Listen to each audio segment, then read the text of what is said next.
We've shed a million tears and drank as many old-style beers out at the game. Let's go, Cubby, Son Ranto. Michael Cotton. Son Ranto. Michael Cotton. Son Ranto and the lovable Lucy. Mucho Scali. Son Ranto. Michael. Son Ranto. Cotton. Son Ranto and the lovable Lucy. Michael Cotton. Son Ranto. Mucho Scali.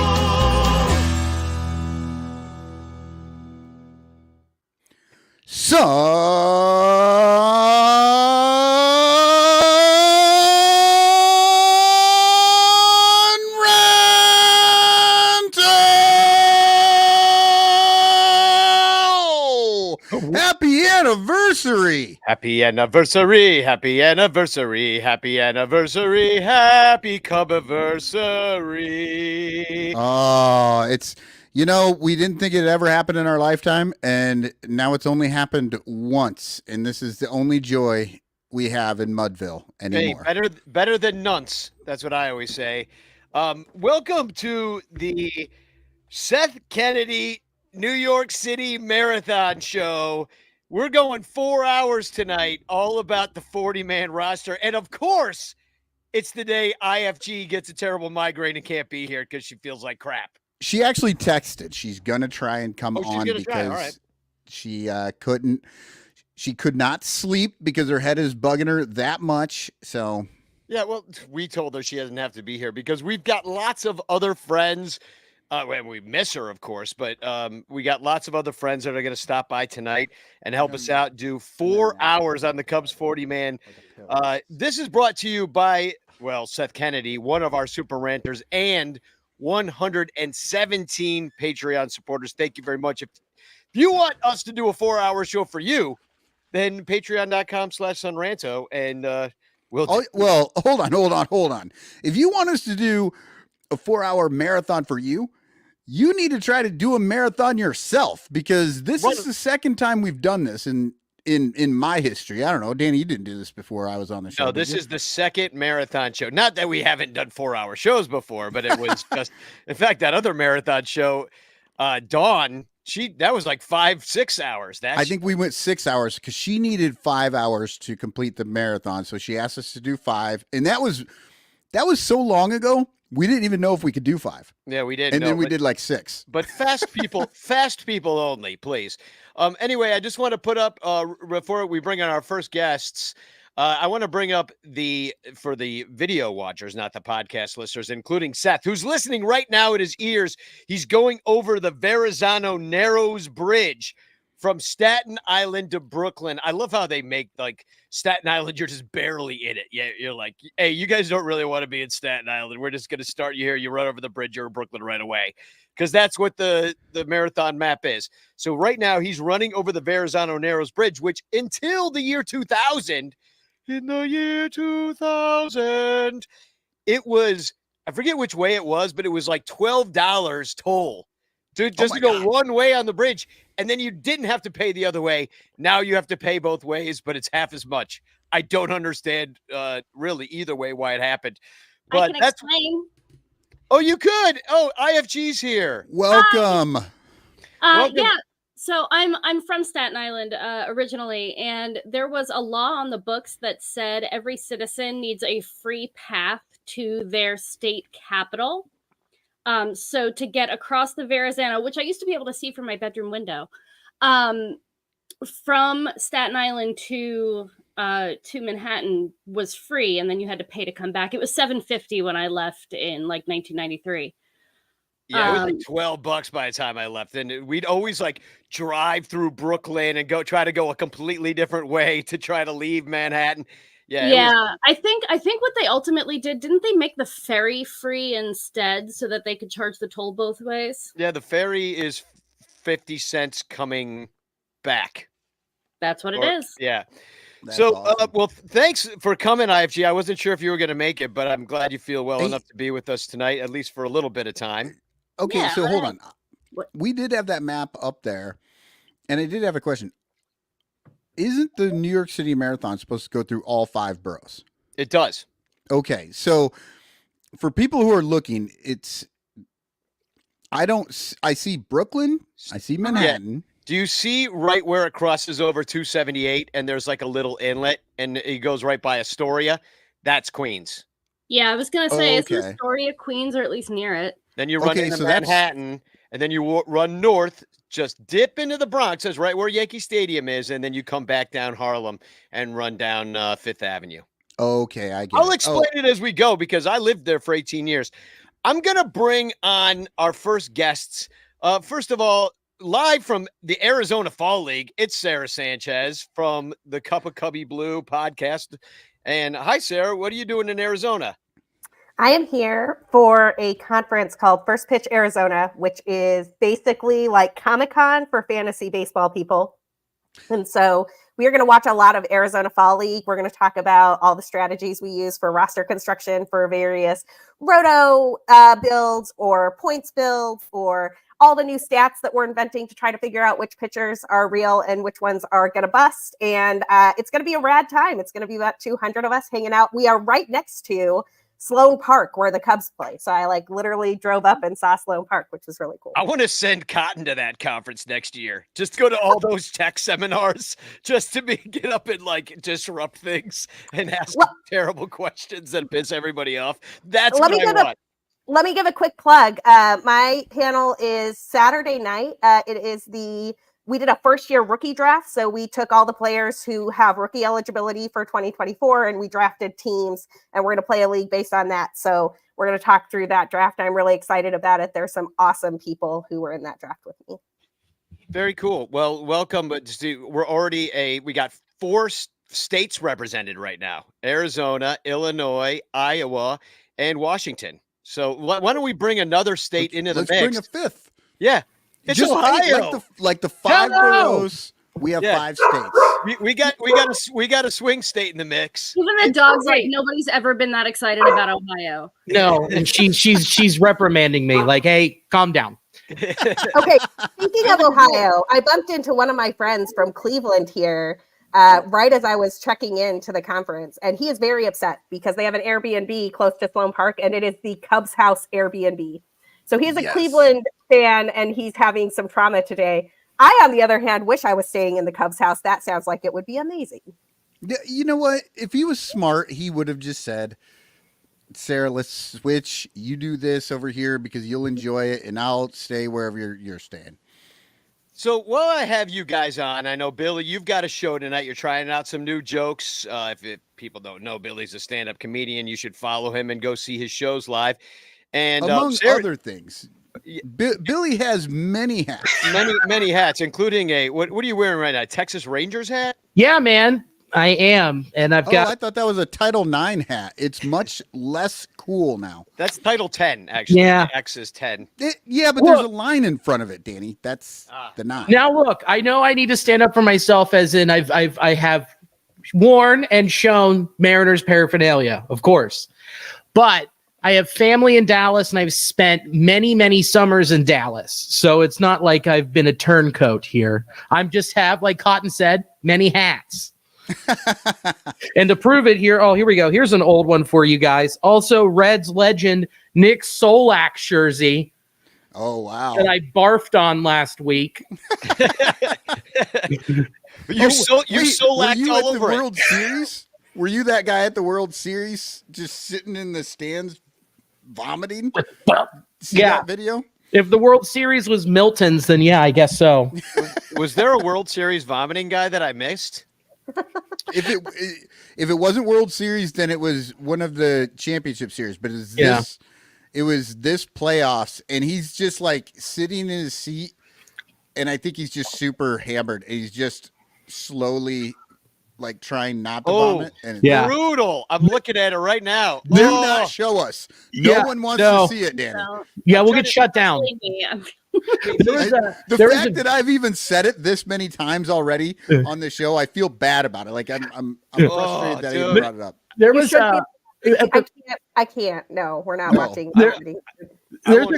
There's a great video from the Bengals' first game last season where this lady who has a tank top on, of course she has the rose tattoo on her left boob because it's necessary if you're from the west side of Cincinnati. And she's sitting there and she chugs a White Claw and then just stops and just starts barfing on herself and hitting the person in front of her. And the person in front of her is wearing a neck brace and is trying to turn around to stop. And it went viral, and it's probably the funniest thing I've ever seen. just can you stop? It was, Well, question for What's going on back there? why does it feel like I'm being misted? well, question for the group. I mean, we're early in Seth's run to be talking about puking, but Right. Thank God we didn't do this at the end when he might actually want to vomit. Yeah. well, I'm sure we'll talk about puking again. It's a long night, but have you ever puked at the ballpark? No, obviously not. What do you mean? Obviously, I don't think people would say that about me. That's not obvious. Yeah. Well, It's not obvious. you with and I me. have very different personas, Danny. I've puked outside of the ballpark. Sure. Yes, I have too. No. I had a really terrible hot dog at a minor league park once. Ooh. Oh, so yours was food induced. Yeah. Oh, you were running the glizzy gambit. Yeah. I have. Sometimes you take your chances and you pay your dues. Oh yeah. Well, and you'd rather go anywhere. Like there was one. I mean, the Wrigley bars are probably worse places to use the bathroom or to puke in than the ballpark itself, which they keep relatively clean. So, like on opening day, people were hammered by 10 a.m. and I'm like, oh god, my stomach's rumbling a little bit, and I went like to a few different places and they were all completely destroyed. And I was like, there's absolutely no way this is happening. I'm like texting Stuart and I'm like, dude, can I get in your condo? He's like, no, man, we left. I walked all the way home just to use a decent A bathroom. mile home. Yeah, but I mean, because you don't want to have stomach issues at the ballpark, because then you might as well just leave, right? Oh, I mean- absolutely Mhm. not. I have never had to use a stall for any reason at Wrigley Field. Oh well, lucky you. Hashtag Chance in the chat, by the way. I didn't bring that up. You can win a Frank Chance postcard sent to you by me with a message of love and doom. And I'm going to give away multiple chances tonight. There's going to be 4 chance giveaways. Every hour we're doing a chance. That's what's Awesome. happening. Oh, So- I'm gonna go grab a beer real fast. Be back in like 30 seconds. Sounds good. Mike will definitely be puking at the end. See, we will be talking about puking later in the show when Michael gets too hammered and can't hold his liquor. So, Billy, let me ask you before you got to go. It's the Reds, close but no cigar. Maybe a little bit Diamondbacky in the way that they surged throughout the season, I would say. Sure. Seeing how far they went this year, does that give you hope for your future? How are you feeling right I now? lost you. Can you- we still have We Oh. can hear him. Are you there? I'm here. we still have People you are on here. going in and out. My internet is being weird. I don't know what's going on here. Well, I'm asking if you can hear me now. I can hear you now. Okay, I'm asking if you feel confident about the future of the Reds, given what you just saw happen with the D-backs. Yeah, I was confident even before going into what happened with the Diamondbacks, because anything can happen in this postseason tournament. You never know. It's crazy. So it's just if you get hot, as soon as you get hot, anything can happen. So I don't think they could have had that type of run with how they're constructed, but I have faith with how they'll be constructed moving into next season because they're actually going to have money to spend. So I think they're actually going to go get a starting pitcher. I think they're probably going to go get a reliever or two and then let her roll, because that was the glaring hole. The other stuff I would want is very minor compared to that. So I feel good. I feel confident that they'll be able to do it this next year. Well, that's if we don't do it. What do you think, Sarah? It's Do you gonna be think a we battle. might have a chance of doing it? I mean, this is highly dependent on what the Cubs actually wind up doing this offseason. And I am cautiously optimistic that they are going to try and bring back like a Cody Bellinger, or at least address the fact that they don't currently have a slam dunk center fielder or first baseman. Like, I know that we saw 60 plate appearances for Pete Crow Armstrong or whatever it was. And frankly, as far as I can tell, the man can't catch up to a 93 mile per hour fastball. So that is going to preclude him being the Cubs center fielder of the future for at least 2024. I don't think that's a problem long term. I think it's a problem right now. And so they need some sort of solution at center field. They need some sort of solution at first base. And they probably need at least one starting pitcher, if not two, because I think Marcus Stroman is going to opt out given the pitching environment right now. I wasn't sure he was going to based on injuries that had happened, but actually looking at the free agent class and what he might demand in this environment, I think he might opt out. And if he does, the Cubs are going to need to replace Stroman. They're going to have to come to terms with Kyle Hendricks. There are some guys out there I'm interested in to fill those roles. Aaron Nola could be really interesting there, for example. Super intrigued by that. But the Cubs have some work to do. It's going to be interesting to see just how much money they are allowed to spend this offseason, because these are not problems that can be fixed just from the farm system. Well, and just to confirm, this is baseball, and center fielders and first basemen and starting pitchers are all very necessary and can't just be done without, right? Yes, they are essential members of the 40-man roster.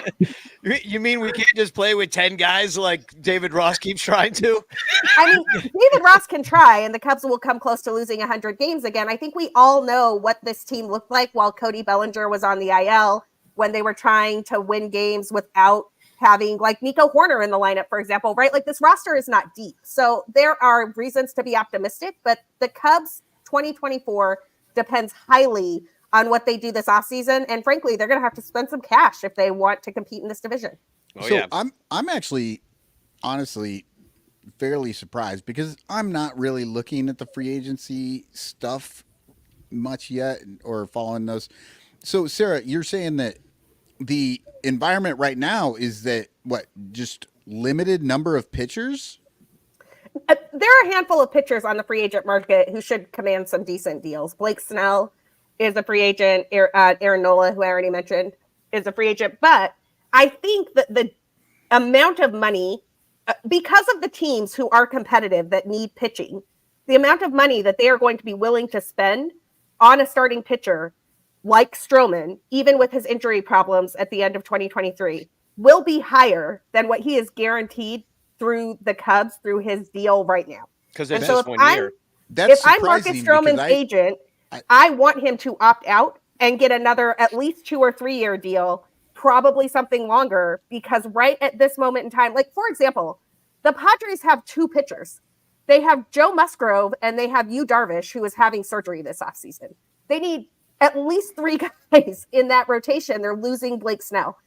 Do you think they wouldn't pay Marcus Stroman more than what the Cubs are paying him right now? The Phillies are losing Aaron Nola. That is a competitive team that is going to need to replace that arm. Now, they have some interesting options in their farm system, but they're also willing to spend money. And I think that the teams who are willing to spend money, the Reds need some starting pitching, and they have a ton of money to spend. So the teams who are willing to spend money, who will offer, in my opinion, Marcus Stroman a better deal than what he currently has with the Cubs, and it's the last year of his deal, so he'd be a fool not to try his chances on this market. Well, I want to see. That's really bad news.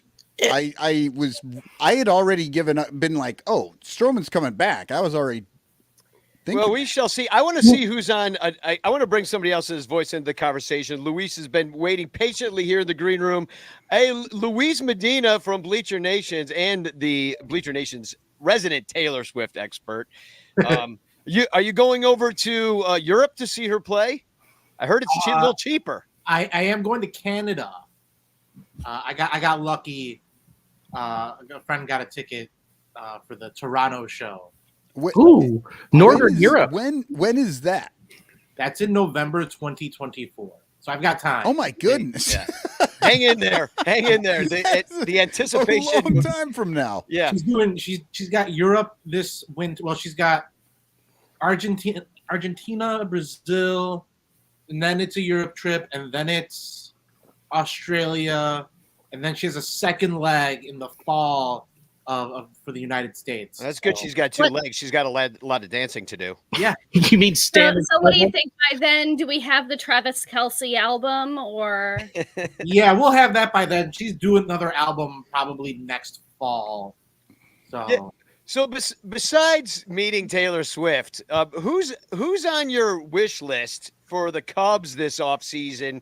Sarah brought up a lot of names that the Cubs are going to have to do. We're not the only team that's looking for this stuff, starting pitching, a bat. But where do the Cubs start to be competitive next year? They got to start with the pitching. And I was thinking about it earlier this morning because I was thinking about Jameson Taillon, how he was just so bad for most of the year, but he was their one consistent start in September. He had a pretty good September. So you need a guy that can bump him down to the third or fourth starter. I mean, obviously Ohtani's at the top of my list. Yamamoto is interesting, another Japanese import. And then I wonder if do they have to trade Stroman? Do they have to let go of Kyle? Did you see the article today? I believe it was about trading Kyle to the Cardinals, picking up the option and trading him, or that he'd be a good fit. Yeah, I think it was Sports Illustrated, which has really gone downhill. Oh yeah, no, I saw that clickbait garbage. Yeah. Trading, man, do you want to have January 6th at Wrigley Field trade to the Cardinals? And that's just the Cardinals fans. Hold on a second here, real quick. 20 minutes ago, this came in, but I missed it. Seth Kennedy, our marathon man, says not sticking around, obviously, just here to say this is awesome and thank you. And I parasocially love you all. I don't know what parasocially is, but I feel like I'm going to get itchy tomorrow. And then he says, don't be throwing those fancy words around with me. Yeah. And also, cheat. Hashtag chance. Yeah. Hashtag chance in the chat. He wants a win. chance at the postcard, even as he's running a marathon. He's in Brooklyn right now. He's running into Brooklyn. I lived in Brooklyn. He's not quite to where I lived. He's going to be getting to hipster Brooklyn or to rich people Brooklyn, kind of Park Slope. That's not really Cosby Brooklyn, but it kind of looks like Cosby Brooklyn, like Cosby Show Brooklyn. So enjoy that. The smell of garbage on the streets. It's just wonderful. Look around, Seth. Look at the people on your street and see if any of them are wearing multicolored sweaters. It might be Pat Hughes or Bill Cosby. So or Biggie. Yeah. All those very unlikely. You guys are all picking people that absolutely couldn't be. At least maybe Pat Hughes could be there. Well, I mean, Bill Cosby is a free man, so it could be. Yeah. And I thought he was still in jail. Just be wary of anything he's handing out, holding for you to drink. That's all I'm saying. Oh yeah, don't take the cup of water from Bill Cosby. Nope. Do not take anything from Bill Cosby. No. So back to the Cubs. Sorry. Or to the. Let's talk Weird about transition. I want to talk about the whole kind of thing we just saw, the whole playoff scenario. You had a surprise team in Arizona, 84 wins, makes it all the way to the World Series, sweeping the Brewers and Dodgers. The at least the hated Astros were kicked out of the situation. A new team atop the AL East in there with the Orioles. I mean, it was just kind of a different look for these playoffs. Not a lot of normal names in it. And what do you make of that? A lot of new blood. A lot of new names in there. Houston's old. I guess Philly was there last year, but other. No Red Sox, no Yankees, no Cardinals. It's one of the best playoffs of all time. Yeah, and also spending money works. The Phillies spent money. The Rangers spent money. You go out, you spend some money, you get the right guys on your team. And I know somebody out there is like, but it didn't work for the Padres or the Mets. Yes, you have to be smart about how you spend your money, and you have to construct a roster that has good chemistry and whatnot. And you probably need a really great manager like a Bruce Bochy to pull it all together, because the difference between the Rangers this year and the Rangers last year is truly that dude and some pitching. But also, spending money with the right management works. You can get a really big advantage if you go out and get the right talented players. And I think I would love Jed Hoyer to get inspired to go on a spending spree this offseason. I would love Jed Hoyer to get inspired to go to a different team and get has Kim Ng picked up anywhere? That's who I want. And also it shows the importance of pressing the right buttons at the deadline. I mean, when they went and swapped for Jordan Montgomery, that was massive. That was huge. And then when they went for Chappie, I mean, they went through and they cobblestoned a bullpen together that got hot at the right time, along with that money that they spent with big game Evaldi, dude. Like, they didn't just throw in the towel like, oh, we're out with DeGrom, it's over. No, they kept going, and their front office knew what to do. And Luis, you were saying, who are you texting me? I'm looking back at. You say Belly. Oh no, this was Cerami texting us saying Juan Luis, Soto. are you? I think Luis is frozen. Oh, is he? He has been looking really pensive for a long time. I know. I was just looking at him, and I'm like, is he just contemplating what we're doing here, or? Oh, there we just got a movement. Nope.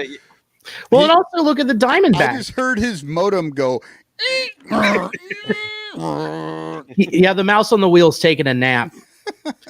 Yeah, but look at the Diamondbacks too. They made all the right trades at the deadline, going to go get Sewald and knowing who they could get rid of and who could be flexible, and trading for Tommy Pham. Like, I mean, it's just like, you know, if you can get rid of a 14th, 15th best prospect in your system to go get a known closer, you go and you do it. Well, and letting the young guys that they have play the game. Well, when you have Corbin Carroll, that's an easy plug-in, you know? Oh, you know what? I don't know. I don't know what an easy plug-in is anymore, because we see, I mean, with the Cubs, we see guys who look like they're good or look like they need an opportunity. They do a lot of good stuff when they're in Chicago, and then they just get sent down or benched or whatever. So, like, anymore, I don't know what Corbin Carroll was excellent. Would he have gotten that same opportunity on this Cubs team with David Ross?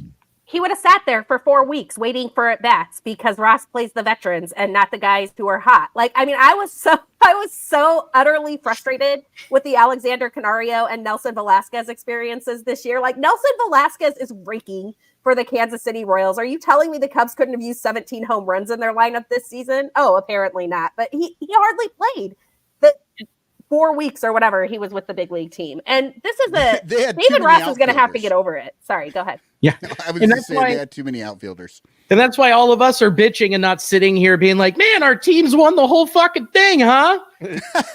Well, speaking of too many outfielders, one of the things we are going to do tonight is run through the entire 40-man roster. We had Luis, we lost Luis. I don't know. Hopefully we get Luis back. Here's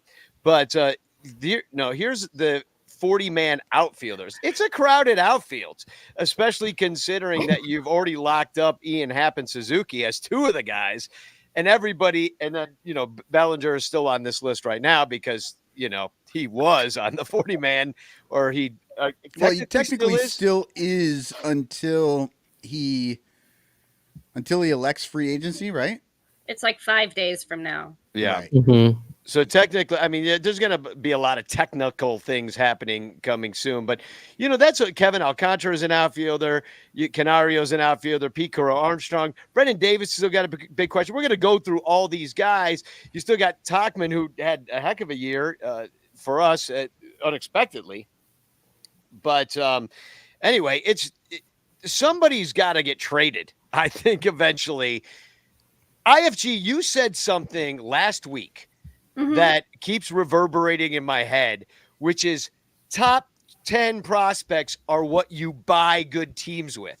Yes. And I was like, yeah, because, you know, if you have a glut of these prospects that are sitting there, they can't all play. There's one job for all the outfield prospects right now. There's one. That's it. And so you've got to do something, and you can't be too precious with your dudes. Now you hope you pick right, but that's been reverberating with me all week. And I wish we gave those guys a little bit more of a chance to play, even to showcase them for such a thing. Absolutely. Absolutely. Like, I'm so glad that Alexander Canario is playing down on lead-on, because at least there will be scouts there looking at him going, maybe this kid's actually good. And maybe they go back to their team and they go, hey, you know, maybe we trade for this guy. because he plays right field. Like, we have a right fielder. He's never going to get like full season time in right field at Wrigley, but he could be a decent trade piece if he has the stuff to prove. Yeah. I totally. I've been watching a little bit of the Lidum too, and Canario's been doing great down there. He had a great minor league time of it in AAA.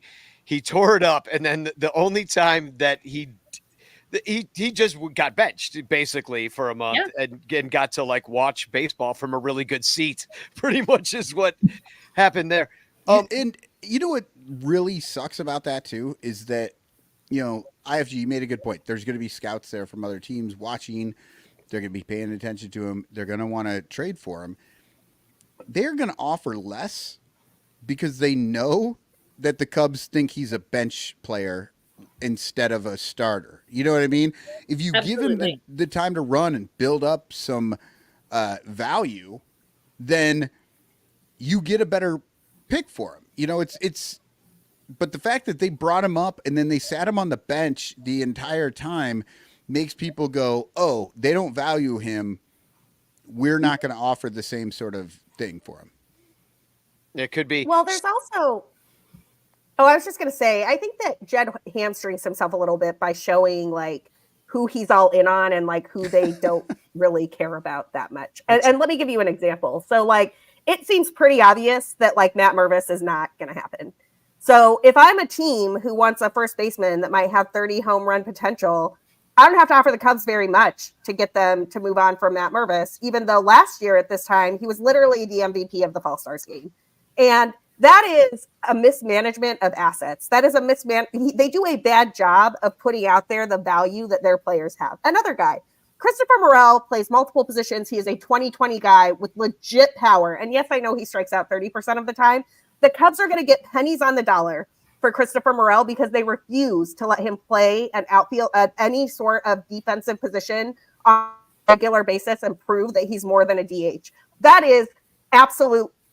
a disaster. He's got such great tools and they're going to get nothing for him. He's going to go play for some other team for nothing because the Cubs don't understand what they have in Christopher Morel. And the last thing I'll say here, and I hope I'm wrong. Like, I hope Pete Crow Armstrong is like the next Cody Bellinger. And in 3 years, we're talking about how this team is built around PCA and he's the most wonderful thing ever. But frankly, kind of just looks like a glove first center fielder to me right now. Like the hit tool does not seem ready for Major League Baseball. And I don't know that it's going to get much better in a year or two. And like, I don't know, man, if I'm watching the Cubs right now, it very much looks like Jed Hoyer has staked his reputation on PCA being the move he made that proves he's a genius and they will never part from him and never move on.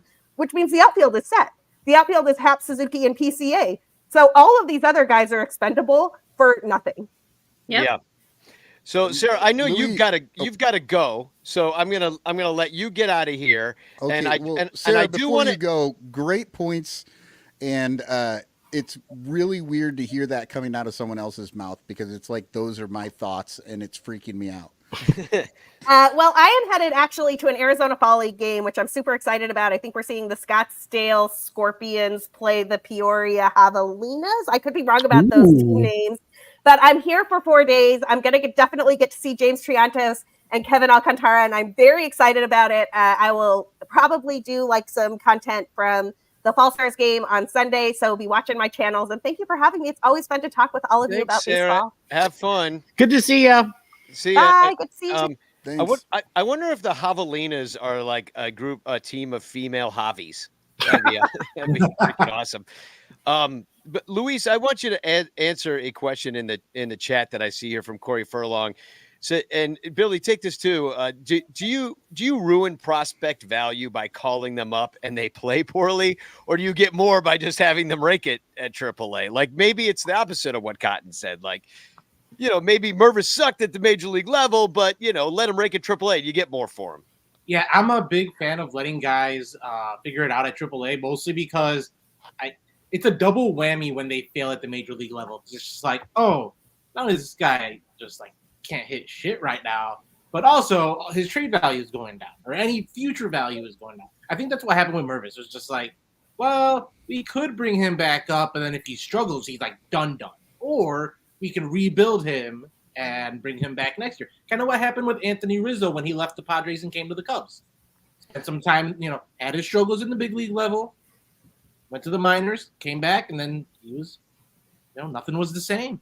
Well, the Reds are not that risk averse of a team because they just didn't spend any money, so that's who was playing regardless. Yeah, well, that was the whole plan this year, which was just let the kids play, and the winning was just a byproduct of it. So, but even before then, 2021, when they were still going for it, but not letting people know that they were broke yet. Look at who was playing second base. Jonathan India. His first 2 weeks in the big leagues were complete dog shit.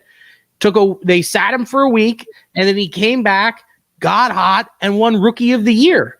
I mean, it's almost like giving them a chance works. Exactly. That is the philosophy that everyone should have. Because guess what? Once you get to the majors and you're not figuring it out, what's the point of sending them back down? You need to keep them up here so that they can figure it out and see it. It's a completely different style of pitching going from AAA to the bigs. And 100%. especially since they wiped out half the major leagues because of the coffee sneezies in 2020, then you have less time to develop. So there's less talent that's going to be down there anyway. So you might as well keep them up here. Okay, And but the thing is, like you need good pitchers to make good hitters. Correct. And anybody who can pitch at the major league level is going to be up here doing it. Sure. So if you want your hitters to learn how to hit major league pitching, they need to hit some fucking major league pitching. Yeah, and it's not going to just happen overnight. It takes a minute. I mean, look at with us, Ellie De La Cruz came up and was hotter than piss for a month and then disappeared until the last 3 weeks of the season because he had to see it and figure it out.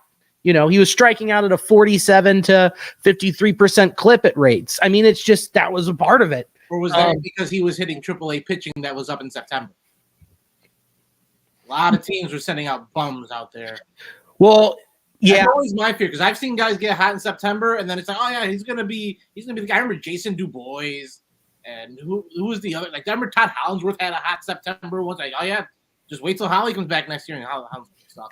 Yeah, but they also probably didn't hit a ball 144 miles an hour and then hit for the cycle in their second month up in the bigs. So I watched Tuffy Rhodes hit 3 homers off Doc Gooden. Crazy shit happens in baseball. Yeah, weird stuff. So yeah, in general, I mean, that's just that should be everyone's philosophy if you're going to go a young route. Let the kids play.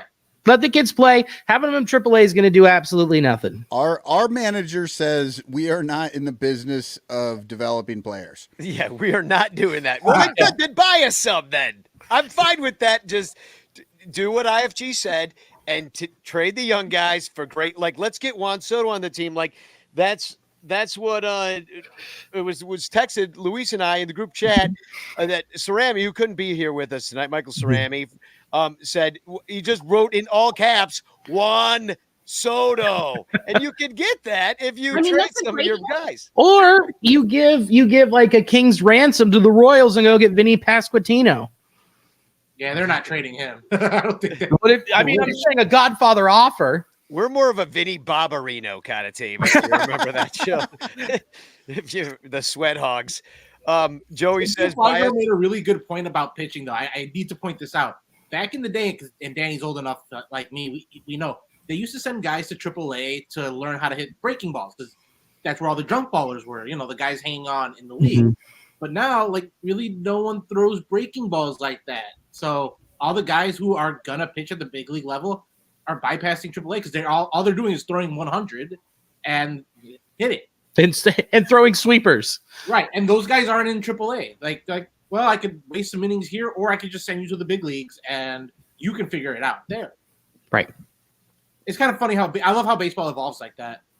It evolves quickly, and it's a game of follow the leader, and we're really more the follow part of that oftentimes, which is frustrating as a Cub fan because you see a team like the Diamondbacks, not that they're doing anything all that different than anybody else. I feel like that team had a fair amount of luck, but they let the kids play a lot more than the Cubs ever did. They had that bullpen full of sea monsters, and at least they sound like sea monsters.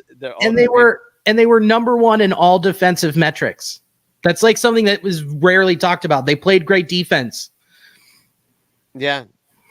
But the pitching, like they just had the two guys that could go out there and do it. They had a no-hitter yesterday and until it wasn't. And then as soon as he lost it, I knew they were going to lose the game, by the way. We had a very Cubsy game 5 yesterday. Yeah. I was like, oh, we're throwing a no-hitter through 6, and then we're going to give up a run late. We're going to waste a bunch of scoring opportunities. And in the 9th, we're going to give up 4 more runs just so we don't even have a chance in the 9th. Yeah. The only thing that was missing was the fake rally. And then the two guys we paid $850 million to are going to do their job.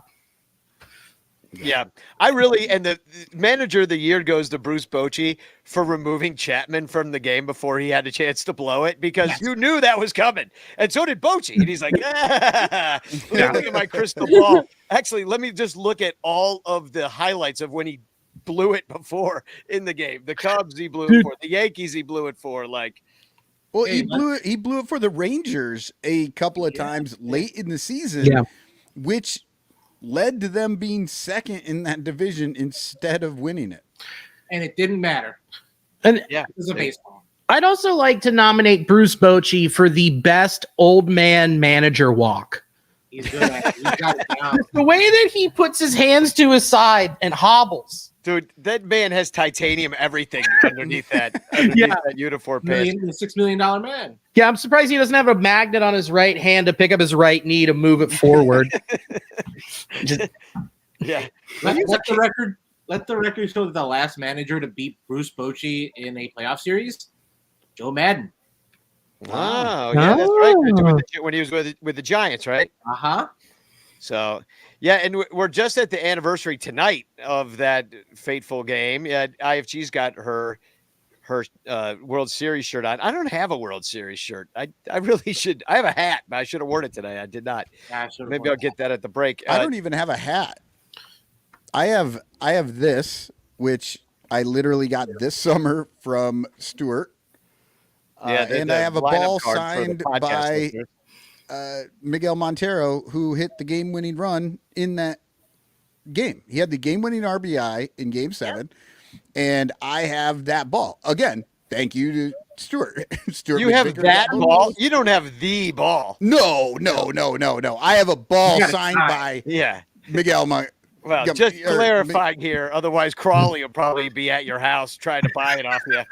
Crawley will be by later, by the way, in the night. Oh, hell yeah. Give him hell for me. So, so I think we should take a break. And I know, Luis, you said you've got to go. Billy's got a show to do. We've got a lot of show to go. So I'm going to just take a quick, this will be a quick break. Hold on, Danny, real quick. Luis. Yeah. You had so many problems with your internet. You didn't get to speak much. Was there anything that you did want to say? Like, is there anything that, because I feel like you might have wanted to say things and you just couldn't because your internet. Was there anything we missed? I'm looking forward to fleecing the Padres for Juan Soto. I don't know if you guys saw the Athletic report where they took out a $50 million loan just to make ends meet at the end of the month at September.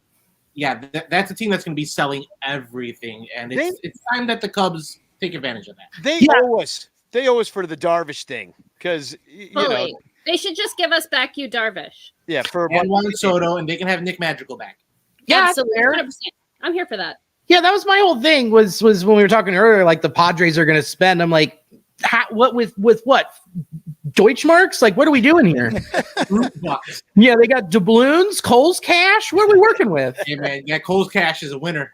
Yeah, I got it stuffed under my mattress and all my cargo shorts. Luckily for them, you can only buy players named Cole, and because of millennials being named Cole, oftentimes that's actually quite a few guys. That could be helpful. You could have an all Cole team that might actually come in third, at least. I would. Yeah. That's an interesting thought for an Immaculate Grid day. Let's put that together in hour 4, shall we? That all Cole team. Yes. Before I get out of here, I had a really cool interview that I would like for everybody to come check out. Go to the new Nasty Boys YouTube page. I interviewed the CEO of Baseball United. Cash Money. Dude, Cash is the coolest dude on the planet. He dropped some bombshells in there, and definitely one of the things I'm really excited about is they're making baseball fun. It's weird. It's crazy to say this. Like, Insane. so they're taking these cricket stadiums are huge, right? So like we have all of this leftover space. So what they're going to do is they're going to build out like VIP seating behind home plate. And then along the foul poles, they're going to have cabanas set up, basically like swim up bars at Las Vegas or like a club. And you can rent each one of those out and have like your own private bartender, your own private viewing area up close and personal on the field.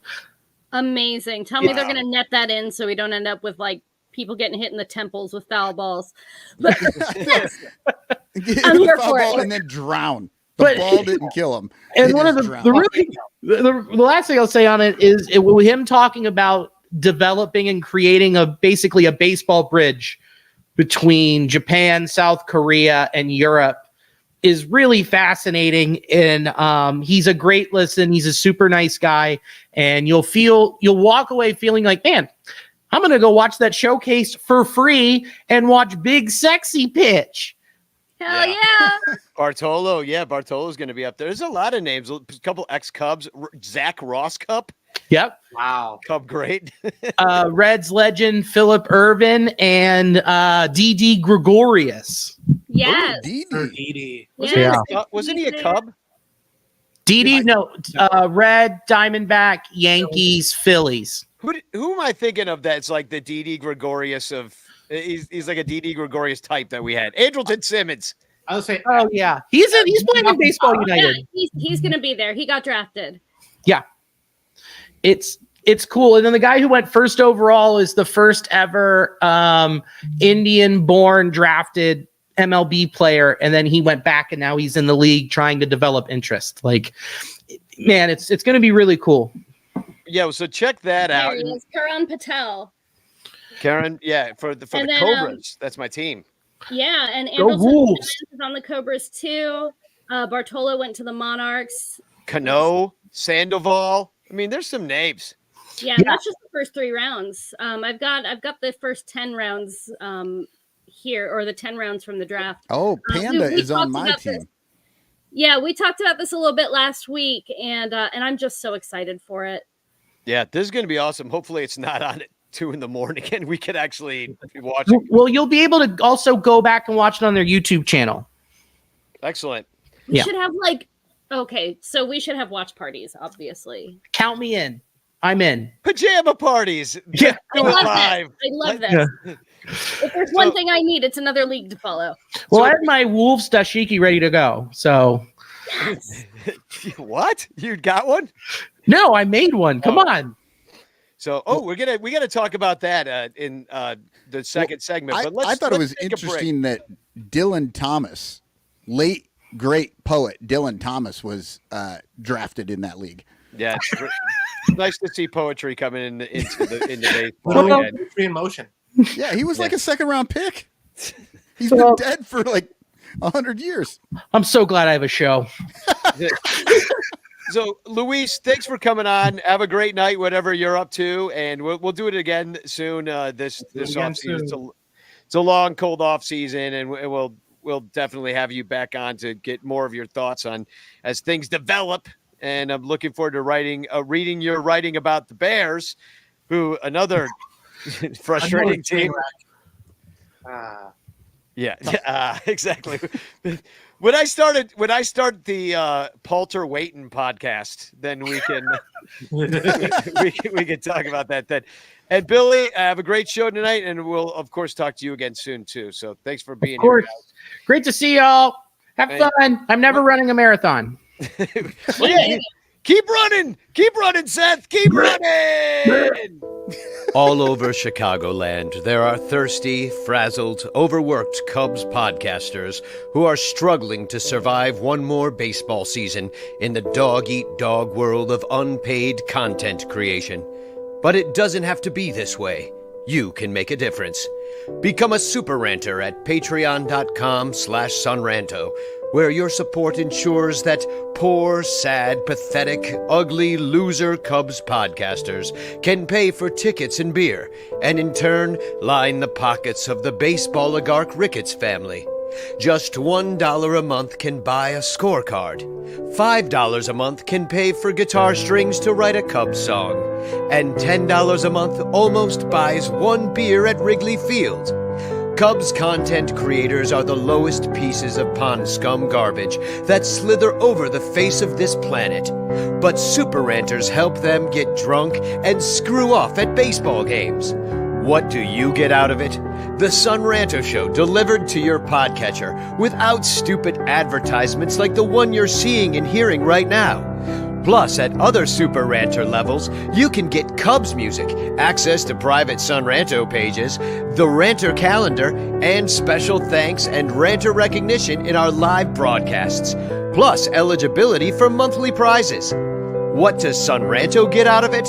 Your money. For tickets and beer. Go to patreon.com/sunranto. That's patreon.com/sunranto. And become a Super Ranter today.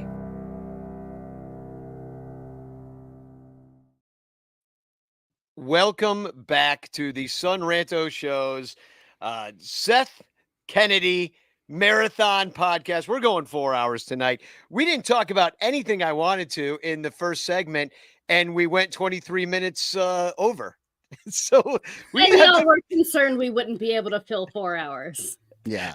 If you were wondering, Dylan Thomas, do not go gentle into that good night. That's everyone knows that poem. They don't know it's Dylan Thomas. That's what I'm talking about. 2 first names. It's almost necessary for a poet. So I did want to let's bring it down, Dylan Thomas. Let's bring it down. Yeah, let's bring it down. As long as we're talking about poetry, I would be remiss if I did not say that we lost a great Cubs fan this week. Oh yeah, in Dorothy. Dorothy Farrell was just the greatest. If you didn't see her on the 7th inning stretch, you weren't watching the Cubs game. And I'll just read from her obituary real quick. Dorothy Farrell Nee Gouls passed away peacefully on October 28th, 2023. Dorothy was the beloved wife of the late William for 53 years. She was preceded in death by her 4 brothers, loving mother, and all the people in her family. Dorothy enjoyed spending time with family and friends, music, dancing, the American Legion, and spending time at Wrigley Field. In lieu of flowers, the family asked that any charitable donations be made to Cubs charities. I mean, what an awesome woman. I had a chance of hanging out with her. She stuck her tongue in my ear on this occasion. She just was a wild woman. She liked drinking her Jaeger shots. And she liked to party, man. And she was fun. She'd give you big sloppy kisses and stuff. And she's always had a song in her heart. There she is, her and I singing together at Club 400, one of the events there. And during 2020, she had moved into an assisted living care place, and it was her birthday. I guess it was probably around this time of year. It looks like we're all wearing masks and social distancing. And so it was 2020, but we all showed up at her socially distanced birthday party. And you see, that's our friend Jimmy on some stilts. He works at Wrigley Field. I was just going to ask, who's the tall guy? Yeah, that's Jimmy. And so we all showed up and we sang happy birthday and we ate some cake and just we all drove by and we waved to her. And I had just great memories of her. So RIP Dorothy. And, our love to your family, and we'll miss you. I mean, that's one of the all-time greats right there. And she'll always be, I think, Ken Rosenthal, didn't he interview her during 2016? So she's always going to be a part of all those broadcasts. Mm-hmm. And so she did it right as far as being an enshrined Cubs fan goes. We should all do a shot of Jaeger in her honor. Yeah, we absolutely. I don't think I have any Jaeger. Otherwise, I do that. No, most good, upstanding people don't just have Jaeger sitting in their house.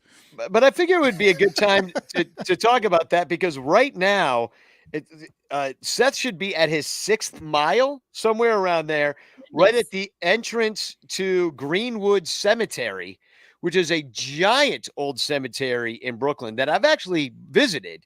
And I took a tour of it. In fact, John Michel Basquiat is buried there. Leonard Bernstein is buried there.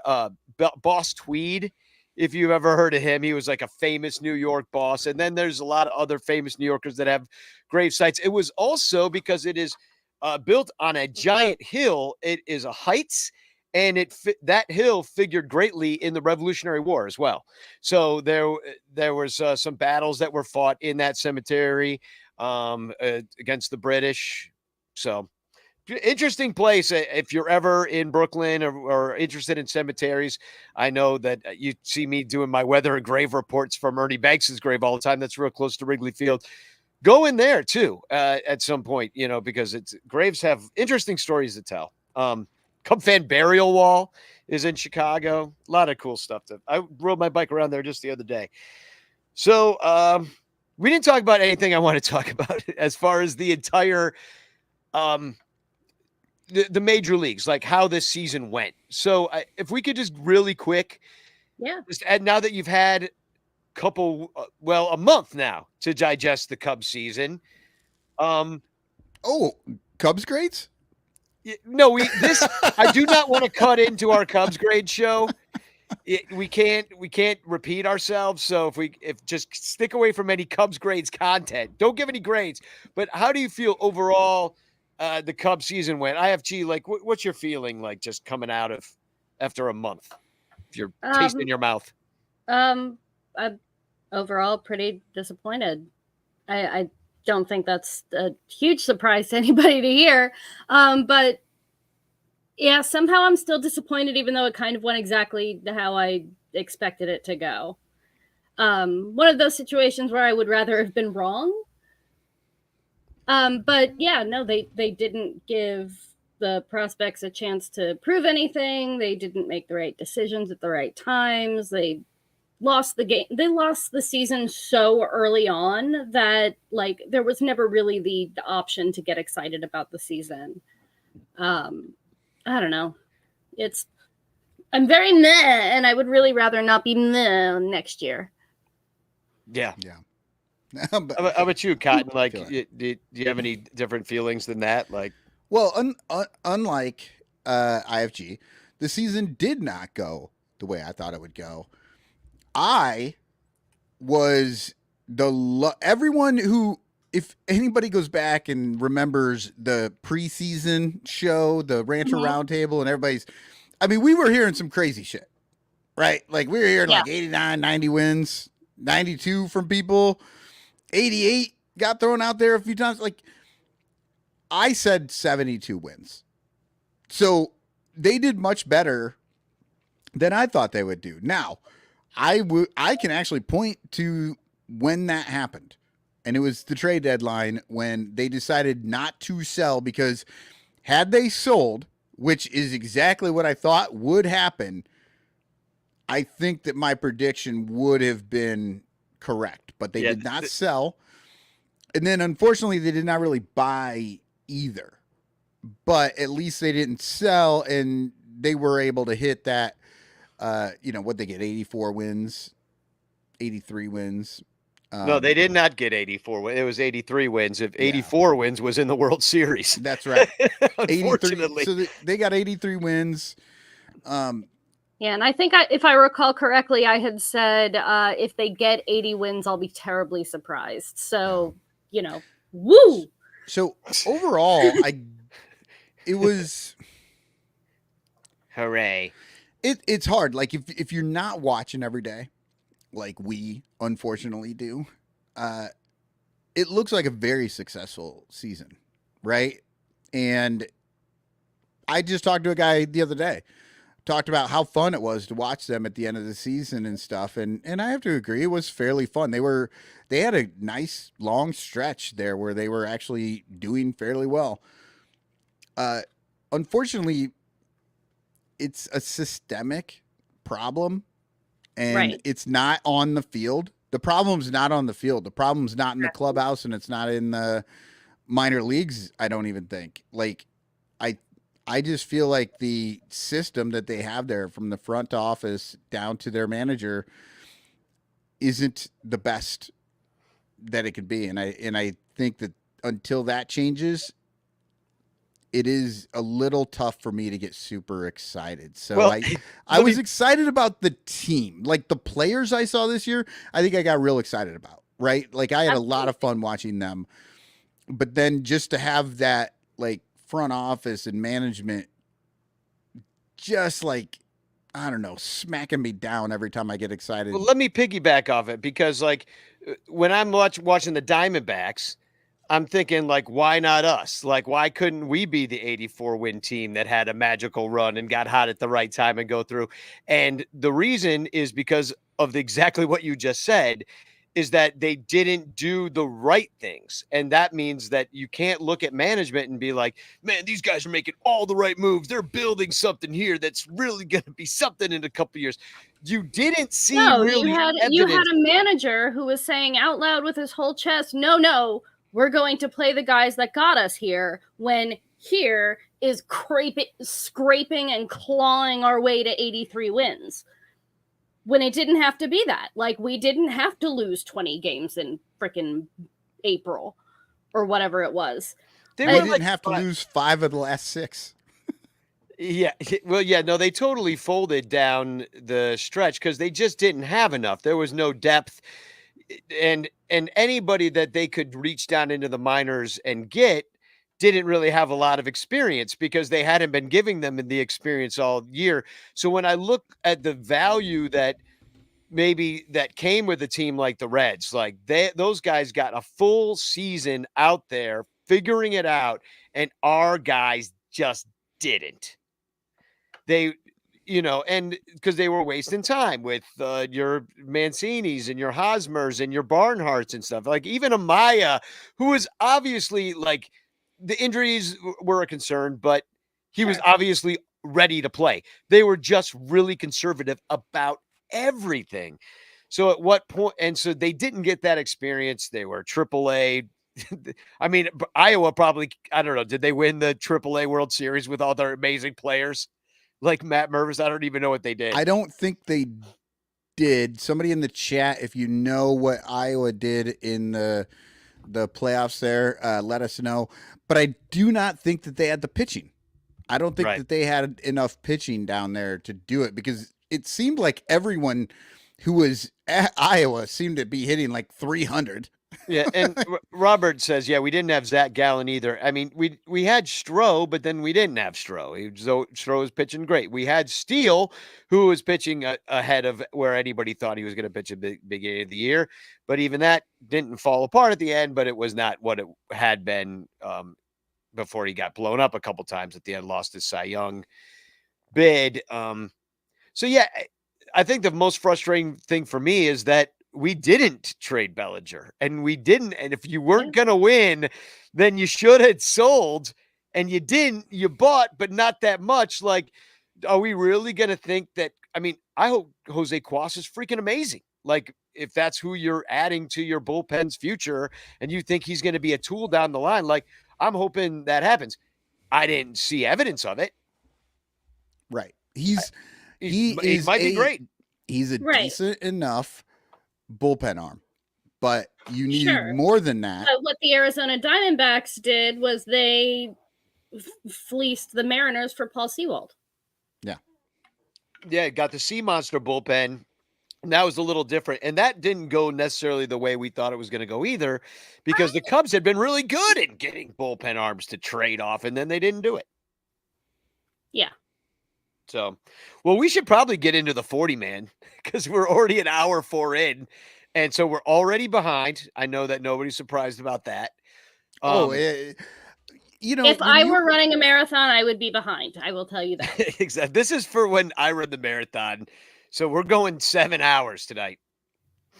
How long does it take to walk it? I don't know. 26 miles? I don't know. Oh, my God. I walk 26. So if you walk 9, fast, 10 miles an hour. Yeah, if you walk fast, right, you can walk like 15-minute miles. So 15 times 20, that's a long time. That's still a long time. Yeah, nobody's recording a podcast that long. So let's go alphabetically. So I think that's the best way to do it. There's no favoritism. We won't get stuck on anybody too long. I'm going to put up the numbers, and then everybody at home, I want you to guess, because people on the show like IFG and Michael, they can see who this is in what we're using to bring it to you. So I would like you to guess who this is in the chat and who is first. Oh, I know. So this player was drafted by the Yankees in 2019. He played a couple of different teams for the Yankees. The Cubs got him in 2021. In a trade. The Yankees traded him to the Cubs in 2021. Then he played with Myrtle Beach in 2022. And this year he played Tennessee, South Bend, and I don't know. It just says, the Arizona Fall League. Yeah. Yeah. Fall League. And he's there right now. Actually, Sarah might be seeing him this weekend. He's batting right now. He's got an 880 OPS with 5 home runs in 17 games. I do appreciate the fact that the Cubs seem to be trying to collect all of the players with this last name, because I'm just waiting for the pitcher. Oh, is it? See, then apparently IFG, you know who this is? Who I is believe I do. It's Kevin Alcantara. Yeah, and the first one in the chat with it was John Pincus. So except for John Pincus cannot spell. Alcantara. Alcantara, and Daryl also had it as Alcantar. So basically, people I think that's a character in a Harry Potter book. Yeah. And no, it was. I thought Al Cantor was. He was a guy, right? Al Cantor. He played for somebody. Al Cantor. That's what Ron Santa would have called him. Yeah, wasn't it Al Fonseca that Santo thought his name was Al Fonseca? Yes. He's like, "What's going on, Al?" And he's interviewing him when he's interviewing. So yeah, let's talk about Kevin Alcantara. This is one of those young guys that we got, I believe, in the Rizzo trade, and he's only 20 years old. So he's one of the younger of the bunch. He can't drink yet, so that's good. He's not out there wasted. We're sure of that. And look, his AAA, or actually he didn't do AAA last year, but between the high A, double A, and rookie league, he slashed 284, 345, 466 for a 810 OPS. That's not too shabby. He had a nice time of it. He's an outfielder. I don't think they think he's ready, but he's certainly having a pretty darn good minor league career so far. I don't know. Just judging by how the Cubs have been doing it, we don't see him till 2026. Right. Yeah, well, not until he's 25 will we take a shot. You know what? Well, that's perfect timing. You can manage that service time. Yeah. Well, I mean, that's absolutely perfect timing if we can sign Bellinger for the next 3 years. Yeah, right. I know, like Bellinger's going to take a 3-year deal. That's about when Suzuki is up, so. Yeah, but this guy, he's already at double A, at the very least. You'd think that we could maybe start seeing somebody like him next year, but it is a crowded outfield. Ian Happ, no trade clause. Seiya Suzuki, no trade clause. We need Seiya anyway. We've locked in the outfield, so it really does feel like if we're going to trade, it's going to be from this glut of outfielders. It's quite possible we never see Kevin Alcantara play at Wrigley Field unless it's in somebody else's uniform. Okay, let's start taking this will be the last bit of all these. Thumbs up, thumbs down. About Kevin Alcantara? No idea. Yeah, thumbs up or thumbs down. It's a little too close to Cubs grades for my liking. We got a whole Cubs grade show to do at some point this winter. But we're not doing Cubs grades on the 40 man, so I think it fits. Thumbs up or thumbs down. I'm going. What does thumbs up mean? It means thumbs we like him. Good. Oh, okay. Just like him, not do we think the Cubs are going to keep him or trade him? No. We like. I like Kevin Alcantara. Okay. Yeah. I have high hopes for him because he hasn't done anything to piss me off yet. All right. Well, that took way too long. There's no way we're getting through this unless we All right. start rolling through these. Come on, Danny. Miguel What's Amaya. number 2? All right, here we go. I'm not going to let people guess who's next because they're just looking up. Miguel Amaya, he's been a Cub technically since he was 17 years old back in 2016. He has had a lot of injury history. He really got his first shot this year. Only played in 53 games, slash 214, 329, 359. Kind of was more Gomes backup than the other way around. And then, of course, Barnhart unfortunately took starts. And well, he felt like he was Barnhart's backup. That's the problem. Yeah, so it wasn't. I mean, maybe they're being cautious with him, but I mean, Amaya, we've been waiting for this guy forever. But did you like what you saw?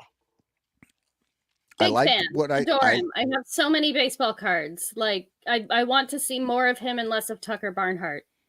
Well, you're not going to see any Tucker Barnhart because they already got And rid of him. I want to see zero of whoever Jed thinks he needs to buy in order to replace Tucker Barnhart. One stat I want to point out about Miguel here is that he had 11 hit by pitches, and that's like almost 10% of his plate appearances. Just about. I mean, not quite that much, but it was a lot, and 12 walks to go with that. Like the OBP was kind of there, 329, and some of it was getting nailed like Wilson used to. Right. So I don't know that's crowding the plate or what. I don't hate it. I hate that we're like hurting my poor glass catcher, but yeah, last guy we need hurt again. I don't think. I mean, how many times did he really get hurt? He got hurt once, right? I think they hit him in the twice. hand, which was annoying.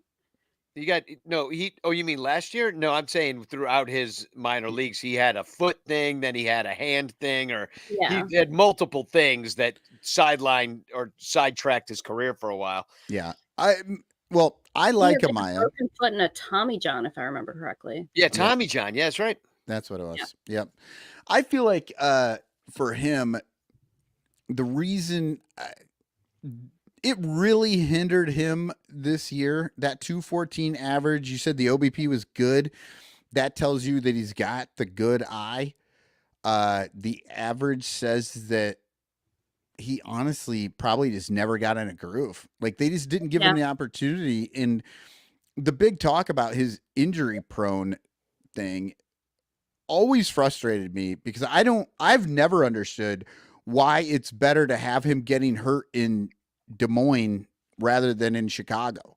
Like let the people play in Chicago. If they get hurt there, okay. But if they get hurt in Des Moines, what does that freaking do for you? And he's no more injury prone than anyone else. Like he got a broken foot. Like that's a weird thing that just that's not. Yeah, that's not something that's not wear and tear injury. That's a freak accident. Yeah. Well, I don't know. He really does have a lot of freak accidents. I have a file photo of him here. Back in, this is in his minor league career. I thought that was Brett Anderson at first. Oh yeah, you're right. That's Brett Anderson. I'm sorry. That's the human wheelchair. Or what did they call him? The human wheelchair. That's what they called him. Was that what it really was? Yeah. Oh man, it's so rude. Yeah. Well, okay. Thumbs up, thumbs down. Oh yeah, that's a big thumbs up for Amaya. Do you want him as your starter next year? I want him as a starter, Gomes as his backup. Fully. Yes. We're all in agreement. Yeah. Okay. And we'll get to Gomes, but I'll go to this way. I think they should split time. I think it should be pretty even, Steven, until further notice. It should be like 51-49. Yeah, but I would like to see a lot more Amaya. Yeah, I would maybe go 60-40 versus 51-49, but I'm with you. I'm not against that. I just want him to get at least one more start at catcher than Gomes. Yeah, I get you. Yeah. So thumbs up on him. Adbert Alzolay, who ended the season on the IL, unfortunately, was a starter. Been with the Cubs a while now. Like he's now 28, will be 29. it really had his best season once they made him the closer. Mhm. More than a strikeout an inning. The walks were pretty good. You know, Looking back it's all pretty on good. I wouldn't mind somebody else though. looking back on Alzolai's career though, it's amazing that they kind of didn't get to this faster. Now, I will say I didn't realize. I kind of wanted him to be a starter, but he had one good start and then he was kind of up and down, and then he really seemed to be at his best when he was coming in a piggyback role or as a reliever, and it's funny that it took this long for any of us to really get to the point where, like, yeah, he's not only a reliever, but maybe he's the guy that can, lock down that ninth inning. For my entire life, I will never forget when he first came up, little baby Adbert coming up with his fuzzy hair, and he would go out and throw and then come back to the dugout and pull out his little notebook and write down all of his little notes from everything that he did and who he was facing and how it all went. And you just saw him, like, the camera would focus on him in there and he's just writing everything down. Like, I can't forget any of this. I need to study this and learn more. And if that is not like psycho closer material, I don't know what is. I agree. And there's one thing that was a drawback, and Terry brings it up in the chat here, is that Adbert had a lot of trouble getting out lefties when he was in the rotation. And that might be part of why I don't totally trust the closer thing, just because, there's a lot of tough lefties out there. You're up there in the NLCS against Bryce Harper and Kyle Schwarber, and you have trouble getting lefties out. Like, unfortunately, we'll probably see Mark Leiter Jr. in that situation instead. Now, was that still a thing this year? Because I don't have the stats up. I don't know if that was still a thing this year. It might have been, or it might have been that, they were trying not to put him out there against lefties too. So I'm not sure. That kind of thing doesn't worry me quite that much. IFG, your little story reminded me of his first start. He went out there and he had a great first start. Yeah, I think he went 5 innings and they take him out of the game, and Wrigley is going nuts because it's like the first real guy that they've seen get brought up. Everybody's cheering and he goes back up to the top step and he tips his hat. It was so cute. Everyone gave him shit in the dugout, which I thought was hilarious. They're like, this dude came out here, pitched 5 innings, and he's tipping his hat. Like, he was thanking the crowd. I thought it was cute. Yeah. I just thought it was so funny because afterwards, you just saw some guys just like freaking rookies, like they're tipping their hats. I remember Rizzo having a good laugh about that.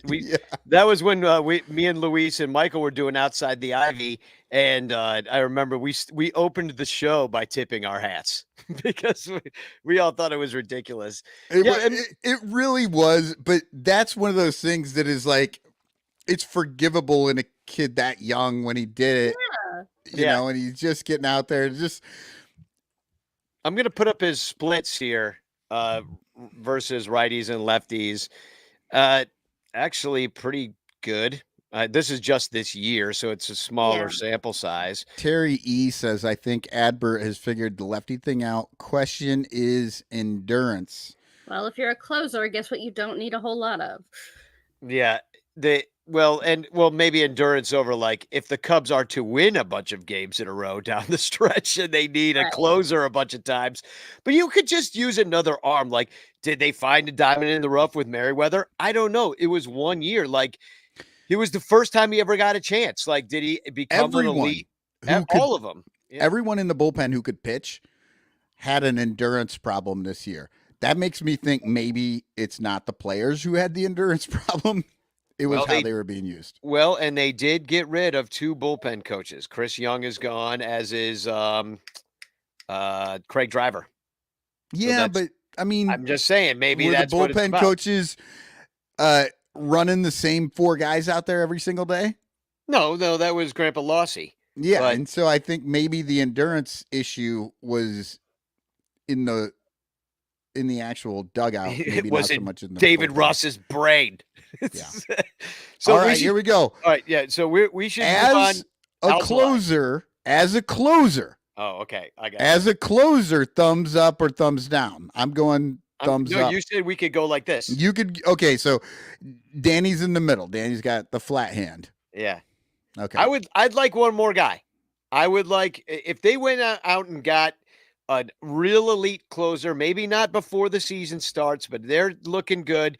And it's like a Rondoni situation.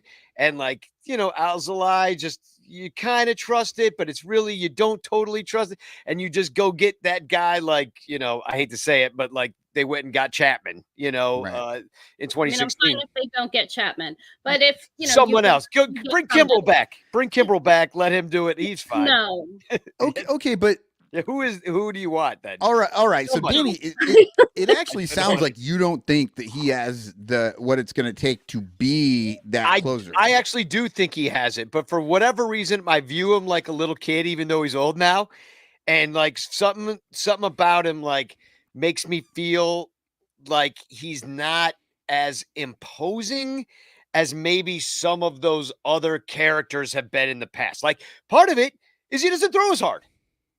He's not dialing it past 100. So he's got to have stuff. And does he have this wipeout pitch? I don't know that he does.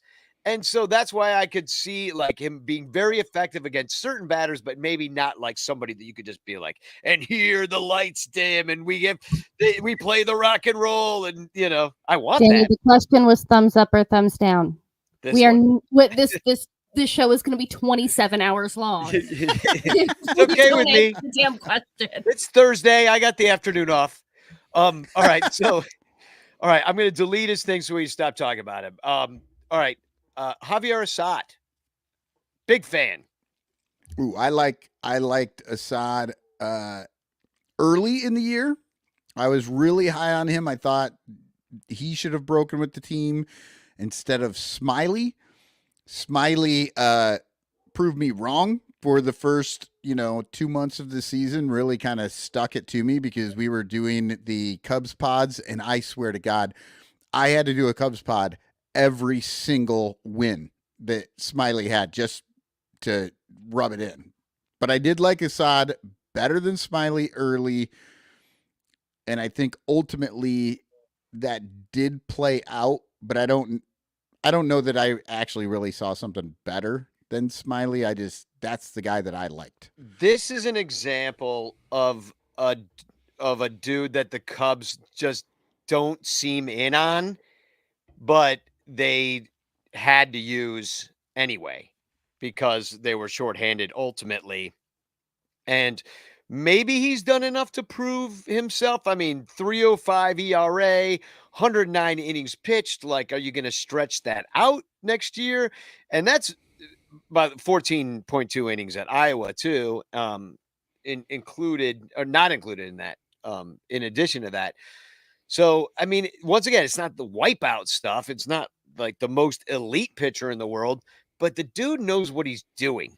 And it's been effective. And until further notice, it kind of has been better than, I mean, for the back end depth, you'll take it.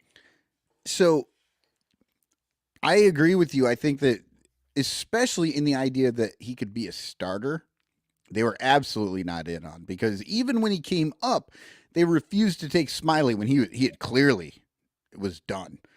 And they refused to take him out of that starter role. And Assad was getting the long reliever piggyback sort of thing going on. So I agree with you. I think they didn't really know what they had. They just kept trying to fit him into that reliever role. But he seemed to thrive in the starter role, but I wouldn't be against having maybe another 3 or 4 inning guy, that you would pair him up with for starts versus, thinking he's going to go out there. But then again, toward the end of the year, he was he was throwing like 6 and 7 innings of good baseball. So yeah, it is a tough one because the contact rate on him is pretty high, I think. But nobody can really hit the ball well against him. Yeah, well, that's how the Cubs are built. Mike Wallace says he has weird numbers. He kind of should get hammered, but he doesn't. Mike will be by a little bit later in the show. He's going to hang out with us from the Cubs PS so Plus that's podcast. what I was talking about, like the weird numbers. Like but Danny, like you said, he knows what he's doing. Like he seems very calm and collected out there. Like I love everything about Assad. I'm just a little bit worried that I'm looking at him through Cub colored glasses and I'm not maybe seeing something. Where are you, IFG, on Assad? Where does he belong? I have no like sophisticated opinions, but I look at him throw baseballs and I like it. See, IFG, that's exactly you said it perfectly. That's how I feel about it too. Yeah. I can see him be in depth. We need more than if we're going out there with Javier Assad as your starting number 4 pitcher, 3 pitcher. The Cubs. That means the Cubs didn't do enough. Yes. So all right, let's get to, because he's still technically a Cub, Cody Bellinger. Hell of a year. Hold on. Assad. Thumbs up. Oh yeah, sorry, Assad. Thumbs up or thumbs down? I'm with it. I'm an Assad fan. All right. We love this team so far. John Pincus said, yeah, we haven't gotten anybody we don't like yet, but we'll get there. John Pincus says, I like our pudgy glasses, bro. Yeah. So Corey Furlong also gives a thumbs up to Javier Assad. Yeah. So, so far so good. We like our team. And now here's somebody that we might not like next year because he's on a different team. But Cody Bellinger, a career 258 hitter, brought that average up by hitting 307 this year. 356 OBP, 525 slug, 881 OPS. Just a great year. Returned to, I wouldn't say his MVP form, but pretty closer to that. He didn't have hit as many home runs, but he also had 47 home runs in that Super Bowl year. Right. Yeah, exactly. That 2019 Super Bowl year is when he won his MVP. But that was also the only other year that he hit over 300.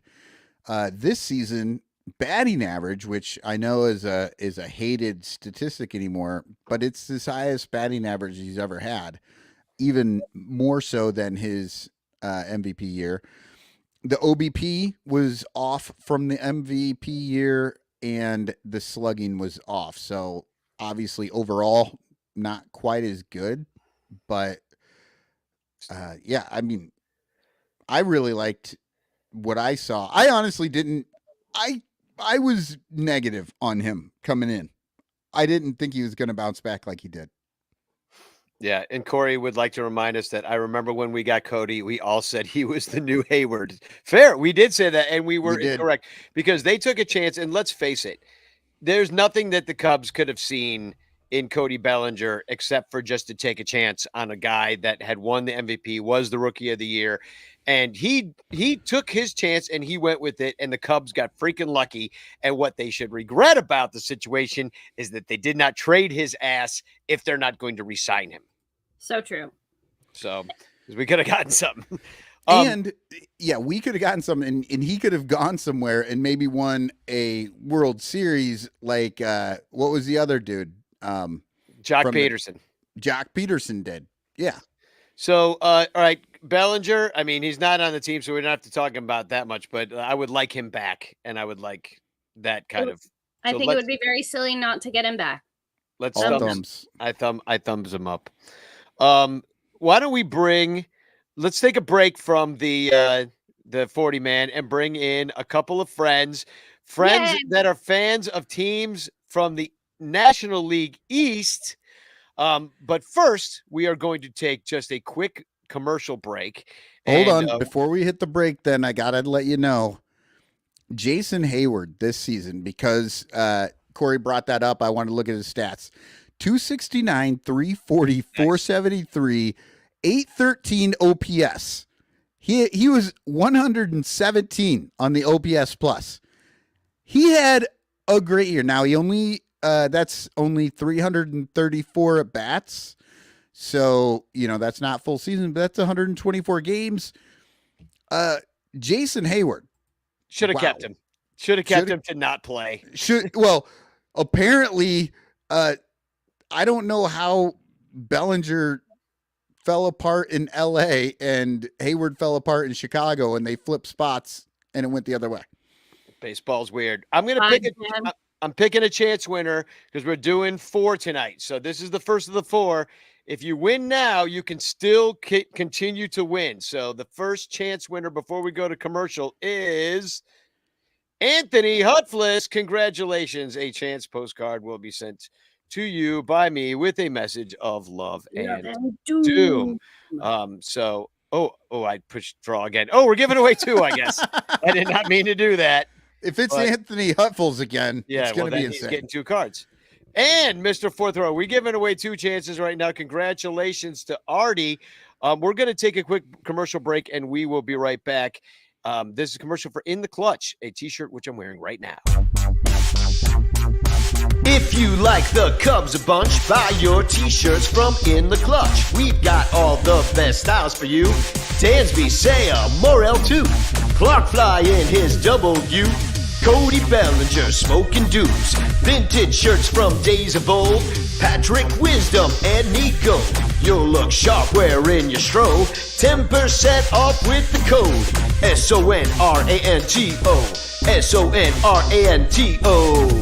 InTheClutch.com is your store for the most fun baseball shirts on the planet. Don't forget to use promo code SUNRANTO to knock a couple bucks off your purchase. Stack or die, we need more cups. Get it all at In the Clutch. Cause if you like the Cubs a bunch, buy T-shirts from In the Clutch. Get it all at In the Clutch. Get it all at In the Clutch.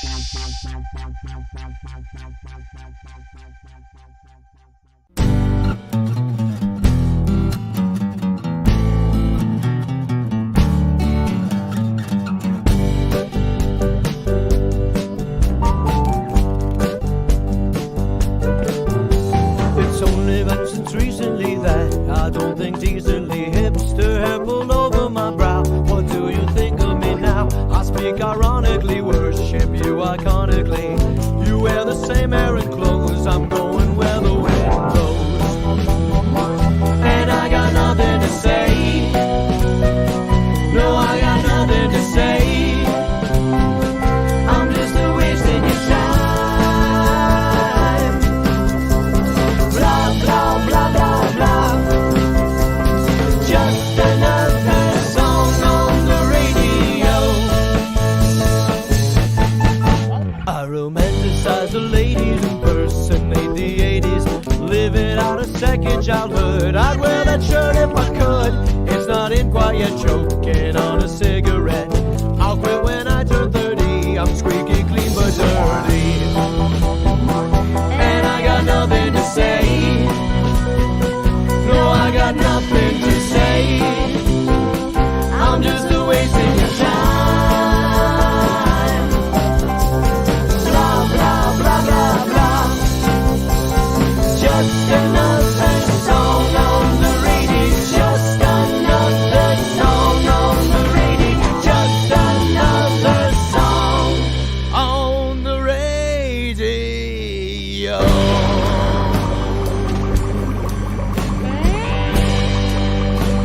I'm a real Williamsburger, a tight shirt wearing greaser, a practicing fashioner, a Vespa riding leaser.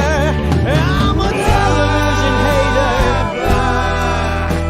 an injured teenage skater, a Cosmo sipping waiter, an online masturbator. What's the use of knowing The future's not worth knowing. Oh, what's the use of knowing in the end? So I moved down on North 7th Street because I came in from Pontiac Street. Up into my mom. Coffee bar, and that's how I ended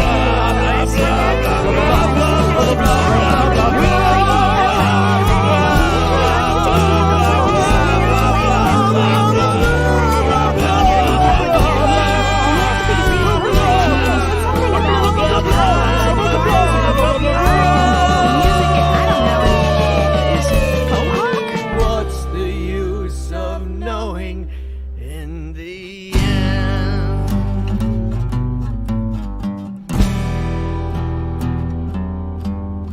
The end.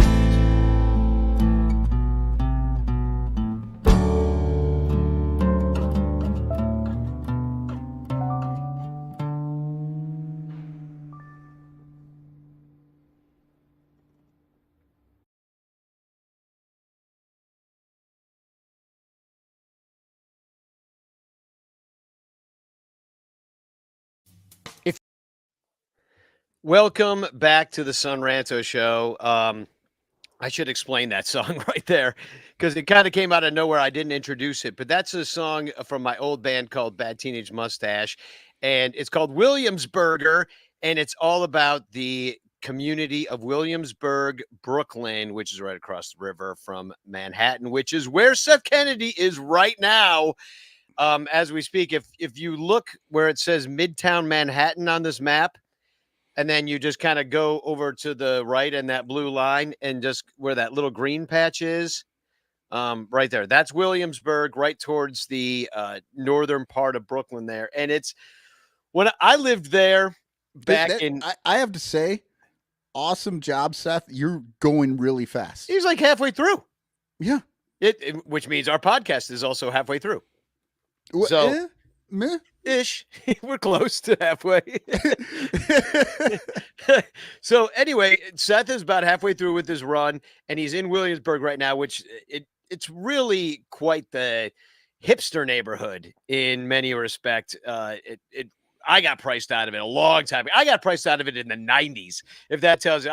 This is one of the original gentrifications of time that happened, which Williamsburg. It's been gentrified so long, it's almost going the other way now.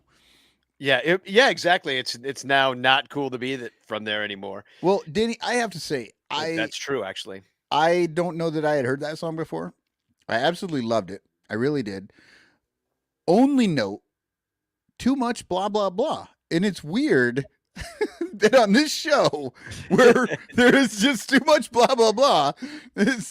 No, there was just that one section that I thought the song was over. I was like, that was you're viewing it through. That's a 20-year-old song, you see. So back then, people had attention spans for more blah blah blahs. and I will say, and that's what I was thinking. Like the end of so many songs back then was literally, let's just do the chorus 150 times. I mean, somebody said it was like had a Beatles vibe, and yeah, Hey Jude is like that song's only a minute and a half long. So then they do Hey Jude for. I want to bring on one guy that is actually playing keyboards on that album and a fan of the Washington Nationals, Mr. Johnny Onomatopoeia, and also Uncle Mike, Mets fan and also a music producer and musician in his own right. And from Brooklyn. And right now he's from Brooklyn, and Seth will be shortly heading into Queens while you're on the show, where I know that you spent a lot of time in Queens, Uncle Mike. I did. At Mets games. And you lived there for a bit as well. And Johnny Onomatopoeia, you're in New York currently, whereas Uncle Mike joins us from California. So we've added a 7th state to this show. Amazing. Yeah. Something like that. Johnny, we'll start with you. 7th Welcome. state. You are in New York City, right? Where are you exactly? Are you anywhere near where Seth's running right now? Should run outside and see if you see Seth. I will look. I am close to the marathon path, and last year, Jennifer and I saw the marathon go by, and we saw this dude trucking. It's mile 22. It's the wall, and this guy was running, and he was running way faster than everyone else, and arms out, and smiling and singing, and then his whole body seized up, and he like hit the ground. So we happened to catch. I think it was like this delirium right before his whole body went out. So anyway, they say that happens when you get hypothermia too. Like you just get real peaceful, and then your entire body just goes to hell. That sounds like me when I'm drinking hard liquor. I get real crazy right before I pass out. And Uncle Mike, have you ever ran a marathon? Ever done anything like that? No, no desire to run one. However, I lived in Bed-Stuy, Brooklyn. So the marathon would run straight down Classen Avenue, which was literally maybe 4 or 5 blocks from where I live. So we would see it every year. I'll put the map up while you're talking about it. I have a couple of friends that have. As a matter of fact, one of the cool meeting spots in Williamsburg is right by the L train stop. It's called Bedford. It's right there in Bedford because the race goes right up Bedford Avenue when it goes through Williamsburg into Greenpoint. So I've been there at least 3 or 4 times to check it out. Yeah, it's cool to watch people run the marathon. I didn't think I would get emotional it's cool to watch people run. No, normally it isn't. Normally it's not I just that sit interesting. there. No, normally it makes me feel horrible that I'm not running because I'm just walking slowly and looking at my phone, and those people are actually exercising. So it makes me feel terrible. But at the marathon, I went to the Chicago Marathon, and everybody was all lined up around the side just cheering on their fellow city people, and I was moved by it. I thought it was quite a beautiful thing to do. I mean, I didn't go back. I had that experience. That was enough. But it's not going to get better than this. Yeah, so it was just freaking awesome. I just like when people just go cheer each other on, even if they're strangers. They're just kind of nice. I think a pro move for any. And then, one thing, the best part for me is. So I come out of the L train and I see my friend go by and everyone's waving, and it's great. And then I get back on the train and I ride it into the city to the end, and you meet your people at the end in Central Park, and you're like, yay! So it's I almost ran it, right? Kinda.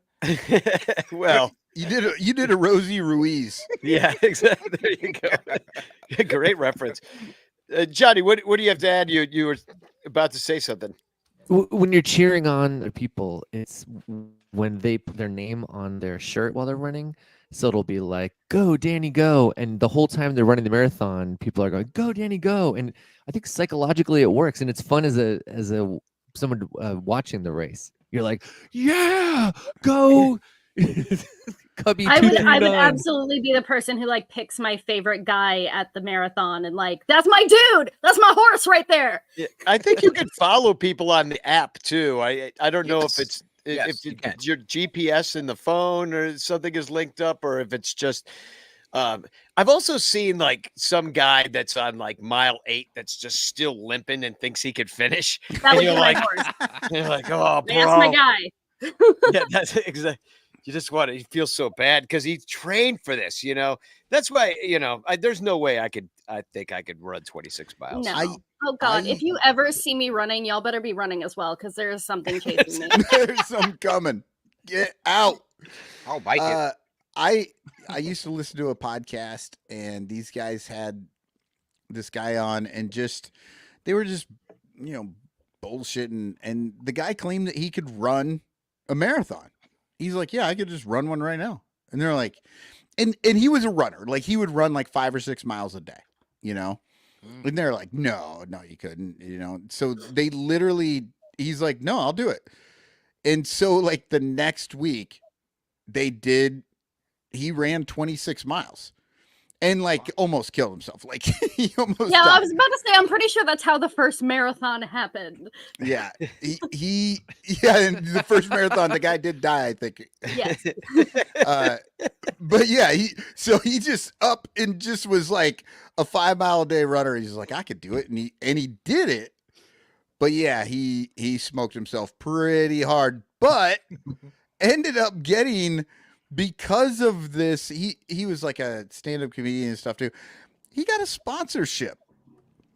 They sent him shoes, and they said, no, we want you to like train for this and see if you could beat that, like what you just did. And they sent him shoes, and they kind of did a thing, and he made a little money out of it. Yeah, all right. Well, as long as he got money before almost dying, I guess it's worth it. Well, no. He almost died, and then he got paid, and then he had to run another marathon. And then he got sponsored by a coffin company. This was during, yeah, this was during the pandemic. This was like all of this stuff happened with like they just had to go out in the street and run because they weren't having races and stuff. Well, Brought to you by New Balance and Rose's Funeral Home. Well, speaking of teams that died during the race, let's right now.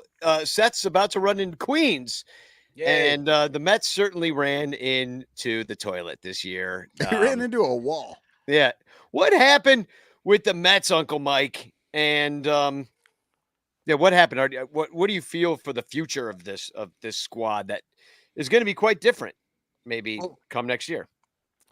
Well, first of all, I thought you had me on to talk about Seth in the marathon. I didn't think we were going to actually talk baseball. Yeah, we don't want to bring him down while he's trying to run 26 miles, I suppose. Uncle Mike came. He has notes. He has marathon notes, like a whole book full of them. Yeah, I did. I was all prepared, like Fred LeBeau, the founder of the New York City Marathon. Okay. Not since Rosie Ruiz have we heard such a reference. He did pass Talk away. about Fred, anything rest in the in world peace. but trading Max Scherzer. What happened to the Mets? Edwin Diaz had this accident like right before the season. Fully. And it seemed like that was the beginning of the end for us. It was certainly it certainly set a bad note to the beginning of the season. If anybody listening doesn't quite remember, he was participating in the World Baseball Classic, and they were celebrating a win. He had just like closed out a really big game. His brother came up. They were hugging. They were jumping. His brother stepped on his foot, and he jumped, and it did awful things to his foot, and that's what took him out for the season. Yeah, and well said, well played there. And to be honest with you, that's kind of like what happened to us. I think it was really over before it began. On the bright side of things, well, should I do the bad stuff first? No, on the bright side of it all, I think we have a catcher for life with Francisco Alvarez. And that was a prospect of ours, and it was one of a player that we drafted, and everyone was saying, bring up Francisco, he's going to do well. And you know what, he did pretty good. He almost 400 at bats this year, 25 home runs, and we are happy that we now have a catcher. Now on the other side of the fence, it's like, where did our pitchers go? You know, the promise was Verlander and Max, and everyone had us, you know, taking the East, possibly winning the pennant. And how many games did Verlander or Max actually play for us at some point? Yeah, but that did not work. Yeah, but Uncle Mike, I mean, come on. Yes. The other, I think, silver lining in it is the front office and the ownership there. Smart. They did not sit there and, you know, tuck away the pocketbook and just say, oh, we screwed up and now we're done. Blah, blah, blah. No, they took those guys and they said, you know what?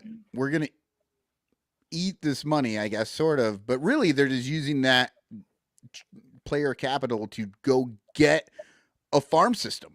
Yes. They just stock that farm system with all those guys, and I have to say, smart. Maybe you guys know somebody else who's done this. It's the first time I've ever seen a team do that. Just like, oh, let's just dump everybody right now, pull every minor leaguer that we can. I know a team that kind of did that. The Washington Nationals, as soon as they won the World Series, dismantled their team almost immediately. That was more of a Miami Marlins. I'm sorry, Florida Marlins situation. But it killed to watch Philly in the playoffs, and you've got Schwarber. I know he's associated with the Cubs, but recently a National, and then my boy Trey Turner. I was going to ask you about Trey Turner because you did. He's your favorite guy. And then Harper, the top three of the Phillies, and then you're watching Scherzer the other night pitch. So I know these folks have been everywhere, but that 2019 Nationals winning team had so many players in the playoffs. Yeah, the Cubs had a bunch of guys on the Phillies too. At least Dodgers, right? That's Seager. Yep. Yeah. The Phillies were just like, okay, who's won a World Series recently? Let's go buy those guys. And I gotta give credit to Daddy Warbucks over there being like, hey man, this is a sunk cost. Let's go buy some babies and see what they turn into. I just think it's a smart way to go about. I'm sorry, infield fly girl. Yeah. What do I have to ask you guys? Were you guys surprised when Buck Showalter sort of was not asked back, or? Those are fall on your sword situations. Sometimes you never know what happened with that. I mean, I would love to have a guy like Buck on the team, but it seems like on our team he's available. Well, so I understand, but usually, unfortunately, right now, what's happening is these older guys are getting the heave-ho, and the celebrity manager is going to be a thing of the past, and this thing's going to be run like a corporate boardroom, more or less, and there's going to be, a decision made with a bunch of people, not just one manager who just feels in his gut what's going to be. But is that what you saw with the Rangers? No, Bochy is a dinosaur. Guy. That's what I mean, but he just won, so it worked. I mean, it's not like Dusty? you said like right, and Dusty did it last year. Yeah. Hey, Johnny, since we're talking about managers leaving, isn't Davey Martinez out? I don't know if he is yet, but I think everyone's contract is up, and the general manager is done. I actually heard rumors that the Nationals might interview Green, who is the Cubs bench coach now. Like, what the hell are they thinking? Like, it didn't work with Davey Martinez, so they're going to go to the next guy? There's a weird thing happening in Washington where the team is for sale. And so that's one reason they got rid of Soto, because they were like, let's just clean the books. And they're still for sale? Yes. Wow. So Hold I think on. You were telling us this 2.5 years ago, I think. I think they've just been trying to clear the books. And so they might just keep some of those figurehead people in and then let the new, it's sort of like when you're selling your house and you're like, should I redo the kitchen now to get an extra 10 grand out, or let the new owners put in the fridge they want? So Dude, I think they're totally screwed up with my last house when I tried to redo I thought there was a problem with the floor, and I was like, I'll just fix this little spot. I had to fucking redo the whole thing. And then I'm not a carpenter, and so I just screwed that whole floor up. And you had to pay somebody anyway. And then I moved out, and I'm like, that's just yours, man. So imagine Soto is that little spot that needs to be fixed. And then 2.5 years later. What are they saying? I know you listen to a lot of Washington radio. So what are they saying? Are they saying they're close? Because the Mets a couple years away, they're saying, but the Nats, what are they saying with those guys? They're not even trying. It's just it's a holding pattern. It's not even like, oh, in 3 years or 3 years away. It's just tanked. Do you know anything about their minor league? Have you heard anything? Well, this year they started with, and we talked about this, he's number 3 in the pipeline and all this pipeline talk, and number 1 for number 3 in pipeline. And then none of them work. And if someone's good, the Nats get rid of them, trade them away. And get younger? Are they just trying to kick the can down the road? It's all 23-year-olds with names that sound like rental cars. It's like Prism Chasem. Prism Chasem. On Avis. Bob Hertz. So at least the Mets will have the Nationals to beat up on 12, 13 times a year. So you'll have that going It's for true. you. The Nats are the Marlins of the wait. Well, the Marlins weren't that bad. They almost made it. Well, they did make it. And they're in the same division. They can't be the Marlins of their division because that's already the Marlins. The Marlins, and I'm trying to figure out this whole Phillies thing because this is 2 years in a row they've come back from the dead literally during the regular season and just hopped over everybody, and they wound up in the NDLS, right, and then the NCLS. Yes, yeah, all the Yeah, and and they're scary. Are the Mets going to be as good as the Phillies again next year? Well, I think the Phillies have cornered a really important baseball strategy, which is to be fun and hit home runs. Yeah, they It's hit dongs and vibes. That's all it is. Right. They're like, if we just hit a lot of home runs, people will show up to the ballpark to see our big boys hit bombs. Dong Brigade, yeah. And if it works out right, if we can manage these guys properly, we will get in with the last wild card spot and make a long run. So who here had the Diamondbacks? God, whoever did in Vegas just well, at least to get to it. If you even had the Diamondbacks to get there, you made some money. Probably not so much. Probably not. If you're gonna bet the Diamondbacks, you're not gonna just be like Diamondbacks to win the NLCS. You're not betting that. You're betting them to win the World Series because you're a Diamondbacks fan. So Right. I don't think you got that. Unbelievable. What do you think of the idea that the Diamondbacks were even there? I mean, that a team that won only 84 games got to play in the postseason tournament and end up in the World Series. Well, I'm an old school guy, but you know what? If you get hot at the right time, man, God bless you. That's just the way it is. I mean, I'm out here in LA, you guys, and Dodger fans are really upset. They're about to jump out the window. They got swept. Jumped off the. It's crazy, and they've been talking about firing their manager for the last 3 years. I can only imagine what's going to happen in this off season for. This dude has done nothing but take them to the NLCS for like 8 straight years and one World Series or one World Series victory and like 3 World Series, all this stuff. And they've been talking about getting rid of him for 3 years. Yeah, I do have to give a shout out to our good friends over at Cespedes Barbecue because he says, judge this, Pujols that, Dodgers juggernaut, whatever. I'm focused on crafting my 2023 NL champion Arizona Diamondbacks hot take. This was on September 22nd of 2022. Wow. Oh, So 22. All right. Hold on. That was before the World Series last year. Yep. Holy crap. That's... I was like, hey, well done. I think Did he say that about every team? Screenshot it and erase he wrote it. 30 tweets. I'm going to do that right tweet is now. still up.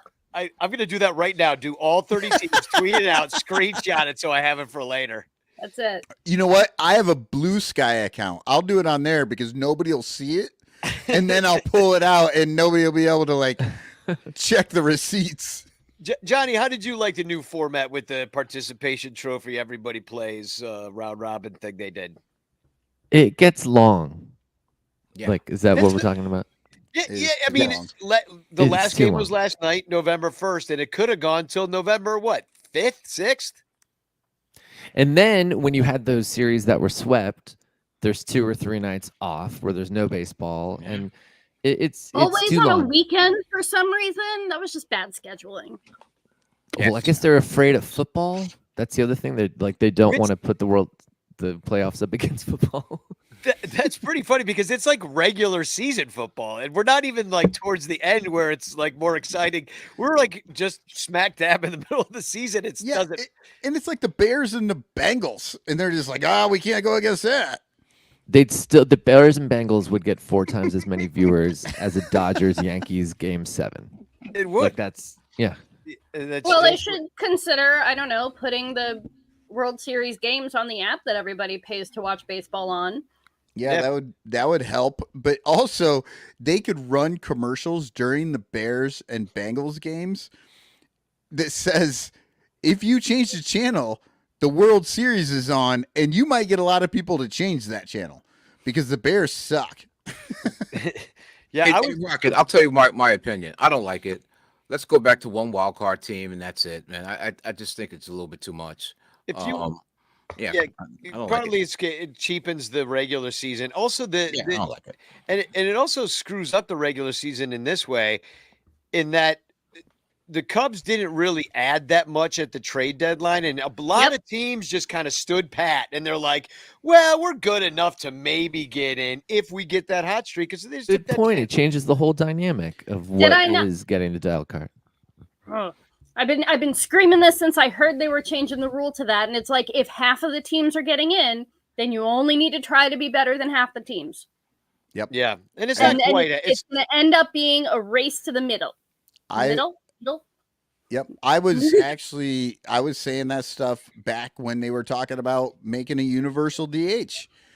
I have a tweet from 2014 where I put that out there. Yeah, no, as Pull it soon up. as you show. make the universal rule, you make the leagues exactly the same, and then pretty soon it's the NFL, because the NFL has technically there was two different leagues, and then they merged them, and it doesn't matter. Nobody knows that there's any difference anymore, and that's what you get with baseball now. And I hated that, as everyone knows, but I think at this point, if you're going to do it this way, you actually need to go all the way. You need to get rid of divisions altogether. Wow. Get rid of all of that, and then you play everyone all You're the your time. own thing, no divisions. No divisions. You just play, in the top 6 teams in each league get into the tournament. But you also have a league champion, right? So, I mean, that's not really different than what's happening. I mean, that's exactly how it no. works. Like you get it's like soccer where you get a regular season champion. The American League and the National League do not exist anymore. Right, You right. just have one. All 30 teams in the top. All 30 12 teams. Yeah. And you have a regular season champion, but then you also have a postseason tournament, and that's the top 12 teams. Wow. And then there's which is kind of how soccer does it, right? You have a champion of the regular season, but then they have like a champions tournament or some shit after it. Well, the AL East would have been all over it. You know, like yeah. And then they can all get in, and you don't have some of this dumb shit, right? And I think I worked it out. Every division champion that we had this year would have made it in, but Cleveland would have been like 11th instead of having home field advantage. Cleveland. I think this whoever the fuck what, or Minnesota maybe. Yeah, Minnesota. Sorry, I don't know. I mean, I think Does what anybody that care would who help won the is, Central and AL? No. I think that would help incentivize like the Central teams to try to be good enough to beat the AL East teams, because now they don't have to just be better than the White Sox. I got the standings up there for everybody to take a look at. They've gone. They're kind of in that halfway point right now, and I don't think this halfway point works. Like Seattle makes it probably in that scenario. Do they? Yeah. Yeah, because they had a better record than Minnesota. Minnesota's out at that point. Yep. So, and that's that's a little bit more fair, I guess, because they just won more games, and considering they're playing everybody. And in the NL, I guess there's really not a bad division winner. So NL went how it would have gone anyway, I think. See, and I think most people know that I skew a bit more traditional on the baseball. But you're saying no switch, okay? But I'm actually saying, man, move all the way. Throw it all in. One league, 30 teams, everybody plays, and the top 12 teams get a tournament thing, but we also have a champion at the end of the year. That's just would that also mean that teams would face other teams they don't see as often? I mean, of course. I mean, we've already made that change. Yeah, maybe even play. I mean, yeah, you wouldn't have to worry about your division rivals, right? Because you know how they have to have like 13. You'll kill rivalries, which is stupid to do. Which is dumb to do. You know, it would kill rivalries, but they kind of don't give a shit about that anyway. I think your regional rivalries are still going to be the same. Like Wrigley Field and whatever the frick the Brewer Stadium is called now. They're never going to be like further away from each other, right? Like it's still going to be easy enough to go and buy tickets to a Brewers game and go and harass the fans there. Like I think those regional rivalries where it's like, I can't believe the damn Blue Jays fans are in my ballpark again. I think those rivalries will still exist. It would absolutely devastate the Brewers, though, because we would pay have their a lot bills. less games against the Cubs where they would actually have fans in their park. I guess they'll just have to be interesting enough for other fans to go there. So I don't know what do you guys think? You guys are NL East guys. If that happened, it would make the Nationals Mets situation lessen. Would that make any difference to you guys? Do you guys even, as NL East foes, do you even care about the Mets or the Nationals? Yeah, who's your rival? I was going to say, because I'm looking at it like, to be honest with you, and I could be old school by saying this, but our rivals are obviously the Phillies, but they're also Atlanta, to a certain extent, the Cardinals. St. Louis. Imagine if the Dodgers are as much as we don't play them a lot during the year, but there's because of the Dodgers being part of New York and Brooklyn back in the day. Those games are huge. You see Dodger fans all through Citi Field. So our rivals are really. I mean, our rivals are not the Nationals, to be honest with you, and obviously they're not the Yankees, but our rivals are sort of out of towners, maybe Midwest teams as well as an LA team. How about Johnny? Who are the Nationals rivals? The Orioles? No, Uncle Mike's totally got it. Yeah, I think the Nats rivalry is internal. It's just it's whoever's on the bench still. Yeah, exactly. No, but it's the Nationals are a moved team, an expansion club, however it's looked at, and so that doesn't go back. And Uncle Mike's totally right.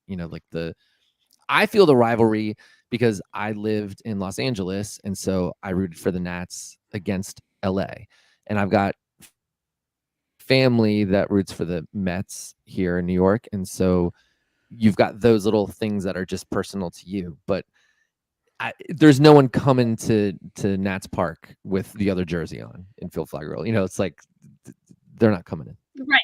So, just for being brings bad. up a point. The Nats rivals are the Rangers and Twins, and what he means by that is that the Washington Senators relocated both to Minnesota and to Texas. Yeah. Was DC celebrating that Rangers win last night? Like, that's our team. Yay, finally. Well, fuck the Expos. We're Rangers if now. You're going that route, you could go with the Marlins as well. Yeah. What's up with DC? All these Senators. Not the Nationals, the Senators. You get the Senators, but you also get the Expos that went to. No, the Expos ended up. Florida was just an expansion team, I think. Yeah, but the Expos owners moved them to Washington and then sold them to go buy. The Expos became the Nationals, I thought. Yeah, Expos became the Nationals, but the owners sold the Nationals and bought Florida or some shit. Oh, okay. Here's the unique thing about Washington, D.C. is that it is a transient town, and every 2 and 4 years, a whole new group of people comes in and their support. And of course, some people make their home there, like my family, but there's enough people coming in from every other city that it's hard to keep a good sports town. Like, you don't have the generational thing happening as much there. So people don't. Yeah, nobody's like from there. Except Johnny. It's kind of weird. It's a quote unquote, like you said, regional, and it's a government town. and Yeah. it's a heavily population African American. But let's think about it. It's a hockey town. The Capitals Right. are the draw in that town. They really And the- not and the the- Wizards. The Commanders too, don't they like the Commanders? And the Isn't that- Commanders, Redskins. I'm sorry, yeah, Redskins. Yes, yes, indeed. Yes, yes, indeed. You just got canceled, Uncle Mike. Yeah, It's you're the canceled, Commanders Mike. You're done. I honestly thought that the Washington football team thing was perfect, and they should have just rolled with it. Like that I was the totally They'll go back agree. to it. I agree. But I'm putting it on here. It's going back. It's going back. New owners. I They'll, love that name. You know what's amazing is that they can use Washington football team as their throwback jersey now. Yeah. It's a bad funny. jersey. So we're going to take a break and we'll say goodbye to you guys because I know, well, Johnny, you're on the East Coast, so it's getting late out there and everything. But I wanted you to come on and just share your thoughts on the NL East. Any final thoughts for Seth as he runs? Yes, and I will say this. He's hitting the Queensboro Bridge right around now. He might be just past it or towards or right on it, or I don't know what he's doing, but he's feeling Uncle groovy. Mike rocking the Knicks hat right now. Seth, Knicks, I feel guilty because I ran a half marathon once, and it's such stolen valor because it has the word marathon in it, and if you just roll by Oh, half, that was you like only get half a of it. comment. They too. should call it something different. So I support Seth. Go for it. Go Seth. Go Seth. Mike, any parting words for Seth as he runs over the Queensboro Bridge? Don't pick up any wooden nickels. That's great advice because there's wooden nickels all over the east side. We if there's one thing I know, it is the Manhattan east side is known for the wooden nickels that fall from the trees near Gracie Mansion. Hey, we'll have you on again, of course, in the off season. I would love to talk before the season starts, Johnny, and I'll definitely be in New York before too long. I'm trying to plan a trip out there so we can all hang out and have fun. And Uncle Mike, I hope to see you too, because you live in Los Angeles and it's warm there when it's cold here. It's another sunny day in LA. Come on out. Love the San Ranto crew. Thanks for having me. Appreciate it. Catch me on X or IG at Bill's Kid. Yeah, LLSKID. At Bill's Kid. Follow Uncle Mike and Johnny. People can't really follow. You're not a social media guy, right? Johnny, I'm on Friendster where I made a lot of predictions back in 2007. Screenshot them all. And on that note, we'll be right back, and we'll be right back with Mike Waller from the Cubs PS Plus podcast. But we're going to take a quick commercial break. Do you like having sex? Me too. That's why I always wear my San Ranto swag shirts every time I'm looking to get some. It's the only t-shirt guaranteed to get you laid. Knock boots in your shankless shirt. Bump uglies in a Ranter long sleeve. Ride the skin-busted Tuna Town in a Dabbing Cubes fan shirt. Take gold one-eye to the optometrist in your bull penis awesome attire, or smash pissers in a Spagog shirt. San Ranto swag shirts are just like people. There are many different sizes and colors to choose from. Plus, at San Ranto's swag store, you'll find vintage John Baker Day, designated hater, and Matt Cameron drawn rally titty designs on everything from shirts and hoodies to baby onesies, bags, and hats. Go to sunranto.com/swag and check out all the sexy styles guaranteed to get you laid. You'll be stuffing the soft taco in no time. sunranto.com/swag, guaranteed to get you laid. Wearing San Ranto swag products not guaranteed to get you laid. San Ranto swag is not responsible for your sex life. San Ranto swag is for entertainment purposes only. Stuff. Hey, Cubs fans, at Amazon.com, do you buy lots of stuff? Why not support the San Ranto Show by shopping through sunranto.com/stuff? All you gotta do is fill your cart at Amazon with lots of stuff. Then before you check out with all of that wonderful stuff, head on over to sunranto.com/stuff and click any of our Amazon links before you buy your stuff. check out like you normally would with all that beautiful stuff. And the Son Ranto Show will get a small kickback because of the stuff you bought. And you'll be helping in the Son Ranto Show buy all the stuff we need to stay on the air talking about the Cubs and other stuff. Plus, you could win a monthly prize if some of your stuff is chosen for Amazon stuff of the month. And if you win, we'll send you more stuff. Sunranto.com/stuff. That address again is sunranto.com/stuff.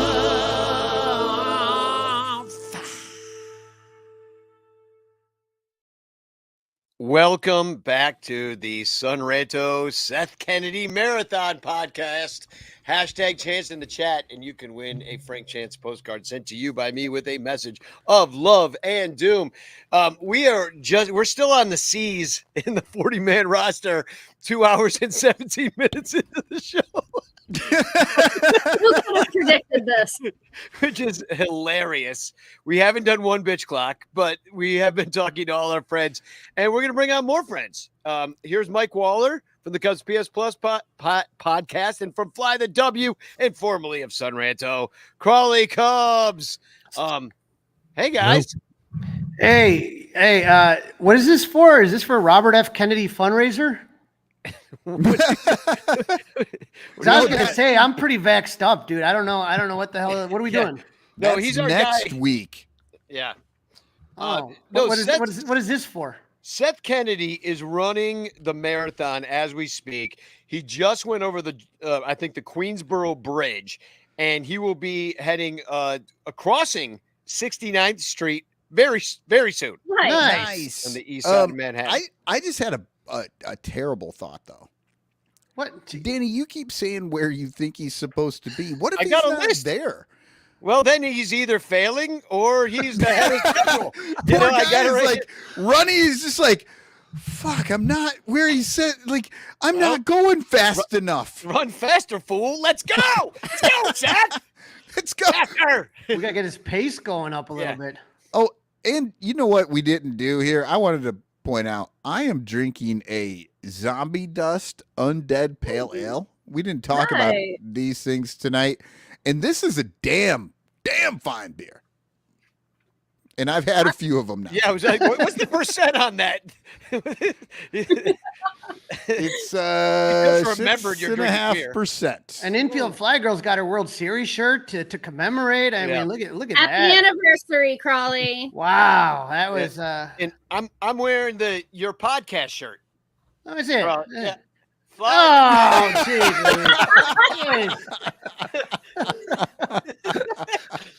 From In the Clutch. 10% off with code Sunranto and In the Clutch, of course. For the listeners and for Seth running, Danny just stood up and showed off his In the Clutch. Fly the W. What is it? Fly the wiener. Fly the wiener shirt. Yeah. With our beloved pantsless Clark. Yeah. That is so freaking good. So why don't we just rock through a couple more of these guys that were on the 40? We were going to try to do the whole 40-man. We're not even close, obviously. We're on. I'm really surprised. I thought you guys would be almost done with the show and wrapping up, and I would just come in on the tail end. No, we're going to finish the race and wonder why nobody shuts up. Yeah. Seth's going to run the race backwards. Yeah. He's going to get to the end and turn around and go the other direction. So we're on Candelario. So we Heimer. And we're going alphabetically. Yeah. So just to warn you. That tells you how far we've made it. But I guess quick on this. We didn't really see much of him. He got hurt right away. We didn't really get to see him down the stretch. But would he be somebody that you guys would want back? Mike, Mike, we haven't even let you talk yet. So, I mean, he's a guy that's not going to be super expensive. He can fill a couple places. He can play third base. He can DH. He can play first base. So if you're going to try to work Morel at third, or you want to give Mervis a shot at first base, or he's just a versatile piece that can play a bunch of different places. So for that reason, I would, but it's going to be totally contingent on what they make as their big moves. I mean, when you talk about Heimer and boy, it was the right move and it just didn't work out as far as, like you said, him being injured. The Cubs have, starting today, 5 days to negotiate exclusively with him. I don't think he's going to, they're going to come to anything. Most of the time that doesn't happen. He'll test the market and see what he gets, but he's definitely a piece that you could use. But if all of a sudden you don't have, if Cody Bellinger's gone or you don't replace that bat, Heimer Candelario is not a substitute.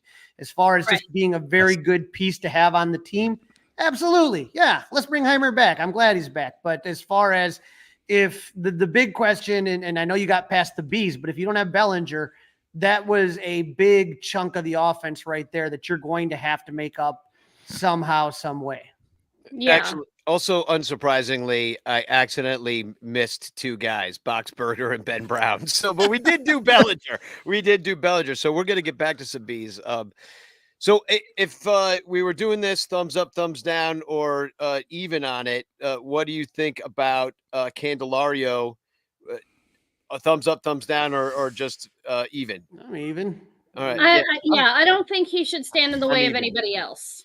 Yeah. Wow. That is the first player we've been lukewarm on.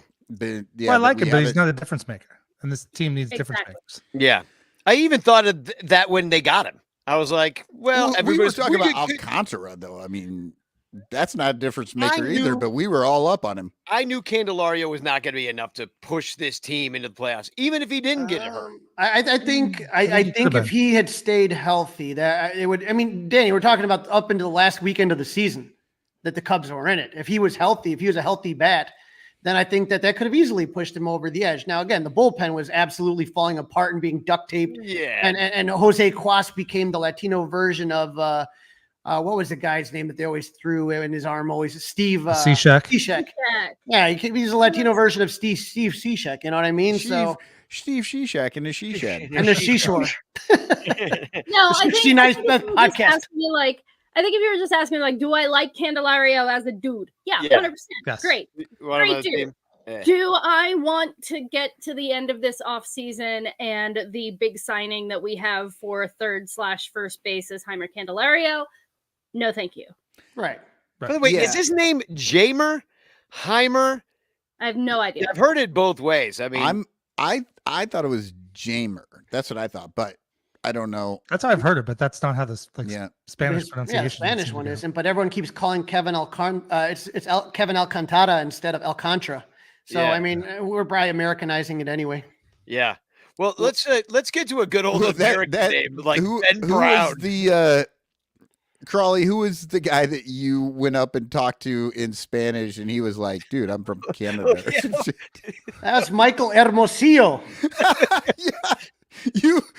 ¿Qué pasa, Miguel? Yeah, you know what? Time out. It wasn't like, it wasn't like his last name was LeFleur or something. It was freaking Hermosillo. How the hell am I supposed to know? But still, if his last name was LeFleur, would you have gone up and started speaking French to him? Parlez-vous français? I speak all sorts of languages when I've had a few in me. Christ, I'll be speaking Swahili. You make up your own language. Let's hope you never get too drunk to say the name Ben Brown, because that seems pretty easy. I don't know. I've seen pictures that say maybe he has. Oktoberfest, that might have been a case, but I love Ben Brown. He is a dude. And I think that, this is where things get interesting, though, is that the Cubs have a lot of those guys that are just kind of bubbling up on the surface, ready to kind of break through, but there's not a lot of rotation spots. You know that Stroman's going to opt in, so that's already one. You got Steele as 2. You're going to have Jameson Taillon ain't going anywhere as 3. Kyle Hendricks, it sounded from what Rick had said and what from Jed said that Hendo would be back. That's 4. Mm-hmm. And then, I mean, are you really going to pay Drew Smiley $10 million to come out of the bullpen? You're going to give him a crack at it. Yeah, I think he's going to come out of the bullpen, but I mean, the money's already spent. And then there's Assad. You got did you say Taillon? Yeah. He brought up Taillon. Well, Ben Brown, you want him to have a chance because you want these guys, I think, to start cracking at least the back of the rotation. If he got hurt down the stretch, and I think people were looking for maybe a little help down the stretch, but judging by how David Ross likes to operate, he wouldn't have pitched anyway, even if they did bring him up. But but we were looking for that help, and then he couldn't give it because he was just simply hurt. So, Mike, where are you on Ben Brown? Did you pay attention to his I did, yeah. Like he tore it up the first 4 or 5 months of the season, looked like the next guy up. Then he had the injury, but I think he's a guy that maybe he does the Justin Steele, Keegan Thompson thing. Like maybe he's in as a spot starter, maybe gets a crack here and there, maybe come up and work out of the bullpen. Like you have to go into these seasons with 9-10 starting pitcher options. The other thing is if they look at trades, like Crawley said, they got a number of these guys bubbling up to the surface. Maybe he's a guy that helps you get another piece that you desperately need. Yeah, dude. Buy your good players with prospects, like maybe a Juan Soto for next year. Mm-hmm. Oh, but okay. So I heard Crawley say, Stroman's coming back, and I thought the same thing. But Sarah Sanchez was on earlier, and she was saying that things have changed, and he might try free agency. Market. Yeah. So Crawley, I know what you were thinking. You think he's coming back. I thought he was coming back. Mike Waller, have you been looking into this? Do you have any? I mean, Sarah made a good argument, but she teaches debate, so I expect that. But I mean, there was some merit there. But like, he's got $21 million in his pocket if he just stays with the Cubs for 1 year. For 1 year, and he's coming off 2 injury-plagued seasons where he's missed big chunks of both seasons. If I'm him, I'm probably taking the $21 million, trying to have a good walk here, and then go see what I can get next year. Crawley, what do you think? You think that? I 100%. Yeah, he's not. I mean, you're going to give him a 3 or 4 year deal. If you were a GM, I wouldn't. Not at this point. Not until he can show he's healthy. And like Mike said, I mean, the main thing with these guys is and you saw it is the Cubs lucked out. I mean, Jordan Wicks and Javier Assad stepped up when Stroman went down, and that was surprising. To see that those guys did as well as they did. But in the postseason, you got to have some guys that are studs and can go 1-2 starters. And I don't know if Stroman's able to do that right now. I don't. I think he's a great guy. I love him. I think I've had Danny. We got to go see him over at Levante and the Lost Boys. Read to the kids. He's a great guy. We had him at Club 400. It's just when you're looking for ace money, I just don't feel like for the last couple of years he's that I'm willing to, if I'm a GM, let's say I go, what are they saying right now for going rate? Like 180, 200 million. You want to do that for Stroh? I don't know. Yeah. So, well, then are they high on Ben Brown where they, as well, that they could also consider Stroh as expendable because maybe somebody that the Cubs would want to lock up in a walk year or whatever is Stroman. Say, you're our guy. Let's buy this year. Let's, instead of doing this dumb opt out, maybe we can negotiate something for the future. If you're doing that sort of thing with Hendo, why can't you get creative with Stroman? I don't get the feeling that the Cubs are really that hot on Stroman, maybe for the reasons of the injuries, but also it just doesn't feel like it's ever fit for some reason. I think the Cubs need more width. I mean, that's where they need, yeah. I mean, and you've got Cade Horton's coming up fast. Like, I don't think we'll see him in Chicago until maybe the second half of the season. Ben Brown gets more strikeouts. I'm not done with Wisniewski as a potential starting pitcher. But I think they need to aim higher. I think I just don't see Stroman being in Chicago beyond this year. He'd be like a good number 2-3 on the team, but exactly. But he wants the ace money, and he might have been that had he not gotten hurt. And I don't know. We're gonna get to him later. Maybe we don't have to do him now. But Ben Brown, we got to do Ben Brown. Where we're at is the stock rising here. 2 thumbs up, baby.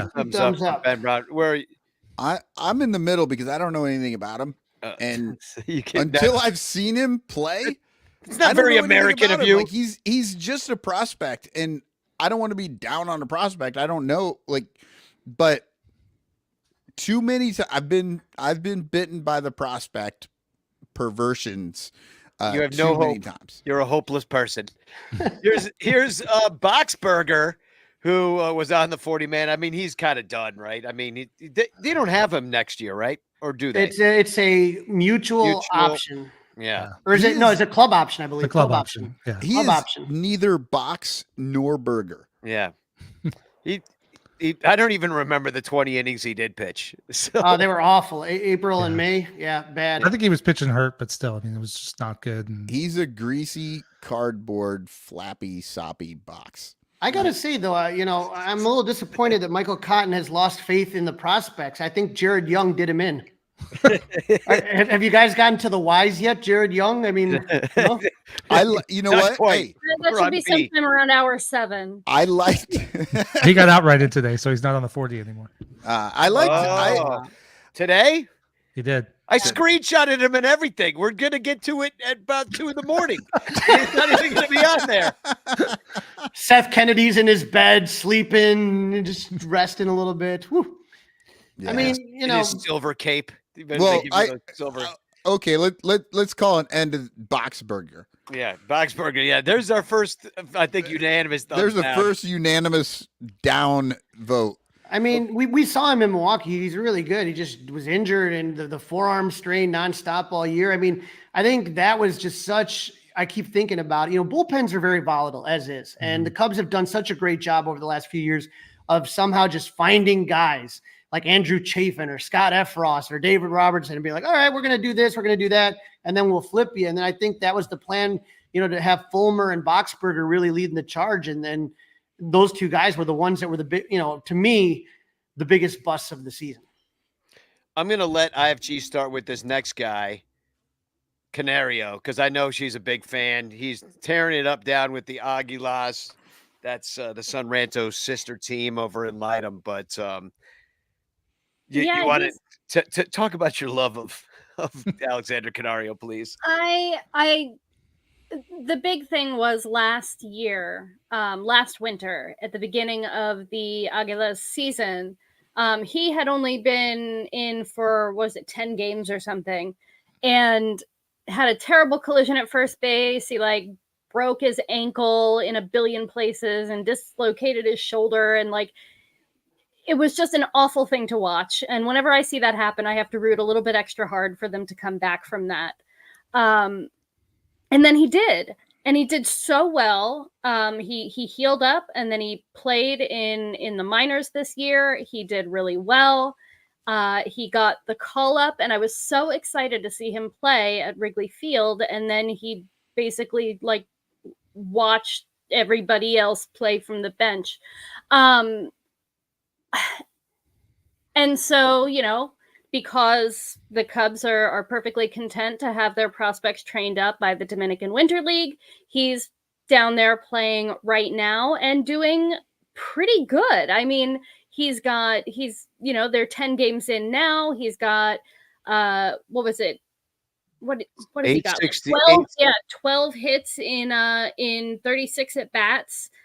He's been the difference maker in a few of the games that they've won. The Aguilas aren't particularly great this year. I think they're at 500 right now, 10 games in. Our team. That's our team. That's our boys. But it's nice. You sit there, you watch it, and he hits a double, and Starlin drives him in, and it's yay, Cubs stuff. Peripherally, kind of. Cub stuff in yellow and black, I might add. They've got cool yellow and black uniforms too. Such cool yellow and black uniforms. They're a lot of fun to watch. I always recommend, if you are the kind of person who misses baseball in the off season, that you pick up a winter league team.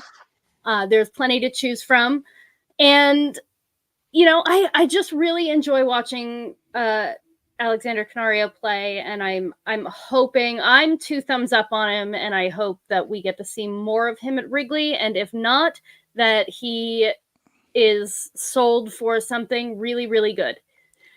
Crawley, do they? I want to ask you: do the Cubs win the division, or not the division? Maybe the division, but do they make the playoffs if Canario plays? Again, this all came down to bullpen, but geez, I don't know why David Ross would sit there and just have the guy sitting on the bench. I mean, maybe he went to Obvious Shirts and bought one of those Summer Talkman shirts or something dumb, but he didn't do crap in September. Talkman, he was 229. Are you telling me that Canario, see what you got? I heard Bruce Bochy say the other day, someone on his team, the World Series winning team, hit a grand slam. And he said, basic rule of thumb, if you hit a grand slam, you're in the lineup the next day. I subscribe to that line of thinking. 100%. If you hit a grand slam, you get to be in the lineup the next day. And if you hit one on that game, you're going to be in the following game as well. I don't care if he's right-handed, left-handed, ambidextrous. Jesus H. Christ, when you hit 6 RBIs in a game and a grand slam, you put the guy back in. I don't understand what David Ross was doing. It just was so frustrating. All the reasons IFG said, coming back from that injury, he's a guy that, when I talk to a lot of the minor league guys, as far as coaches or whether it's the broadcasters, the ball just flies off his bat. And if you're talking about something that the Cubs lacked this season was pop. That was the big thing. Whether you're talking first, third, left, right, you didn't, a lot of guys had like 20 home run power. I think they had 6 batters hit 20 home runs. But man, sometimes you need a guy that strikes fear in hitters. And I mean, I think Cody Bellinger did. But I don't think many other people on the Cubs did. Yeah. Do you think he gets a chance, Mike, next year? Do you think? I mean, the outfield is pretty crowded. I mean, well, I think this is where you. Oh, go ahead. Oh no, I'm over talking. Go for it. It's your turn. No, I think this is where the Cubs have so much depth in the outfield. I thought Canario, before he got hurt last year, I thought he was going to get traded last offseason because there were pieces they needed, and he was rising up to the system, the massive power. I would love to see him get a shot. We'll see if Seiya Suzuki can stay healthy. I mean, he's a guy to keep around, and maybe you plug in if Seiya gets hurt. But I think he's also a guy that could be traded. I mean, Kevin Alcantara's timeline lines up a little bit better with Haps and Seiya's contracts. But Mike, I was thinking the same thing this year with Nelson Velasquez. Hey, Seiya got injured, so maybe Nelson Velasquez will get a shot. No. We got Miles Mastrobuoni. We need Trey Mancini in right field. Good God, that was managerial incompetence. You take a look at that time that Seiya was out with the oblique injury. That was the guys that they had going like in that little circle, and it was all infielders. It was Patrick Wisdom, Trey Mancini, and Mastrobuoni, and you had Nelson Velasquez sitting right there. Again, grand slam, doesn't play for a week. Okay, sounds great. Yeah, that's some high quality managing there, Rossi. Well, at least they traded him, and we found out that he was a failure on another team. Oh, I'm sorry. I'm thinking of somebody else. Yeah, he did all awesome. right. I'm thinking of the Exxon Velasquez. Nelson, what do you have? Nine home runs in September might have been nice to have. I don't know. Yeah, well, him and Canario was who were apparently talking about kind of. It was on a tear when they benched him too. So that's why I'm wondering. It's like you really couldn't give him. What did he get? 2 at bats? Like, what was it? He had an at bat. He had a game. 17 plate appearances, and he batted well. Yeah. 5 hits, a double, a triple, a dog, 6 ribbies. Didn't walk, but well, I don't think anybody expected him to come up and just start every day on a playoff team. But you bring him up, use him.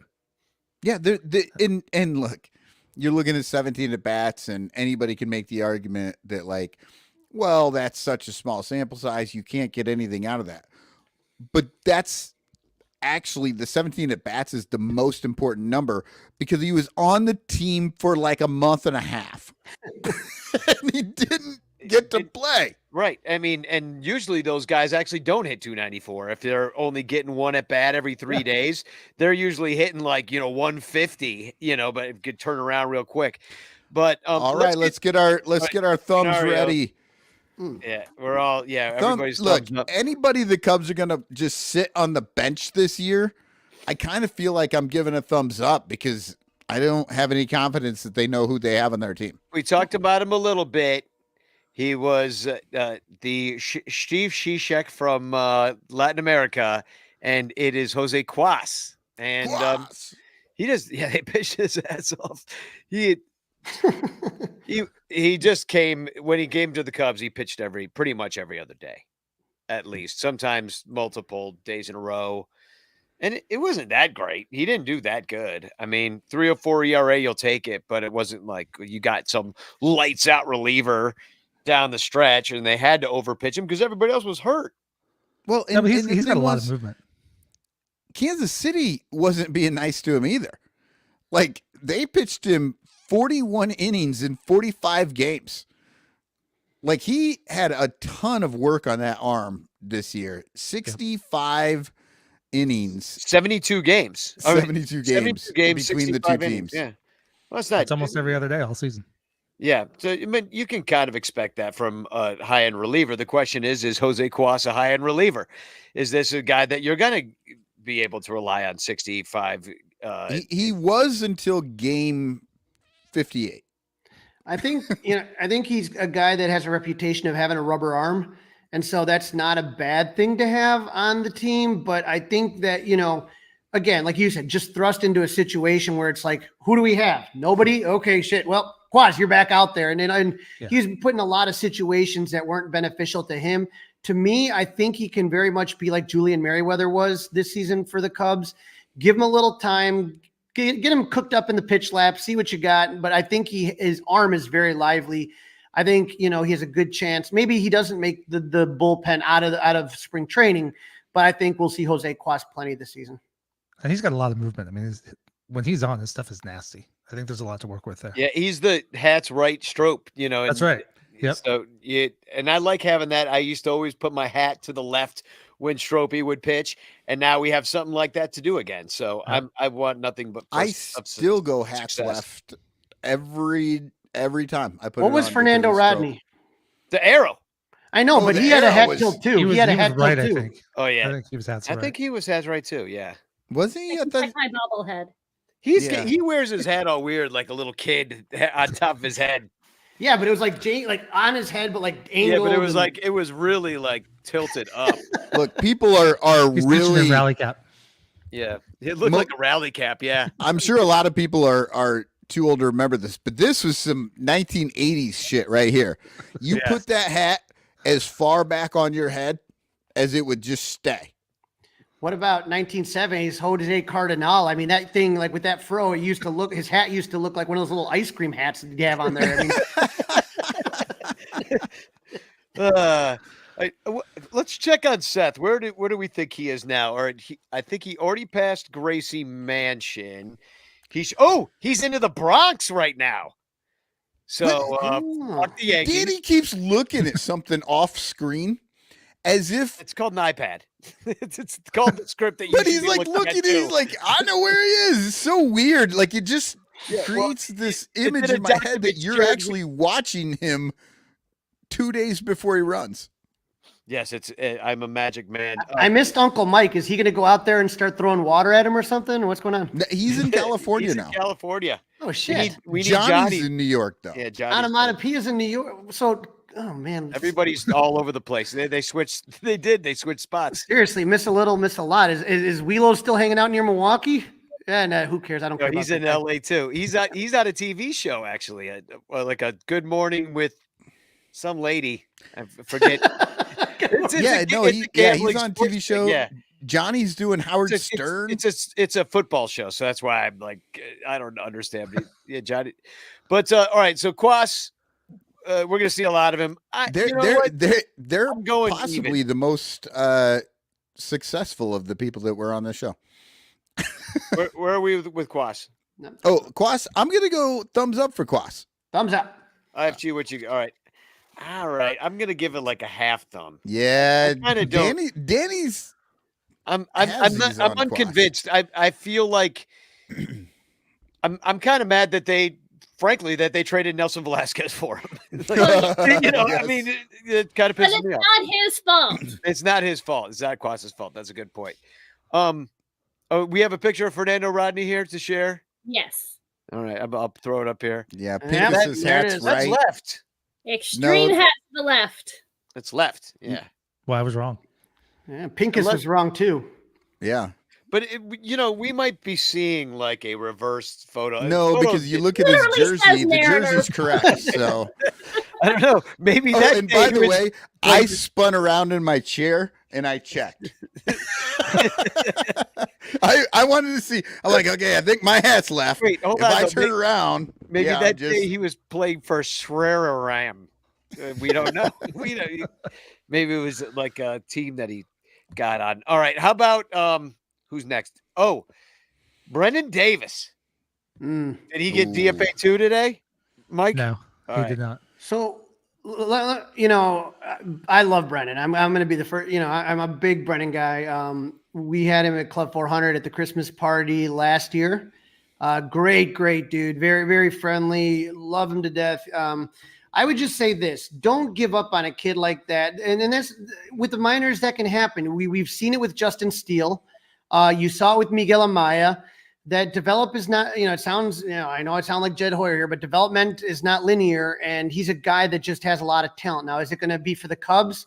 That outfield is just super crowded as it is. I don't know 100%, but I would not give up on him. I think he can still have a successful major league career. Another outfielder, though. But I'm not, like I just said, I don't know if it's going to be with the Cubs, but I wouldn't just dismiss him like some people are.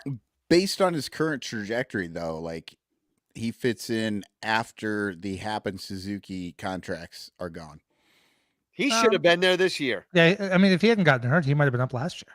Yeah, last year was his shot. That was his shot right there, and then the injury was just a nerve injury. It was a fluke. You know, and I mean, the talent's still there. Yeah, absolutely. This was a guy that was the Futures Game MVP, just like Miguel Amaya was, and then.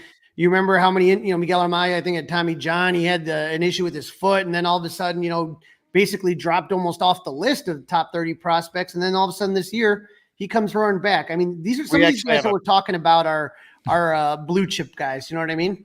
Yeah. They have that talent. It's not going to go away. When he's still so young. I mean, it seems like we've been hearing about him forever, but we've been hearing about him since he was 19. Right. He'll be 24 next season, and he's still got plenty of time to get up. John Pincus is going furious. He does not believe the Fernando Rodney right bill to the right, hat to the right. he doesn't believe it's to the left. He thinks it's a right guy. He's putting videos up. We put up a picture. Like, what is the picture is good enough for me. I was wrong. Yeah. We did have a picture of Fernando. That's also the second picture of hats left. Yeah, of hats left. And I'm sorry, but it's not. You know, this is not a Trump won sort of situation. I think John Google Fernando what Rodney hat. What reality is on images, because that's all I'm doing here. I can say that I know John Pincus is more like an alternative facts guy. Facts. Look, yeah, no, Pincus. Literally, hold on, it's coming up. It's more like his hat goes where it goes, and then he all lives matters the fucking thing. Like he's like, it's both, to be honest. All lives matter, John. Shut the fuck up. So now we're both sides in Rodney's hat. Right. So both sides of the hat. Well, no. So I am pretty. Let's get back to Davis because we're on D's only. I have to say thank you to John because that made me laugh a lot. I'm thinking, crack open another one, Cotton. Oh yeah, maybe that's a little zombie dust working on me. Yeah, you're getting zombie dusted right about now. For Brendan Davis, I'm gonna be like, I don't think there is a path for him to the Cubs. That I'm like, and I feel bad about that, but you know, there's other people that I think deserve a shot like Canario over Brendan Davis, even if he were to get healthy again. I go thumbs up because I still think he may wind up being traded and the Cubs might get some value out of that. Ignore this. This is just for Pincus. Okay, let's see all the it's all it's just an entire screen of left. Every team he's ever played for. Well, except for like, look at that one in the middle. Where in the middle. Who is that? Evolution of Fernando Rodney. That doesn't even look like. No, that looks like it's photoshopped. That looks like my podcast hat. Yeah, that's Photoshop. That doesn't look real there. They put the San Diego hat. They actually moved the logo over so it's straight for him. Okay, we need to see the actual like thing. Everybody's hands for Brendan Davis. Yeah, I mean, I'm a fan, but I'm like kind of done with him. Like, you know, it just didn't work like out. him, It's over. I don't see a space for him on the team. It's just over. Yeah, I'm still giving him thumbs up. He's had a rough time, but Yeah. I still I have just hope for don't him. see his path here. They got other guys that didn't have a rough time that are fine. Estrada, Jeremiah Estrada, the kid throws hard, didn't really work out at the major league level this year. Ended up with He got outrated today too. Oh, all right. Forget him. Toss Well, him in the they'll garbage. probably Everybody's down. Boom. Eric I'm Estrada, vaguely optimistic on him. go find John Ponch. I would say with Estrada, there were 3 guys that I was really high on in the minors that I thought were going to really contribute, and it was Jeremiah Estrada, Nick Birdie, and Cam Sanders. And unfortunately, Birdie had appendicitis. I thought Estrada was good, but I think like he was used in weird situations by Ross. Go figure. And then when he went back down to Iowa, he struggled and had to go to the Arizona Complex League. He Where came back, he was good. Yeah, where they were working on some things, and he comes back to Iowa in September, and that was the player that I was expecting to see. And so, like I said, they dumped him today. Well, no, he's just not on the 40-man roster. He cleared waivers. Yeah. So he cleared waivers. Yeah. Okay, Yeah, I so didn't. he's So the still 3 on guys that cleared waivers and got outrighted today were Birdie and Estrada and who did I mention earlier? Oh, you're saying they got He's off the 40-man. So Off the 40-man. Yeah. but so- he's okay.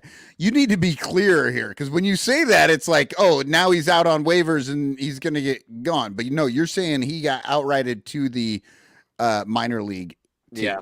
Yeah, So I'm a little fuzzy on whether he has to take the assignment or whether they'll have to work with him to sign a contract. But Oh, okay, yeah. but I expect they'll bring him back since he cleared waivers. I heard his big problem was they kept wanting him to do a sweeper and he was doing a swiper. And it's just never no swiping. Swiping. Yeah, swipe right. Or left if you're Fernando Rodney. Yeah, exactly. If you're Fernando Rodney, you swipe left. Seth, every don't time. swipe right.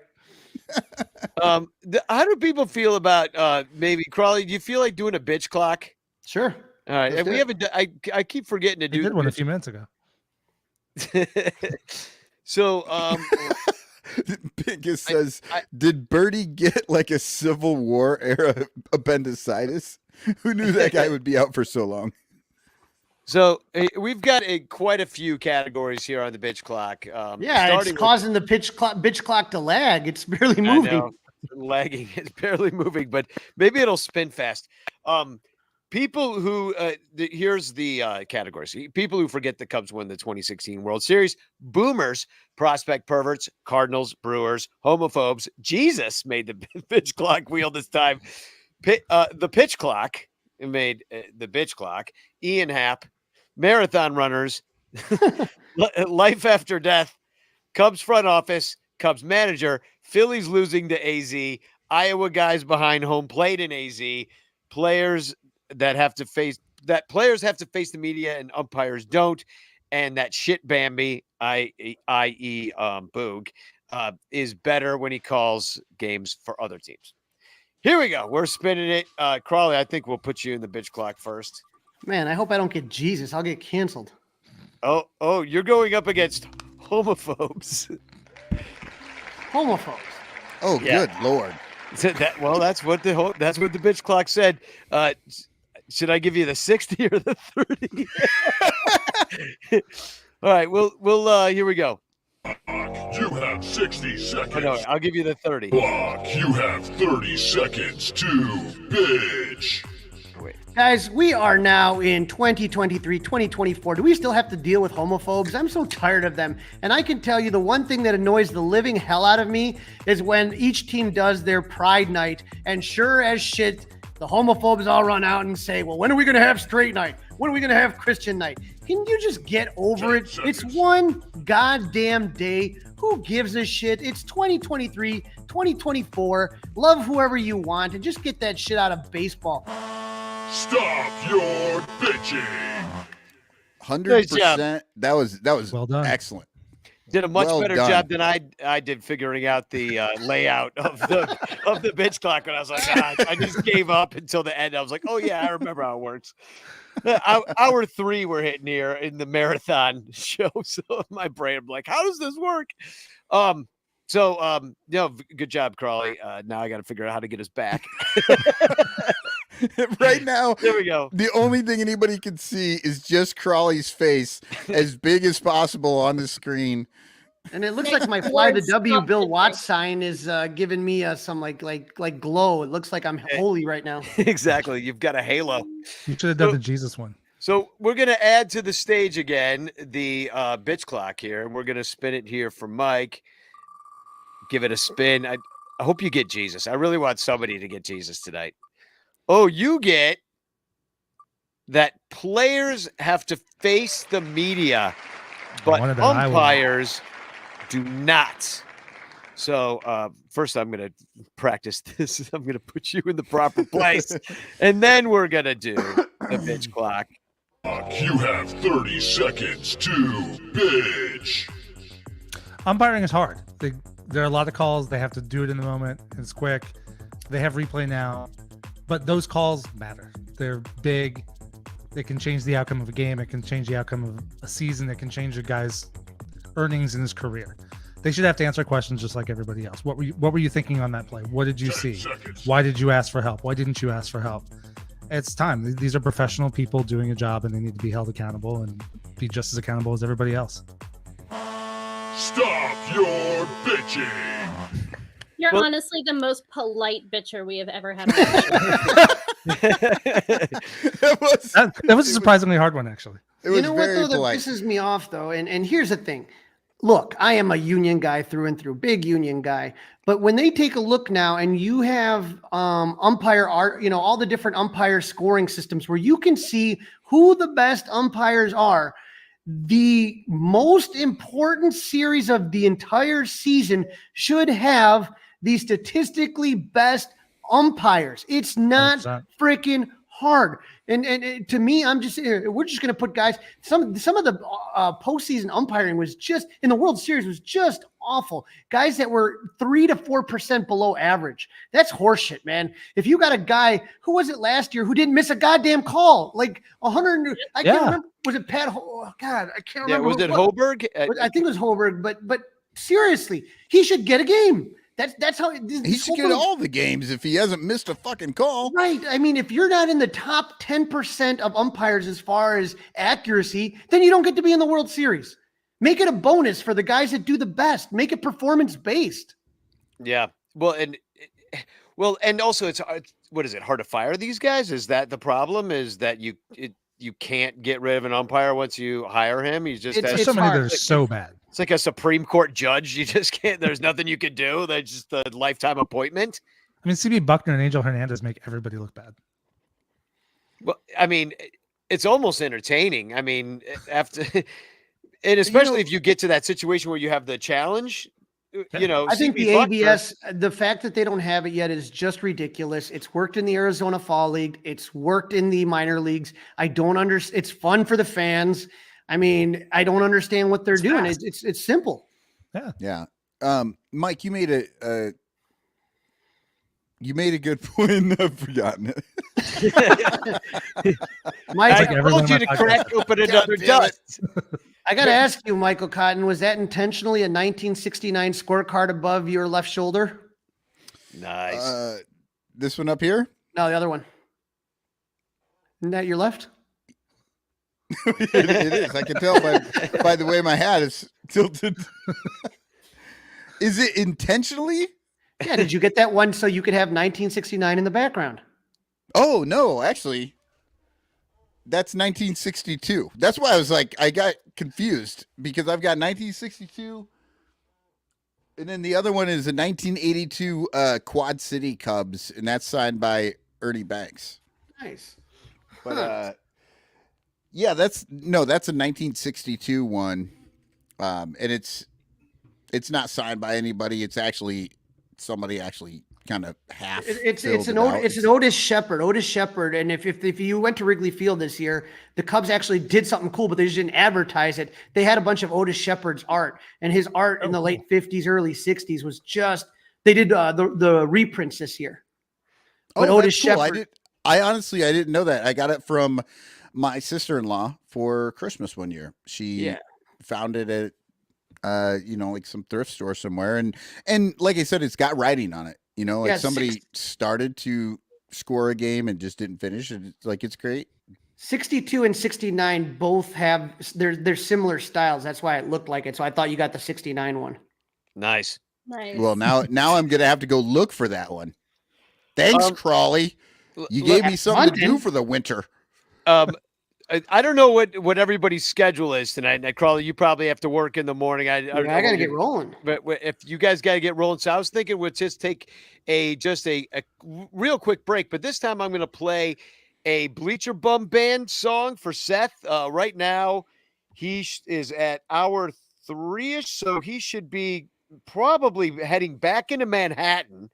And he'll be running down the Upper East Side. I used to live there a couple times. I lived on Madison and 66th, and I also lived on 116th between 1st and 2nd. So that's my old stomping grounds.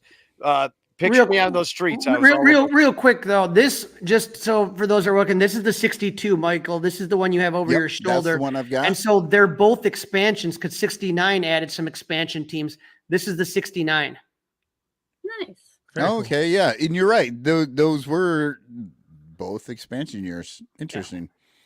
I have 2 things before we go. Pinkus here in the chat says, "Did Birdie get like a Civil War era appendicitis? Who knew that'd knock a guy out for months?" No. So it turns out after he had the appendix surgery, he was expected to be out for a few weeks, but then his UCL flared up, and that's the real thing that's kept him out. Isn't he the guy that his wife put him supported him the entire time? And then he was thanking her, and then he only pitched in 2 games, and now he's got to work his way back again. Although it would be cool if they did do like a Ken Burns Civil War thing where Nick Birdie is like, "Dear wife, it is cold in Iowa, but I am rehabbing the best I can." That'd be kind of fun. Also, I have a picture of one of our favorite umpires from Halloween. Angel Hernandez with the blind stick. That's good. He's so bad. So Mike, you're welcome to stick around. I can stay. I'm good. But Crawley, we'll let you go. I know you have to work, but I'm going to play. Crawley. I'm going to play a Bleacher Bum Band song just as Seth is heading back into Manhattan. I think I'll play. I'll play Cubs Time Machine. That's what So it's a B-sider of mine. Okay, based on what Danny says and how I look at maps, these 2 things are not working. I feel like the map and where he's running and where Danny thinks he is.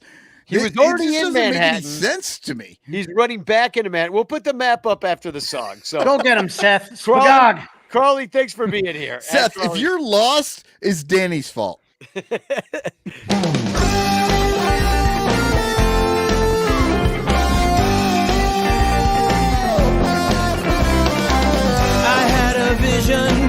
I had a vision just the other day that I traveled back to 1908, the last year the Cubbies went all the way.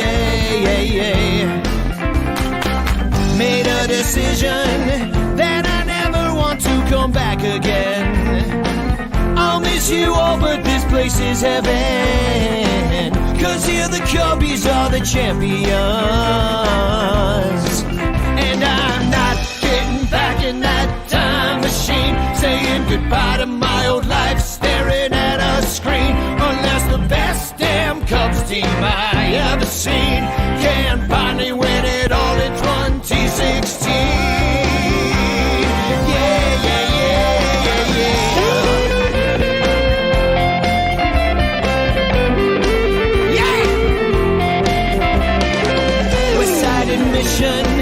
To see the games, $1.50.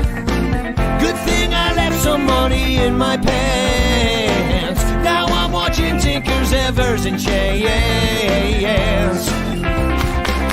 Overall's pitching, damn, I had hoped to see Three-Finger Brown. Knows how to throw and mow the batters down. At least I can't afford the tickets now. Wow, oh, wow.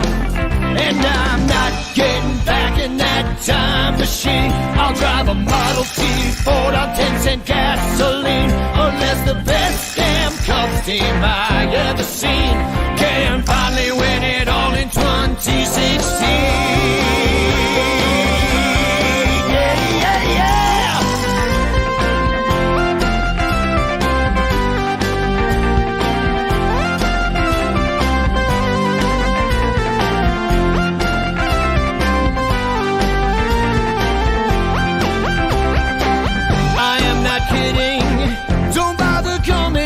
looking for me. I'm as happy as a Cubs fan could be, watching Chicago win the World Series. I'm not getting back in that time machine. I'll root for Ed Rubach and Johnny Kling, unless the best damn Cubs team I ever seen can finally win it all in 2016. And I'm not getting back in that time machine. Here they don't call it a trough, they call it a latrine, unless the best damn Cubs team I ever seen can finally win it all in 2016.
Welcome back. Hopefully that got him going. That's got a good, like, kind of gospel-y ending where, you know, maybe he's just heading down, like, Fifth Avenue, like, coming out of the Bronx, like, chugging down, and just gave him that little extra energy. I hope that's what happened for That Seth. boost me up a little bit.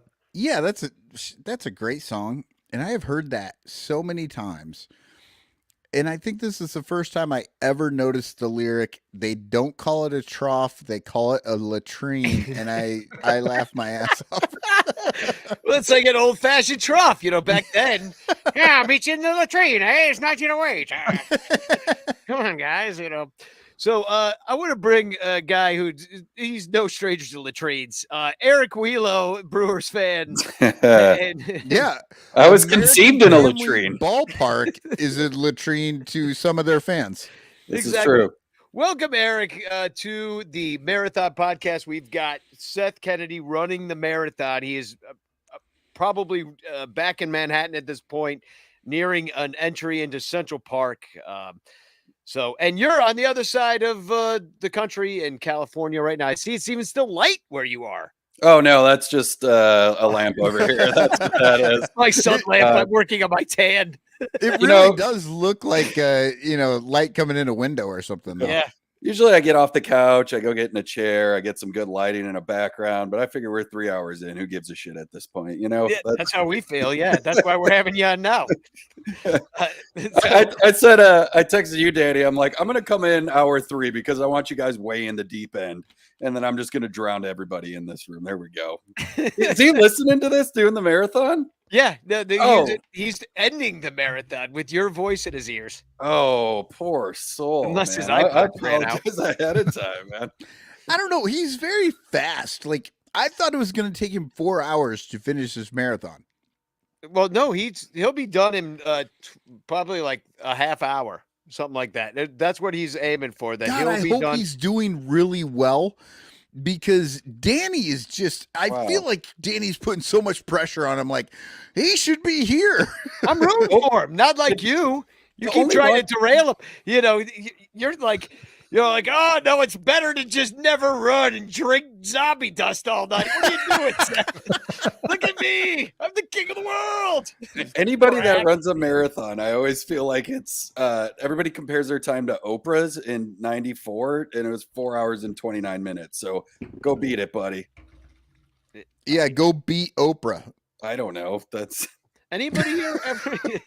Anybody here ever run a marathon? Mike, you ever? I've done a 5K, a few 5Ks. That is not even close to a marathon. No. It's like 1/10 of a marathon. It's not even 1/10. There's no chance I would ever do a marathon. I've done a couple of half marathons, never full.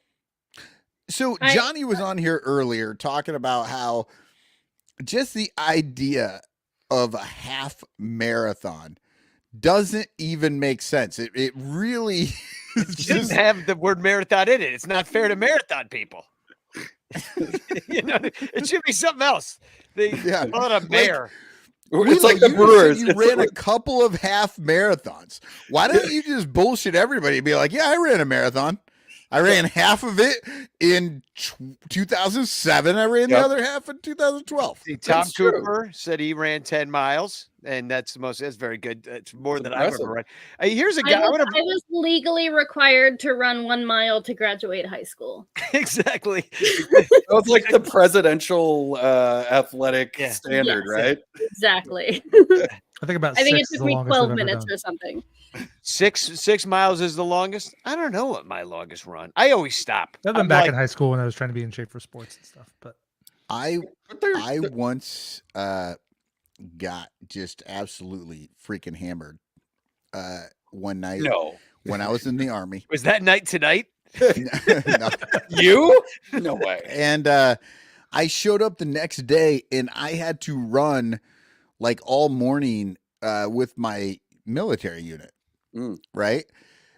And it was like the entire post was doing this thing and we had to like run in formation. And I was just reeking, like just straight vodka coming out of my pores.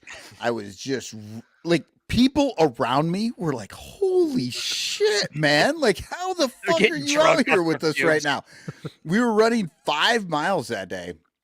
And my first sergeant thought he'd be smart as shit and just be like, hey, Cotton, you dickhead, like get out here and call cadence.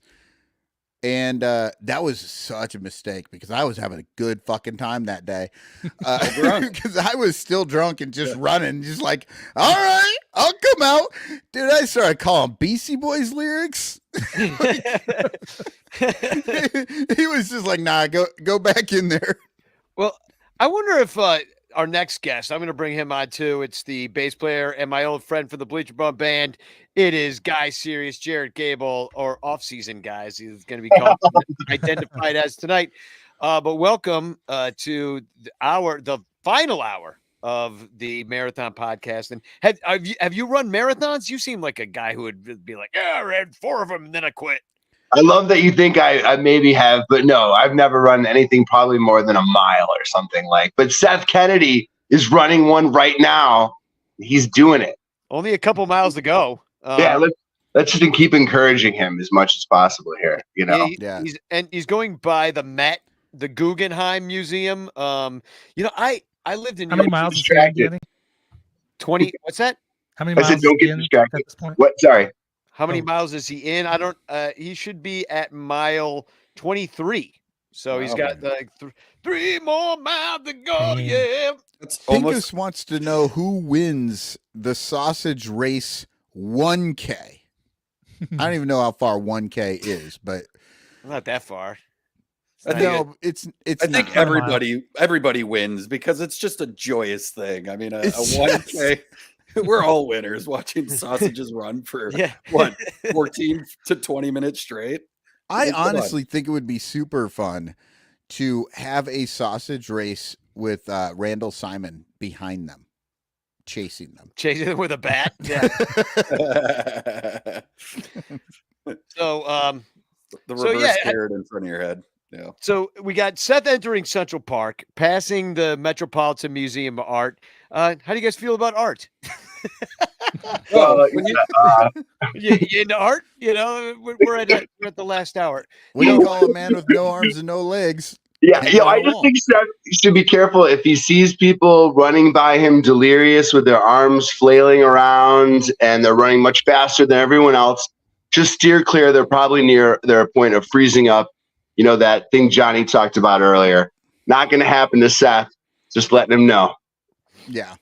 Yeah, and if anything happens, he can just go find the bird lady from Home Alone 2 and just cuddle up with her. She'll get him right No, back on he's track. got this. He's got this. He's in that bliss point, 23 miles in. It's just easy ride from here. You know, he's made it so far. He's got this. I have no idea what you're talking about, the bird lady from Home Alone 2, but as soon as you said it, it made me think of the chicken lady from Kids in the Hall. Okay. Am I the only one that watched Kids in the Hall? That made me think of chicken, Yeah. which made me hungry. And It's squishing your head. And it made me wish I had some cheese curds. Eric, I went to very recently. I went Great transition. Thank you. Thanks for derailing You're a professional right there. No, but I recently went up to the outlet mall up there in Pleasant Prairie. Okay. And by the way, they are not giving this little side note. They're not giving tours of the Jelly Belly factory any longer. That's off the. You no longer get the belly flop irregular Jelly Bellies, so that's a shame. But I went to not Mars Cheese Castle, but another place called the Brat Stop. Are you familiar with this place? They had TVs everywhere, an old school bar, and I had some giant, delicious cheese curds that. The waitress comes up and goes, "Hey, I know you guys ordered a small, but we gave you a large." And I was like, "Oh yeah, it's my lucky day." Didn't even charge us more. It was incredible. That sounds perfect. Yeah. So tell me about Mars Cheese Castle. It's a ripoff, right? It's a ripoff. I mean, it just sounded like you upgraded immediately. I'll tell you about Marge's Cheese Castle. When I was on the poor side, I used to fly into O'Hare, hop on the bus, and one of the bus pickups is at Marge's Cheese Castle. So you could just get off, go have a couple beers, couple pops before you go see your family for Christmas. Get on the next bus. Who cares, man? Have a blast. Dude. And then, head on into Milwaukee. It's a pleasant place, man. Sounds amazing. And if you eat a bunch of cheese, you are not going to have to take a dump on the bus. Exactly. Stops you up. Oh, God. Side note, I did once take a dump at Mars Cheese Castle. So it's really all coming full circle. But in a latrine, right? You have any photos, Danny? Show for that. No, I don't. Do you know they have apps for that? But my niece is, I don't know if she's still doing it there's an app where you mark on the map where you pooped. So different places where you've taken a dump, and your friends, you could follow your friends. Hey, look, they're taking a dump at the Eiffel Tower. Oh, look, they're taking a dump at the ballpark. Hold on, this could be really useful for finding a public bathroom in Seattle. Hey. Or if you identify as a kitten or a cat. Like a litter box that you could find. Take a dump. Just, make your marks around and stuff like that. So I don't know. If you ask my cat, he craps wherever he wants. Yeah, he knows where he's going now. You're probably right. Really? That's not good, right? I bet you had to take craps really terrible places when you were in the Army. Did they make you take craps in bad places? Do you just have a feral cat in your house? Like, kind of. He crapped in my hat before I put it on. You just call it yours? Yeah. He does not poop in his litter box, and he barely pees in there. He will pee in there. He just waits until we let him out. No. And he drops the deuce somewhere else.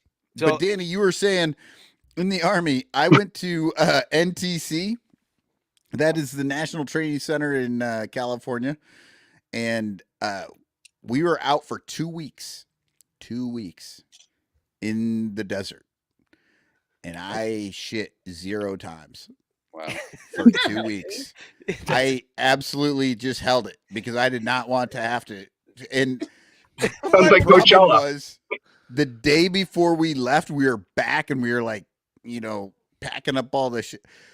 I had to go. Well, yeah. And so then I had to go into a porta potty in the desert. That's even worse.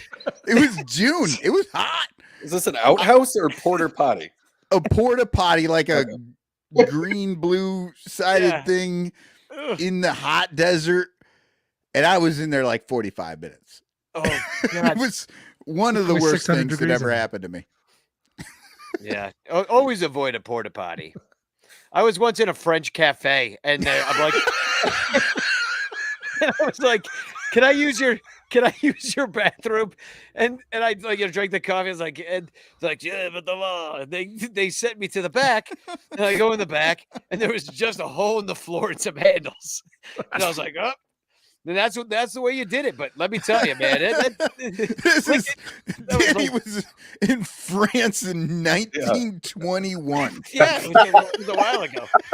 Cubs had recently won the NL pennant. 1921. That's where the Time Machine song came from. Yeah, exactly. Some government regulations good that way. I'm trying. Hopefully, we're not derailing. This is how Seth seizes up. It's just like, oh, then when in hour 3, I was about to cross the finish time, and they got all scatological on me. I think we're doing Like, fine. oh, Anyone else have any more toilet stories? Sure, I spent 7 years working for a traveling Renaissance festival. Yes.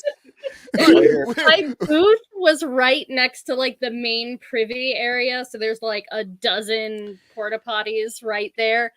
About twice a season, we'd catch somebody using it for recreational activities. Oh, there you go. Nice. Are you serious? Who the hell's gonna do it in a porta potty? Oh my God! Swear to God, it's at least twice a season. Spicy winch. I mean, even if I look Have at apps porn for where it. people are in like a normal, their bathroom at home, I'm like, that's disgusting. I'm like, I can't imagine doing it in the porta potty. Eric, that's a good point. Maybe they're using the app for that. Like, Yeah, hey, I'm it's not like- just pooping in here. You know, something extra. You It's know, a Blumpkin in a porter potty. I mean, that's a thing, right? question is, Hey, You're looking at everyone's the got app and different you're like, boxes they want to check. You know, that's just I'm one of sex them. positive. I'm not shaming anybody on this. yeah, podcast. you're looking at the app and you're like, oh my God, I know where someone has their pants down right now. yeah, kill You two just have birds to with get there quick. kill two birds. I mean, the the other question is like, which part is the happy ending? That's my question. Getting out of there. Which part? Because you can feel relief both ways. Sure. I was in Amsterdam once. Please keep it going. I was. My so Airbnb was a boat on the canal. Yeah. It was a boat. That sounds like fun. Yeah, but there's not a working bathroom, so they call it a captain's toilet, and it's just a 5-gallon bucket with a toilet seat on it. And so you literally shit with a 5-gallon bucket, then you got to go to the front of the boat, and then you got to dump it into the canal. Oh, that's ridiculous. Oh, gross. Into the canal? Yeah. Yeah, I don't think you're They supposed thought to. Anne Frank had it bad. Come on now. Oh, Jesus. Oh, with everything going on too, Eric. Okay, yes. I'm sorry. Sorry. Well, I just crossed swimming in Sorry, Seth. Amsterdam canals off of my list of things I want to do. my bucket list.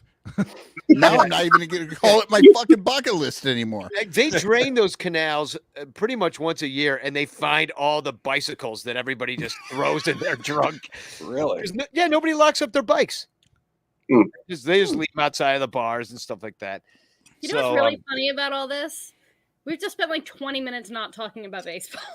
It's great. Well, we were talking shit, which is pretty much the same thing. Has anybody experienced this in Europe where they make you like you're gonna shit your pants and then like you go to a public bathroom and they make you use like the rarest euro coin to like get into it? They like charge you in Amsterdam, and I'm like, I don't know what to do. There's some lady sitting there being Excuse like, me, do you have a hay penny for the loo? yeah, it's like some weird 75-cent piece you got to come up with. And you're like, I don't know. Here's all of the change. I don't know how much it is. Just take it. It's like $80 worth of freaking euros that you gave her just to get in. Yeah, I know. I've been there. I pooped in holes. I've been all around. No, but yeah, I've never held it in the desert though. I did hold it in Canada one time because I was afraid of that outhouse because there were bears around, and I was like, it'll be just my luck that I'll be inside this outhouse when the bear's like, oh, what's going on in there? And then so That's the only time I. Danny, what are you talking about? Everyone knows bears shit in the woods, not in the porta potties. That was the Pope. Oh. Sorry. You ever been in an outhouse and you had such a big one and it's kind of full and it plunks down and then it shoots back up with the spray and everything that's in it? Dude, I don't That's think happened to me. That's happened to me. Just But what with a lot of pride. I don't know. Not my worst. All right. Day. Not even a top Look, 10 worst okay. day for this guy.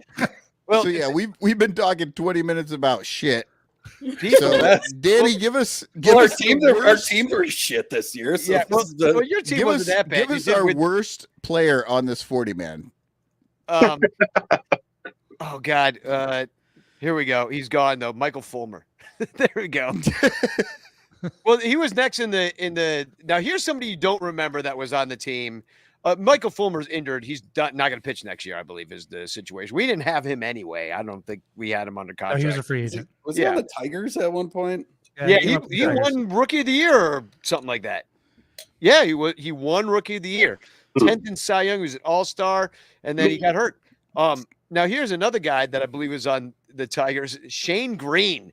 Do you remember his long tenure? 2 games, 3 innings pitched for the Cubs. He was going to come up for that doubleheader and start, and then they brought him up and didn't pitch him at all.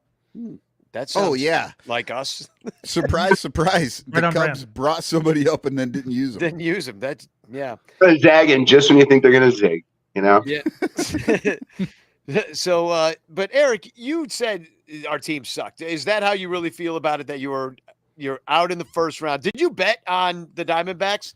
You said you were going to bet on the Diamondbacks after they beat the Brewers. I did because it's the Brewers streak. It's the Brewers curse. You beat the Brewers in the playoffs, you make the World Series. I think it's like do it. If we could just get in the playoffs, damn it. I know you guys could have got there. But as we had Dexter Fowler on the show I work on, he said you shit the bed, and you guys did. I mean, it was right there. It was right Did there. that ease the pain? I mean, I'm so used to it at this point of just being better than the Cubs. I get no joy from it anymore, guys. That's not what I'm talking about. I'm talking about making money off the Diamondbacks. Oh, yeah, that definitely did. That did. But as used to as I'm beating the Cubs, I'm used to the Brewers losing in the playoffs. So this has just become normal at this point. Wow, that is a long. I'd rather go out sooner, you know, less pressure later than choking at the end like that, like you guys usually do. Just choke early. Have you guys talked about Craig Counsell at all in this whole situation? Yeah, well, what's happening with that? Like, he's going to the Mets. Ooh, Kragers is doing the little tour de force and talk about a marathon. He interviewed with the Mets. He interviewed with the Guardians. There's talks he's going to interview with the Astros, get the best deal possible, bring it back to the Brewers, and basically, from what I'm reading, is he's told the Brewers, if you can match it, I'll come back. And the Brewers, being the good enough gang, we will probably not match it because we just want good enough baseball, and it sucks. So you really are kind of a little, I guess, whipped by this team right now. You seem a little licked, like, it's got to be frustrating to year after year get close and no cigar. And you really were the best team in the division. Yeah. Okay. For Seth, who is running and I mean, some people are into that. I don't know. Maybe I don't know. Guy Serious is making choking motions towards Eric Wheelo right now. No, you guys choked. We just lost. All right, we got it. Oh, I see. None of us could beat the Diamondbacks. That's true. Well, the Diamondbacks never should have been there. You got whipped. Thanks, Manfred. I guess I'm just wondering, are you out on the team right now? Are you just like, all right, I've seen enough. Good you question. know what? I'll see you in a couple years. If you guys get some shit going again, maybe we'll pay attention to you, just like that guy that was around when OJ killed that woman. Right. Where are you on the Cato Kalin scale? Yeah, where are you on the Cato Kalin scale? Kalin scale? I mean, I cannot be ever on that scale of narcissism and ego and D-level celebrity. No, can't do it. Am I out on the Brewers? No. I think a lot has to do with. Well, we'll see what happens and shakes out with this Craig Counsell thing. I'll be more out on the Brewers, obviously, if he moves on. But just even looking at we're getting all these projections of where the free agents could go, and the Brewers aren't on any of the projections of potential teams these teams could go to. Like, there's rumors like Carlos Santana would be back, fill that spot at third. But like, I don't see a spot where the Brewers are spending a shitload of money to make this team better. It's just we bring these great players together, and the only thing that's worked is Craig Counsell has found a way to win with them. And without him, does the magic still exist? That's why I'm out. Like, that's the big question. Does it exist without Counsell? Yeah, I mean, I've seen him work wonders. Like he really just kind of makes more than what's is there out of it. Is Woodruff going to pitch at all next year? You're not in the first half for sure. No, not in the first half. That's going to be rough, if at all. Well, and Burns, it's like, what do we do with him? They said we're going to go into the season with him, probably trade him at the deadline. I mean, we're never going to re-sign him, so you got to dump him off, get some talent back. That farm. Where's he land? What's that, Jared?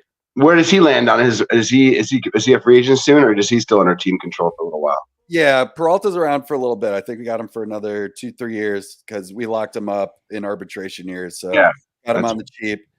And Woodruff, probably get him on a team-friendly deal, let him do a little rehab and come back and see if he still has it. But he's never proven that he can stay healthy. So there's no proof in the pudding that he can be the guy. And like losing him right before that playoff run, I think it just really demoralized the team. He's crying at the podium. Just kind of took the wind out of the sails in a lot of ways. But we got a young core, got a great farm system, had a lot of rookies come up and perform this year. So there is excitement there that this team can find a way to still be good with some of the homegrown talent. But I mean, I look at your team and I'm like, it looks like you guys are going to make some splashes. Like Bellinger, that's got to be a lock, right?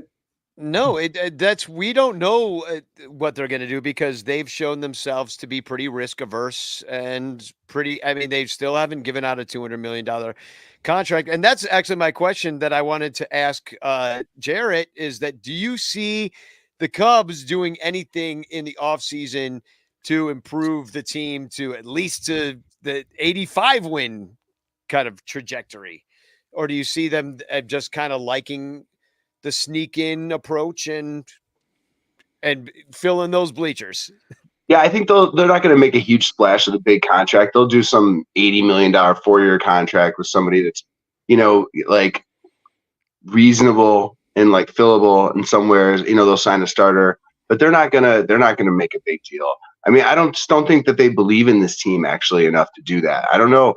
I think it's almost. I'm not sure if they're planning on winning with Ross, or if they're going to wait and see how it goes. I mean, I don't know.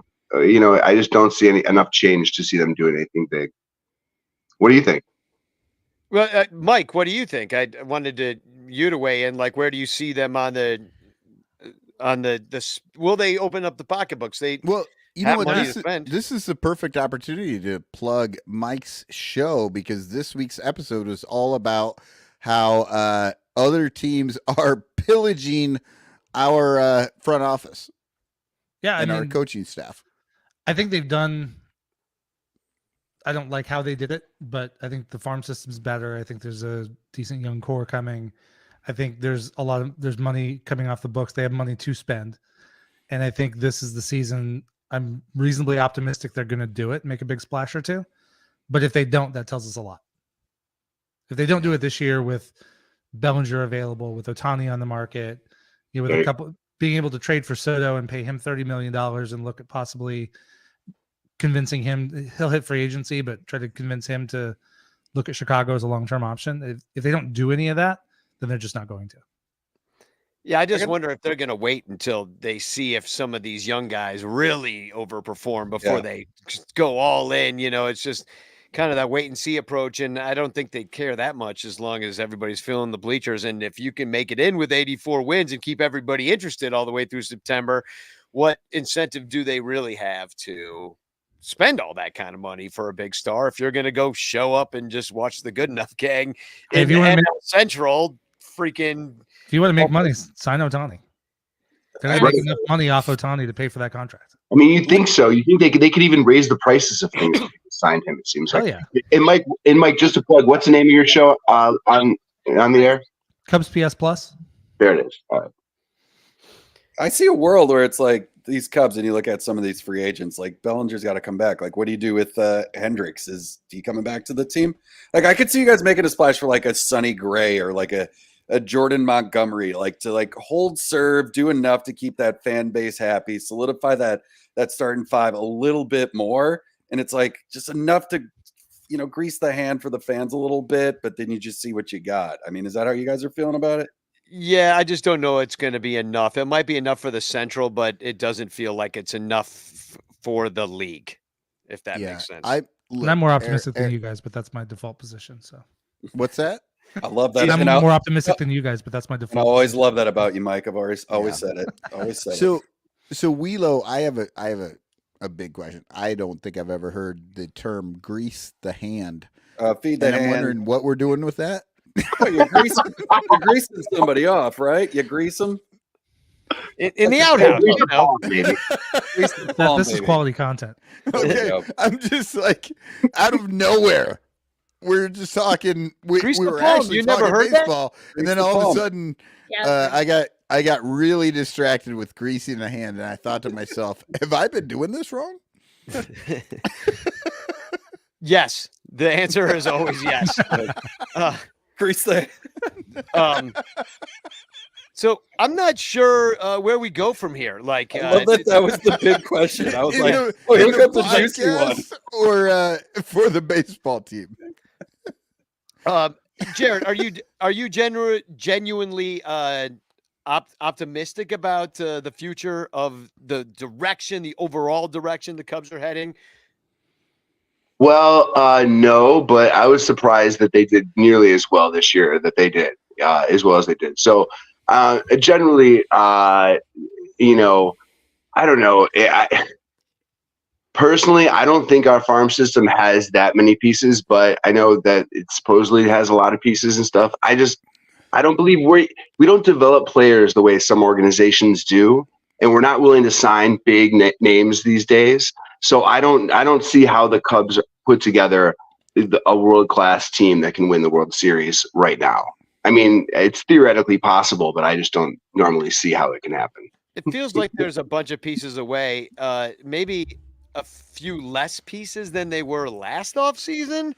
But yeah, I think they surprised a lot, and they definitely have a lot more going than we thought. I thought they would. I mean, they competed.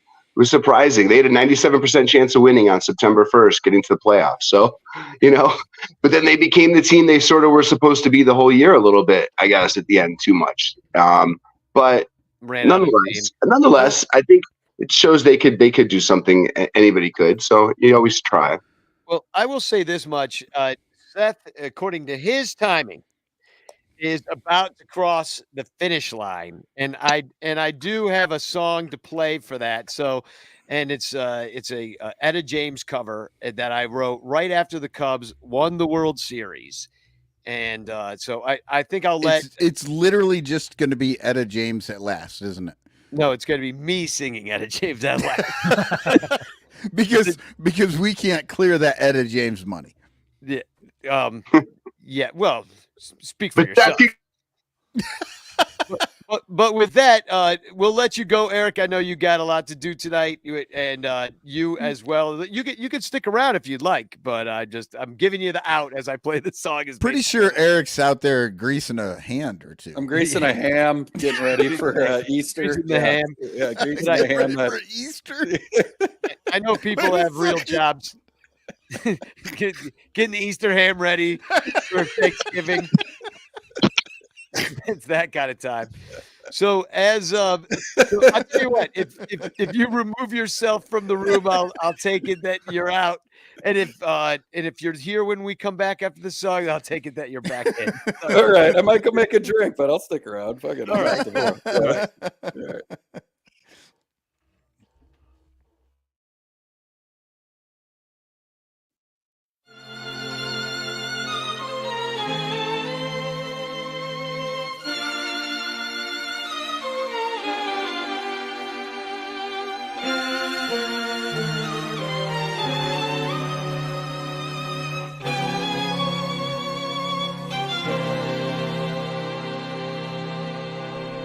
It's land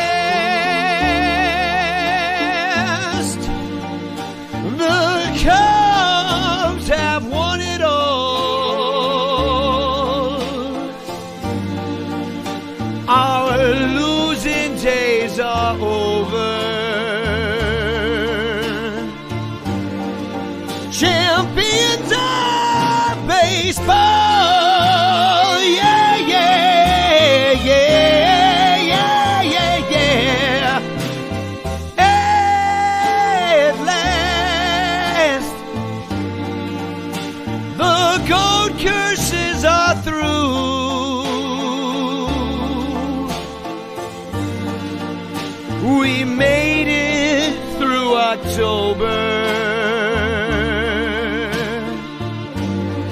So damn long overdue. Yeah. They are a team that could repeat too. Best team that I have ever known. And now the world's painted cubby blue. 'Cause the Cubs just brought the trophy home. And I'm forgetting about the past.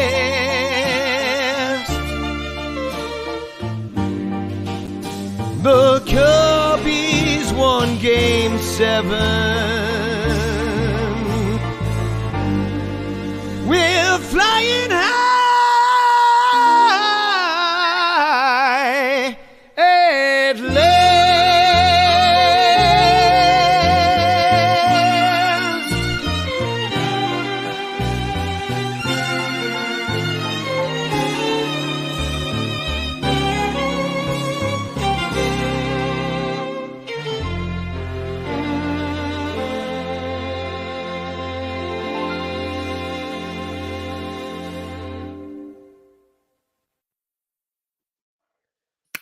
Well, hopefully, you made it across the finish line, just like the Cubs made it across the finish line, or you're about to, and that was like cathartic, and you're just like crawling, listening to At Last as you. What an amazing accomplishment, Seth! Having made it as far as you have, it's impressive. 26 miles. And I did see this, Eric. You're back. Mike's back. We got Guy Sirius back here too. The whole hail, the gang's all back. Eric, I did see that you remain as one of the 6 teams that haven't won it still. Yeah, we because of those piece of shit Rangers, now we're at the top of the list of teams that have gone the longest to win a World Series without winning a World Series, I should say. Yeah, so just a little more fuel for your fire going into the next year, but you guys will be quick to forget that you went 108 years without winning one. So we're still about halfway to that point. So I texted my cousin who lives in Arlington. I said, "Congratulations," and he goes, "Took long enough." I'm like, Who are you talking to? Are you fucking serious right now? Like what? Cleveland's up to 75 years. Who did? Cleveland's up to 75 years. Yeah. Well, and how long will it take till the Cubs win another one? Like, I don't know if I'll see one in my lifetime. I mean, they're supposed to be. You think 3? All right. Listen, it's on tape or whatever we're doing right now. But yeah, yeah. 3 buried at hour 3:44. Yeah. Yes. I got the list. Guardians, 75 seasons. The Brewers, 55. Padres, 55. Followed by the Mariners, 47. Sorry, infield fly. And then the Pirates, 44. But the Brewers are the longest that have never done it. That's the issue. IFG, how long till the Cubs win another one? The Cubs? Yeah. I don't know. It'll be a fluke if they do. You think This they'll is win a with Cubs this next podcast. She's been doing this shit for months now, and she literally just went, "The Cubs? Like, what the heck are we talking about?" So you don't believe in this next core? Like Mike Waller said 3 years, and you said the Cubs? Yeah. You came in with the energy I have game 1 Brewers Cubs to start a season. I don't know. I don't think the Cubs are trying to win a World Series anytime soon. So I agree. That's that. I think if you want to win a World Series, you have to try to. You have to sign Ohtani. They won't sign him. No, if they sign Ohtani, I would be so surprised, but that would actually mean that they're going for it. I mean, If they sign Ohtani, I'm getting my first tattoo. I mean, you look at what Acuna and Ohtani did this year, and both of them are doing things that players don't do in more than a generation. 2 generations, 3 generations, Nobody's doing what ever. Ohtani's doing. In both of them. I mean, Ohtani is pitching. He was 10-5 this year with a 3.4. And he was an amazing hitter. And Acuna one of them is available. Yeah. Yep. So you do whatever it takes to sign him if you want to win the World Series, and that's the most important thing to you. But the Cubs already got their World Series, and it's not that important to them anymore, I don't think. But we'll see. It's too bad you know what is unfair about the major leagues is that a team like the Brewers. Oh Jesus, hold on! You sound like a Braves, Yankees. No, but it's true. Who Brewers, else? Dodgers fan. Finish. They'll never. You know what's unfair about the MLB? My team didn't win. No, the fact that a small market team is just out on all those guys. Like, we're not even in the conversation. You're not even in the conversation. So you're never going to get that superstar. So you see that in that way that you've got to give the draft picks. You've got to give a little bit of extra. Like, we don't make fun of the compensation pick and how the Cardinals make up these dudes, or like the Brewers always have some young hot shot pen. But without these prospects, they can't get good guys on their teams. They need these guys. Otherwise, you got to do Rule 5s. Yeah. Yep. Go ahead, or sorry. you got to trade for like a Yelich right before he's about to peak, and then you get 3 solid years out of him. Kind of just what we did with Contreras with the Braves. Like you get these guys right before they're about to hit their peak. You get 3 years, and then they go off get the big contract. And that's what the Braves did too. Yeah, and that's hard to identify, and it makes me wish that all the teams, because it's not fair. Like Jed has a lot more money to spend than who's your guy that spends all the money? Who's your general manager? Oh, Matt Arnold? Yeah, whoever. Yeah. So you think Stearns Stearns went to the Mets. Yeah, but it's Matt Arnold now. So, but he doesn't have the money to spend. He's dealing with a different kind of budget and a different kind of scenario than our guy. So these guys aren't even playing against each other fairly, and what kinds of off seasons they can even have. So it's like, the Brewers are arguing against the city of Milwaukee right now to get taxpayers to upgrade the stadium and do improvements. And like the Brewers are just, oh my God, they're just being such scumbags. They're trying to nickel and dime the city of Milwaukee. And we paid as taxpayers for about 20 years to build that stadium. Those deals never pay off. Yeah. Yeah, that's the problem is the ownership is just ownership of all these teams. They could pay. They could all be in. There isn't really. This is a different era, right? Like we talk about how we can't compare players in this era to players in the 60s and stuff like that because the eras are different. Well, it's the same for owners. What's a small market? We can see any game anywhere, anytime. Yep. We don't even have to pay for it. And how long were they calling Houston a small market? It's like the 4th biggest market in the country. Yeah. Yeah. It is. It's ridiculous. All this shit is just old narrative that they keep bringing up, like saying the Brewers are small market, right? Well, guess what? They don't have to be because look at the Bucks. Yeah. Look at Well, look at fucking Green Bay. You want to talk about a small ass bullshit little town? Fucking Green Bay. The only thing in Green Bay is Lambeau Field.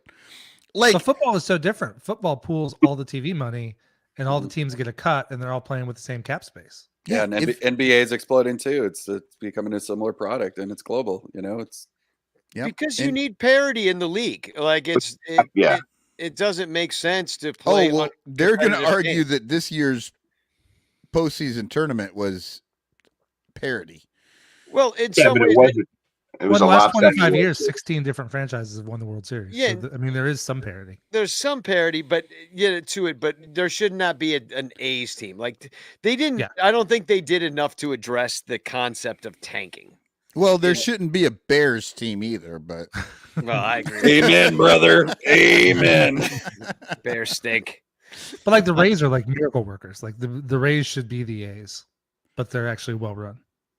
Yeah. Yeah, so relegation. I don't know, like bring in. I would like to see a more global, game in which they played more tournaments against like the World Series. Okay, let's put your guys, let's put the best Americans up against the best Japanese players, and we saw what happened there. That's kind of a little bit of what I was saying before. Is you can't be half in. You can't connect what we're doing right now the same way that they did it back in the 50s and 60s. You need to just go all in and change the league.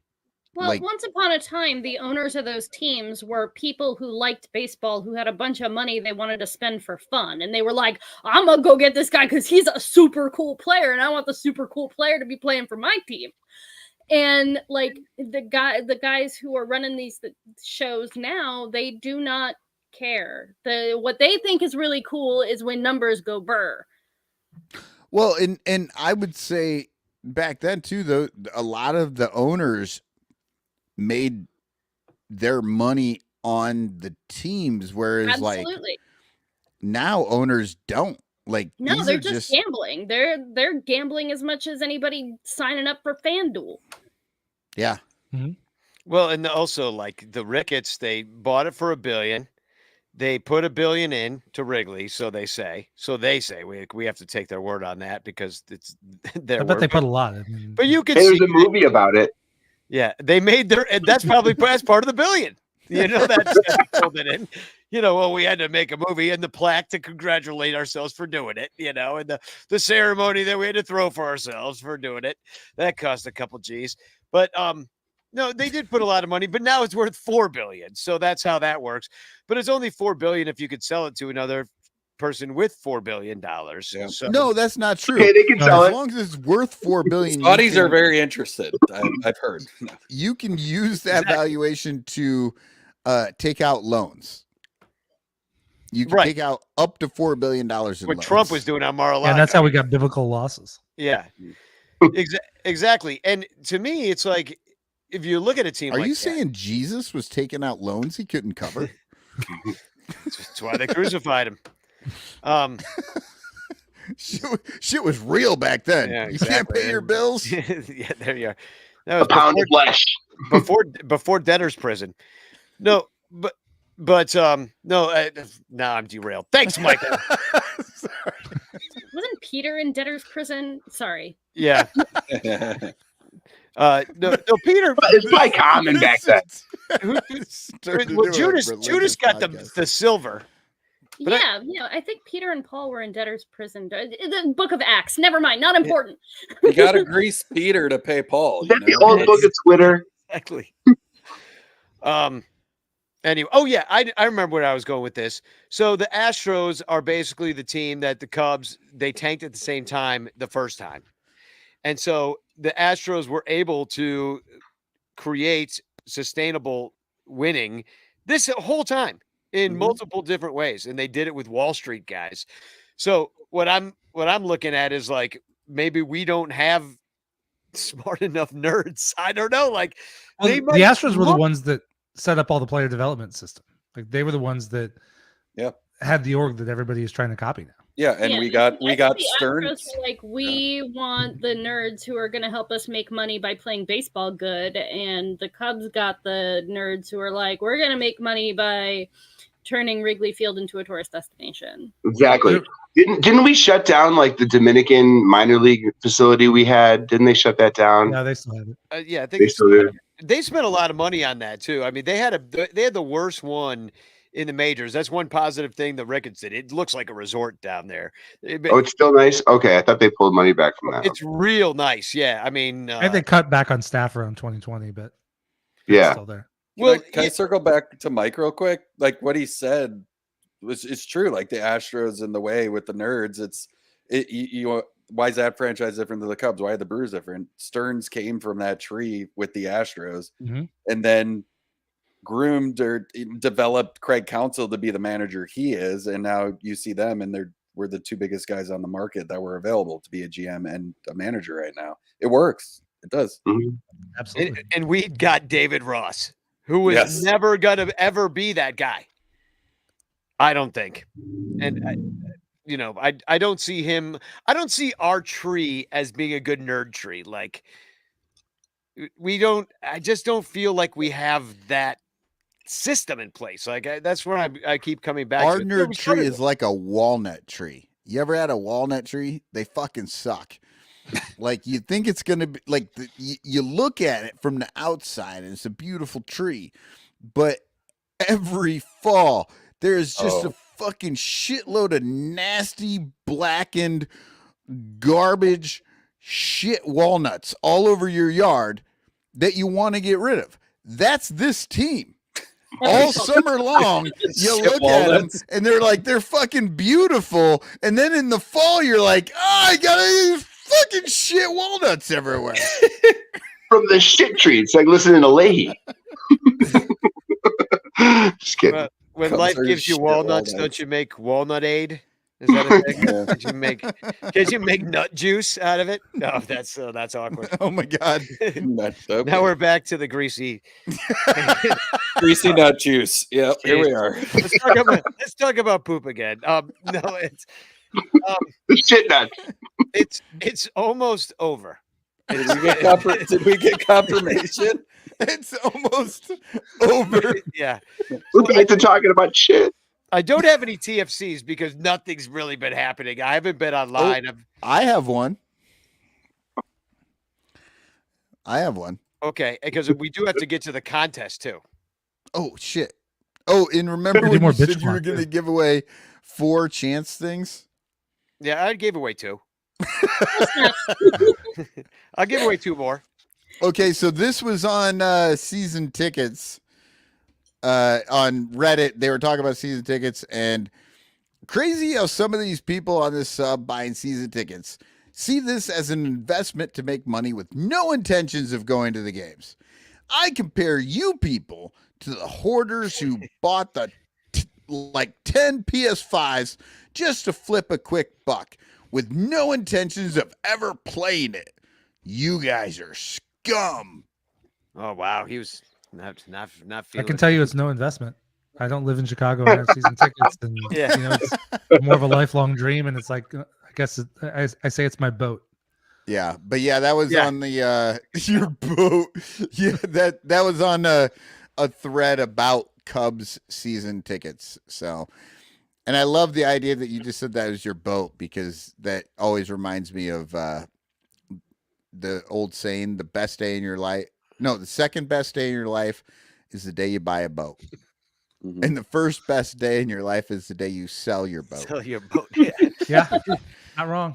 So we have a contest coming up. We'll close with this, and then we'll try to bring My Tai Guy on, because My Tai Guy is in the green room. Oh, that's fun. I'm grabbing the giant. We got 4 5XL road jerseys. They're huge. I just want to show you. Oh, and IFG came up with an amazing set of rules. Yeah. She really worked on this. Look at the size of these suckers. That's beautiful. I'll model it for this. Is the Bellinger one. There's Bellinger, Wow. Morel. There's You said Talkman. and Swanson. How'd There you you score go. these? Well, they were accidentally ordered. Look how big this shit is. That's glorious. You see that, Jim? For reference, what size T-shirt do you wear? Like XL. Well, I mean, this is an XL and it's a little big. Right. Well, I could wear. I mean, I guess I could wear but I'm like between an L and an XL, pretty much. Right on. This is 5XL. This is. That's awesome. I mean, look. That's at perfect for Morel and his 145-pound weight. Oh my god. Yeah. You could fit like 3 Morels in this thing. You could easily fit 3 Morels. Although Morel is pretty like jacked. You could actually fit 2 guys in there, with their arms around their waist and just their other arms out the armholes. So last week on the show, we had been fully intending to just come up with some kind of contest to give these things away. And then during the course of the show, it was suggested that we do something more like a Project Runway kind of situation, where we give ranters these jerseys and let them make something out of it and then give a prize to whoever has the best design. So if you are listening to the show, if you are a ranter, you subscribe to our Patreon, and you want to receive one of these ginormous jerseys to turn into whatever project of your dreams, what I need you guys to do is spend the next week plotting your plots and then coming up with a sketch for it. Drop it in the Discord. I'm going to make a Discord page for it. Drop your sketch in the Discord. I'll collect all of them. Danny said that I have to participate, so I'm going to get one of the jerseys. Yeah, you got to get one, yeah. And then I need 3 people at least to draw a sketch of what they want their jersey project to turn into. It can be anything you want.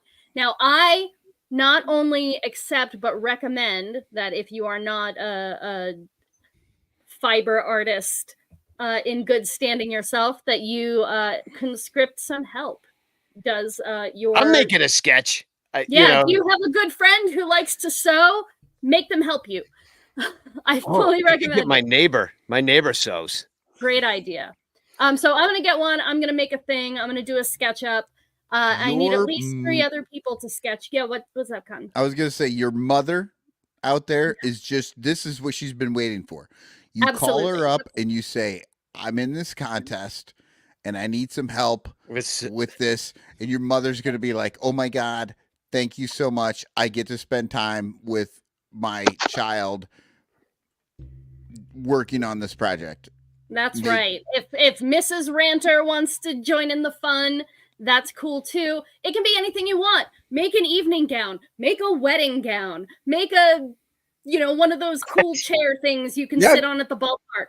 I don't care what you do. We have a really huge jersey for you to work with. You can add anything to it you want. Go full ape creative as you can on it. But first thing I need is the sketches by like this time next week. Drop it in the Discord. I'm gonna make a channel just for this contest.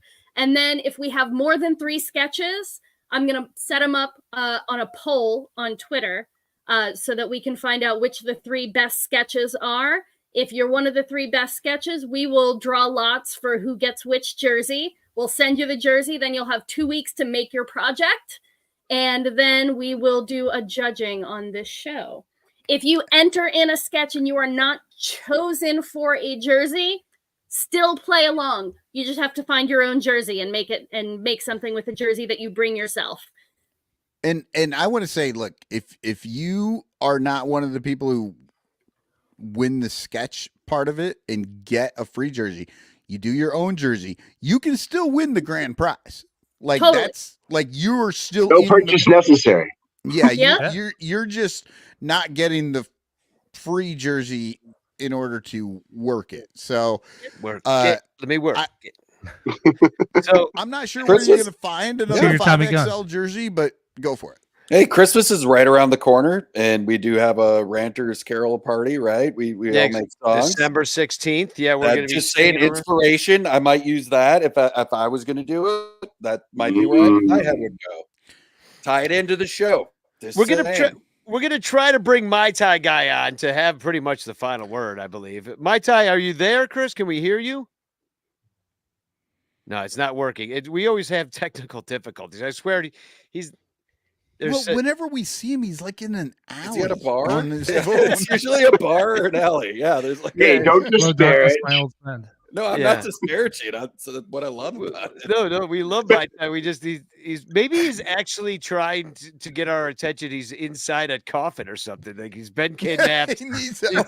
He needs help. It's very possible. He's like when he was in the green room, you did see him at some point. Yeah, he's like, this is the only link I can remember. Right. So, well, we're trying to have you on, Chris. If I don't know if coming out and going in, and I don't know if there's some issue, and you might be texting me actually, being like, I can't get in. Hey, there he is. Like, yeah, he's frozen. He's frozen though, but we can see him. We can see him, yes, in an alley behind the bar, just like we thought. I think it might be a garage actually, which could be the alley. Chris, we can't hear you or anything, but it's nice to see your face and feel your presence. Yeah, feel your presence. He's here twice now somehow. There's a second Mai Tai guy. Oh God! Oh my God! Time warp. the space-time continuum might explode now. Wow. But I'll take I don't this know Mai how this Tai is out. going Maybe on, that's but what's I'm screwing here it. for this. I'm so here for this. Double Mai Tai. All right. That's Oh, right. boy. We have If another the third Mai one Tai. shows up, I'm leaving. Is he running with Seth? I prefer the 2 Mai Tai circles. Can we do both of them? The one left. I want a Oh. tri-tie. A tri-tie. A tri-tie. Because this is just Bai Tai guy.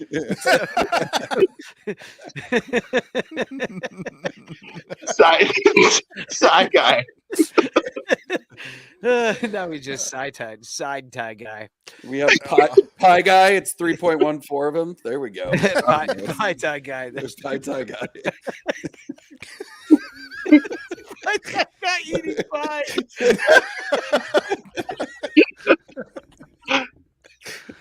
Lie tie guy is when he's lying. I don't know. Oh well, we got to give away a couple chances. It's time. It's time. Even for us, it's time. We got silly. Oh yeah. So we're gonna draw it. Here we go. Hashtag change in the chat. Oh, now this isn't even working. Oh, There we go. It started. Yeah. It's kind of. I think Seth. Oh, needs to win. Dominic. Okay, Dominic. won. Congratulations, Dominic. Congratulations. And we're gonna draw it again because I said I would. Yay, give away- Dominic! The thing that you did is so much less impressive than what Seth did.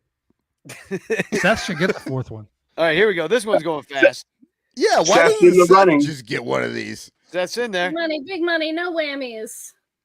Alex. Alex, nice. All right. Well, Seth, you didn't win, but you did work really hard for nothing. Seth did actually put his name in to the chance, and it still didn't work out for him.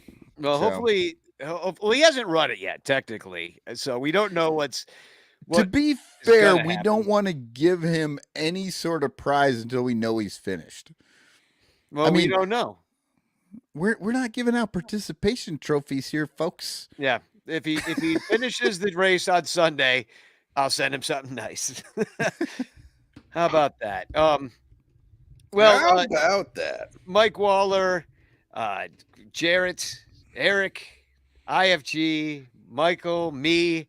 It's been real. That's Okay, let's do one more thumbs up, thumbs down.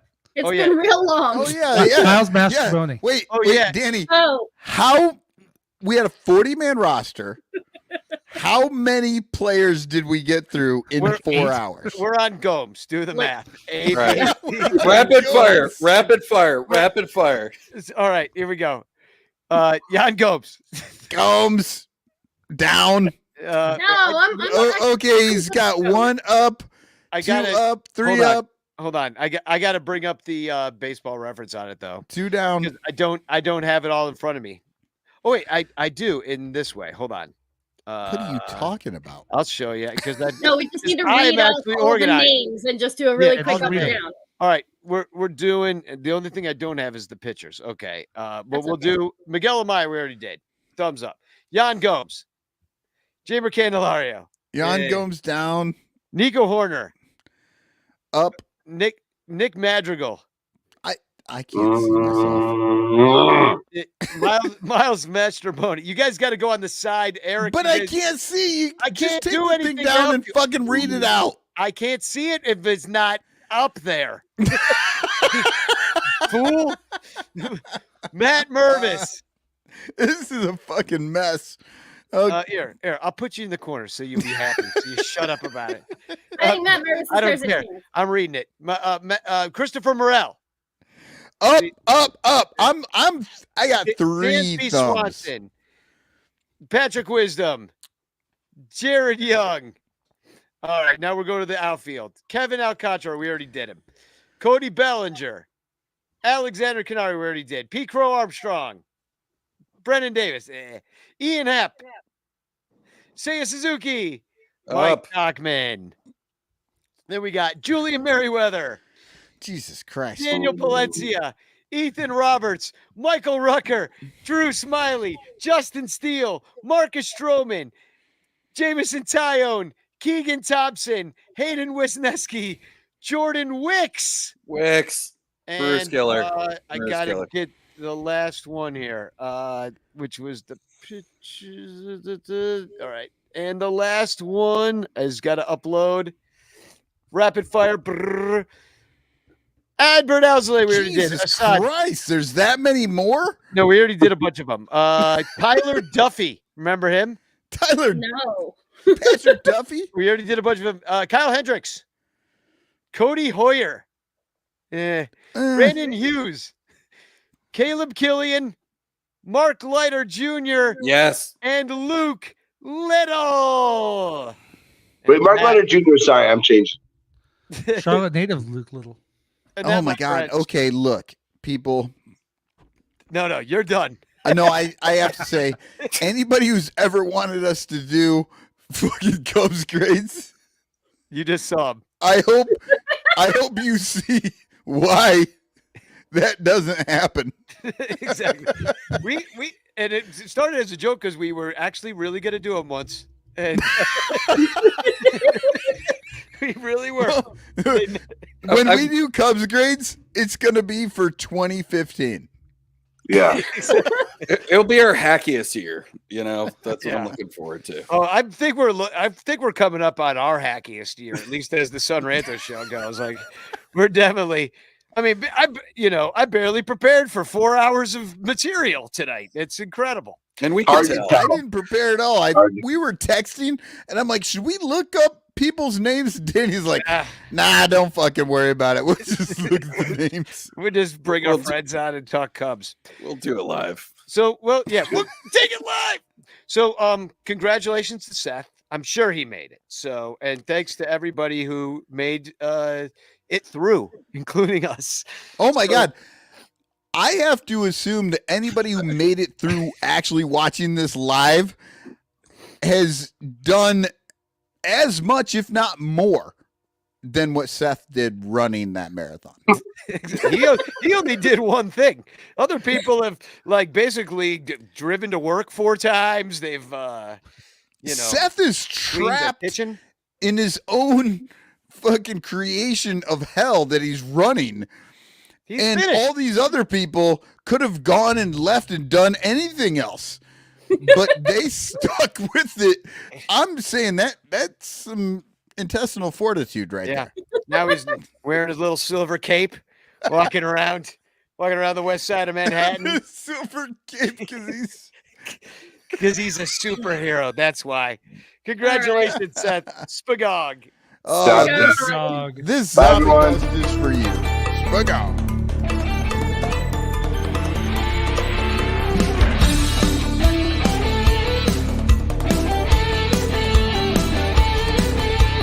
Gabby Hartnett, Ernie Banks, Ryan Sandberg, Solly Drake, Sammy Sosa, Fergie Jenkins, Anthony Rizzo, Billy Williams, Andre Dawson, Jason Kendall, Davey Johnson, Rob Justrisny, Nick Martini, Carlos Zambrano.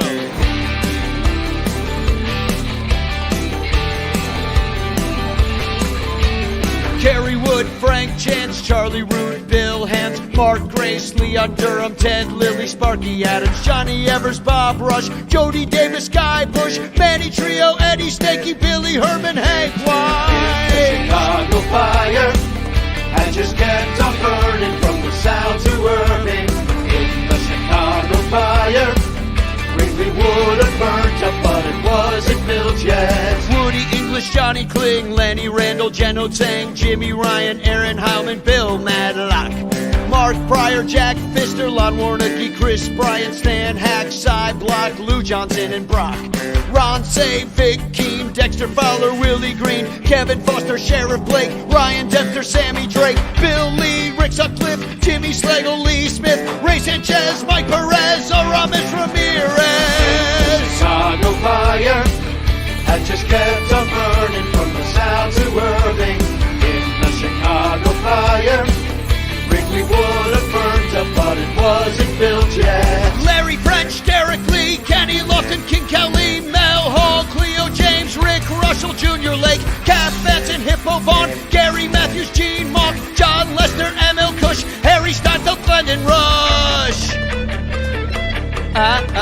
Kiki Kyler, Tom Burns, Greg Greg Maddox, Pete Lecoq, Doug Glenn, Bill Lessman, Bobby Scales and Scanlon, Hank Sauer, Kyle Hendricks, Larry Jackson, Milt Pappas, Jake Fox and Arietta, Phil Cavaretta.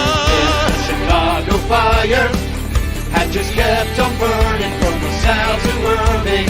In the Chicago fire, Wrigley would have burnt up, but it wasn't built yet. Terrence Gore, Sam Full, Bruce Suter, Travis Wood, Jeff Reed, Bill Krieg, Larry Cox and Schlafly, Sergio Alcantara, Steve Lake, Albert Almora, Dave Clark, King Cole, Marlon Bird, Ron Santo, Bob Buell, Steve Trout, John Baker, Three Finger Brown, Rick Monday, Cal McVeigh, Jeff Pico, Felix P.A. Chicago fire had just kept on burning from LaSalle to Irving.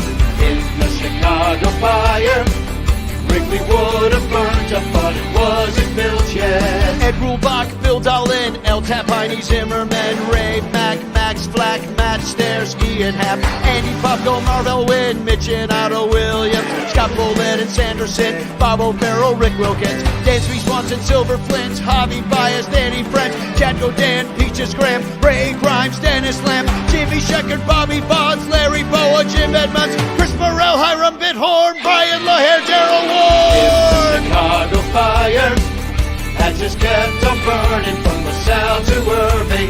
Then the Chicago fire would have burned the Cubs in 1871.